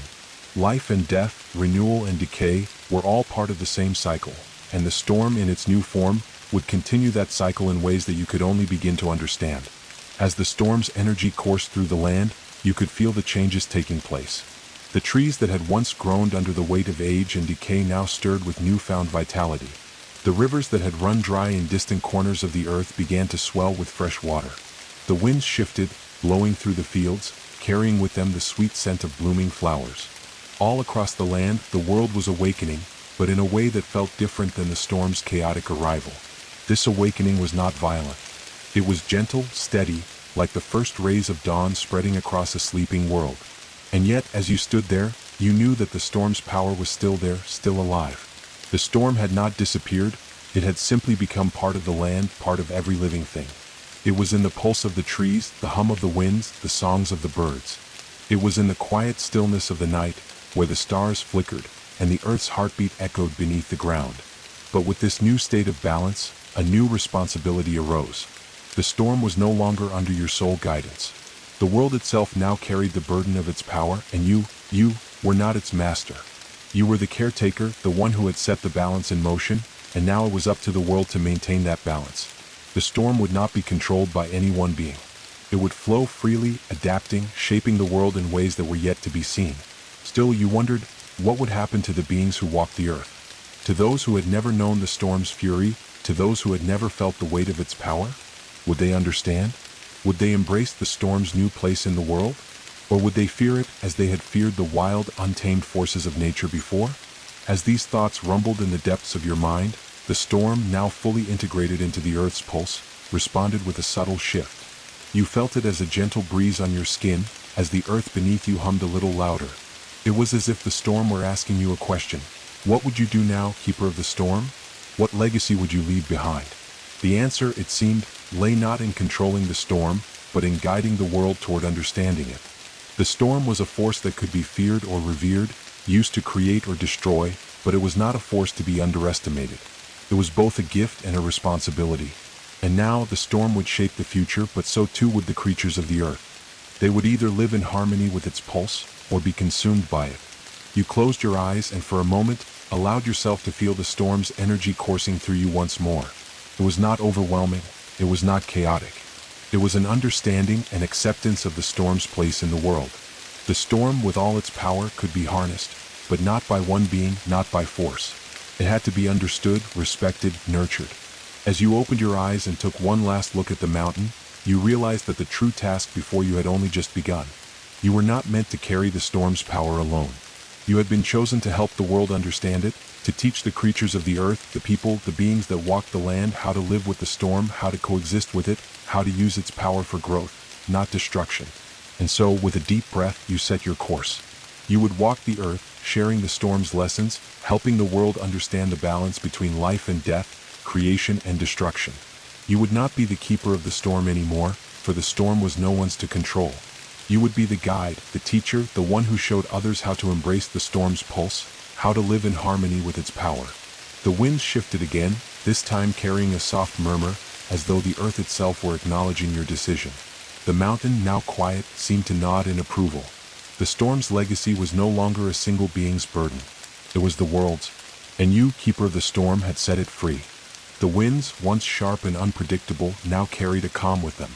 Their whispers through the trees no longer felt ominous, but familiar, like an old friend returning after a long absence. The storm had woven itself into the very fabric of the world, and it was no longer a force that could be feared or controlled.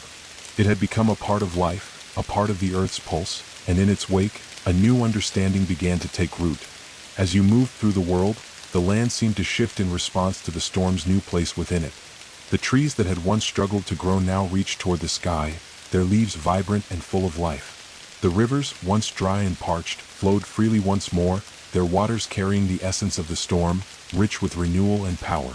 The earth itself seemed to hum with a new vitality, as if the storm had awakened something deep within it, something ancient and primal.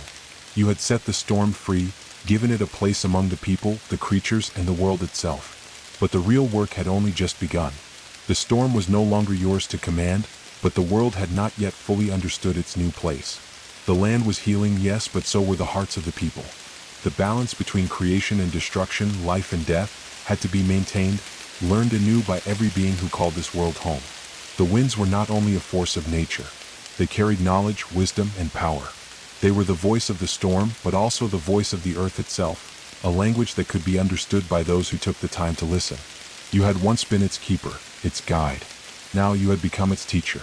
The storm, with all its power, was not something to be feared, it was something to be understood. You walked the land, from the villages nestled in the valley to the deep forests where the shadows had once loomed so dark and threatening. Everywhere you went, you taught the people. You showed them how to live in harmony with the storm, how to use its energy to create, to nourish, to protect, but never to destroy. You taught them that the storm was not a force of chaos, but a natural part of the world's cycle, a cycle that demanded respect, reverence, and balance. Some listened eagerly, eager to embrace the storm's new place in the world. They learned to grow crops in the rain that came with the storm's energy, to use the winds to fuel their mills, to draw power from the lightning in ways that had once seemed impossible. The storm's gifts were abundant, but they came with a price. The people learned that the storm's energy was not limitless. It had to be used wisely, carefully, and with respect for the earth that bore it. Others, however, struggled. They feared the storm, for they had known only its wrath in the past. They feared its power, its unpredictability, and its potential for destruction. To them, the storm was still a force of nature to be avoided, tamed, or kept at bay. They clung to old ways, to the belief that the storm was something to be conquered, something to be controlled. And so, there were divisions. Divisions between those who embraced the storm's energy and those who sought to resist it. The storm's true power, however, was in its ability to bring people together. It was not a force that could be mastered, but a force that could unite. It was in the way the rains fed the soil, the winds carried the seeds, and the lightning sparked new life. The storm was both a gift and a challenge, one that required patience, understanding, and most of all, cooperation. As the seasons passed, the world began to shift. The storm's energy infused the land, but it was no longer a chaotic, uncontrolled tempest. It was a steady rhythm, pulsing through the earth, through the creatures, through the air itself. The winds became a guide, carrying the wisdom of the storm to those who were willing to listen. The rain nourished the earth, bringing growth where there was once only desolation. The lightning sparked not fear, but creativity, as the people learned to harness its energy for good. But the journey was far from complete.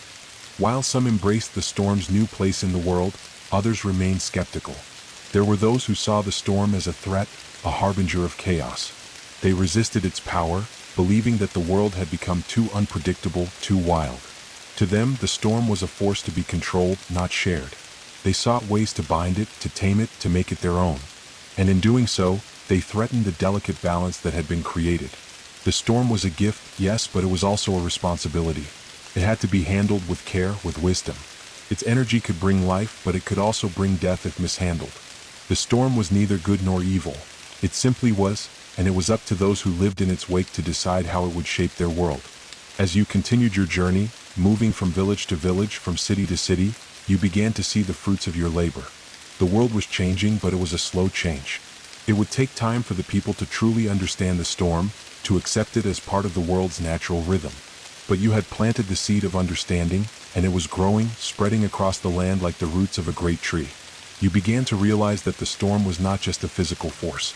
It was a symbol of the cycles of life itself, the cycles of growth and decay, of creation and destruction, of birth and death. The storm was a reflection of the world's natural state, and those who embraced it would learn to live in harmony with that state.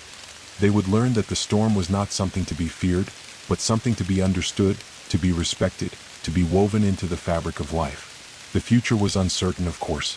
There would be struggles, and there would be those who resisted change. But you had done your part. You had shown the world the true nature of the storm, and now, it was up to them to decide what to do with it. You walked along the path, the winds rustling through the trees, carrying with them the whispers of the storm. You could hear its voice, not as a roar or a fury, but as a gentle murmur, like the soft hum of the earth beneath your feet. The storm was at peace now, as was the land. And as long as the people remembered the lessons you had taught them, the storm would remain a force of life, not destruction. It would become a part of them, just as it had become a part of the earth, woven into the very fabric of the world's rhythm. The storm had been given its place. The balance had been restored. And now, the world would continue its journey, one step at a time, carried by the pulse of the storm and the understanding that had been born from it. Years had passed since the storm's energy had been set free across the world, and as you walked through the land, a quiet, steady transformation continued to unfold before your eyes. The world had adapted, slowly but surely, to the storm's presence. It was no longer an unknown force, an overwhelming chaos. It had been integrated into the rhythms of life, guiding the land, the people, and the creatures that inhabited it. The winds were no longer harbingers of destruction, but whispers of wisdom. The rain had become the lifeblood of the earth, nourishing it with purpose. The lightning had sparked creativity, illuminating paths for the future. You had walked the earth, teaching, guiding, and sharing the storm's secrets with those who were ready to learn. You had shown the people that the storm was not a threat, but a force of transformation, of balance. It was neither to be worshipped nor feared, but understood, woven into the very fabric of life. The storm's power now rested in the hands of those who knew how to listen to it, to live with it, to use it responsibly. But as you ventured deeper into the heart of the world, you began to notice something new. The storm's legacy was not just about balance. It was about growth. The energy that had once seemed so volatile, so unpredictable, had given birth to something more than just life. It had given birth to new ways of thinking, to new beginnings. The world, it seemed, was not simply surviving, it was thriving, evolving in ways you had never imagined. In the villages and towns you visited, you saw a new generation of people growing up with the storm as a part of their world. They had never known a time without its presence, and so they treated it with the respect and reverence it deserved. They had learned to listen to the winds, to understand the patterns of the rain, to use the storm's energy for the betterment of their communities. Where once there had been fear, now there was understanding. Where once there had been division, now there was unity. You saw farmers working in harmony with the storm, planting crops in the rain that fell with a gentle rhythm, nourishing the earth without flooding it. You saw builders using the lightning to fuel their forges, crafting tools and structures that would stand the test of time. The people had learned that the storm was not a force to be harnessed or controlled, but one to be worked with, to be integrated into the cycles of the earth. In the forests, the creatures that roamed freely had adapted to the storm's presence as well. The winds had shaped their migration patterns, guiding them toward new lands where food was abundant, where the rains fell in predictable cycles, where they could thrive. The rivers, once dry, now flowed with abundance, feeding the land and providing water to all that needed it. But there was something even deeper unfolding. A quiet revolution, a shift in the way the people understood their connection to the earth. It was not just the storm's energy that had transformed the land, it was the mindset of the people. They had begun to understand that the storm was not separate from them. It was not something to be feared or revered from a distance. It was a part of them, as much a part of their existence as the earth beneath their feet, the air they breathed, the food they ate. In the cities, you saw thinkers and philosophers speaking of the storm not just in terms of weather, but as a metaphor for life itself. They spoke of the chaos and calm, the creation and destruction, the birth and death that the storm embodied. It was a symbol of the balance that every person needed to seek within themselves. The storm had shown them that life was not meant to be controlled, it was meant to be lived in harmony with the forces around them. You had given the world the gift of the storm, and now the world was transforming, evolving into something greater than it had been before. But it was not just the people who had changed. The earth itself was flourishing too. The forests were more vibrant, the rivers more alive, the skies more clear. The storm had given life, yes, but it had also made life possible. It had allowed the world to grow beyond its previous limits, to reach new heights of balance, creativity, and unity. But you could sense that even now, at this moment of peace and prosperity, the storm's true legacy had only just begun. There was more to come, more to discover, more to learn, more to create. The storm had not come to an end. It had only shifted, becoming a part of the natural order of things, part of the cycle of life itself. And as the world continued to evolve, so too would the storm evolve with it, shaping new generations, guiding new paths, and always reminding the people of the delicate balance that was necessary for life to thrive. You walked through the land, content with what you had helped bring about, yet aware of the ever-present pulse of the storm that still coursed beneath the earth. It was not gone, it was alive, alive in every tree, in every blade of grass, in every drop of rain that fell from the sky. It was part of the earth, and the earth was part of it. The storm had become one with the world, a force of nature that would continue to shape and guide the future long after you had gone. The people were ready. The storm's energy had been given to them, and now it was theirs to protect, to respect, to nurture. The lessons of the storm would continue to be passed down from generation to generation, and as long as the people remembered those lessons, the world would continue to grow, to thrive, to evolve in balance. The storm was no longer a threat. It was no longer something to be feared. It was a gift, a force of life, a reminder that creation and destruction, birth and death, were all part of the same rhythm. And as the world moved forward, you knew that the storm would always be there, in the winds, in the rain, in the hearts of the people. It was no longer a burden. It was the pulse of life itself, and it was eternal,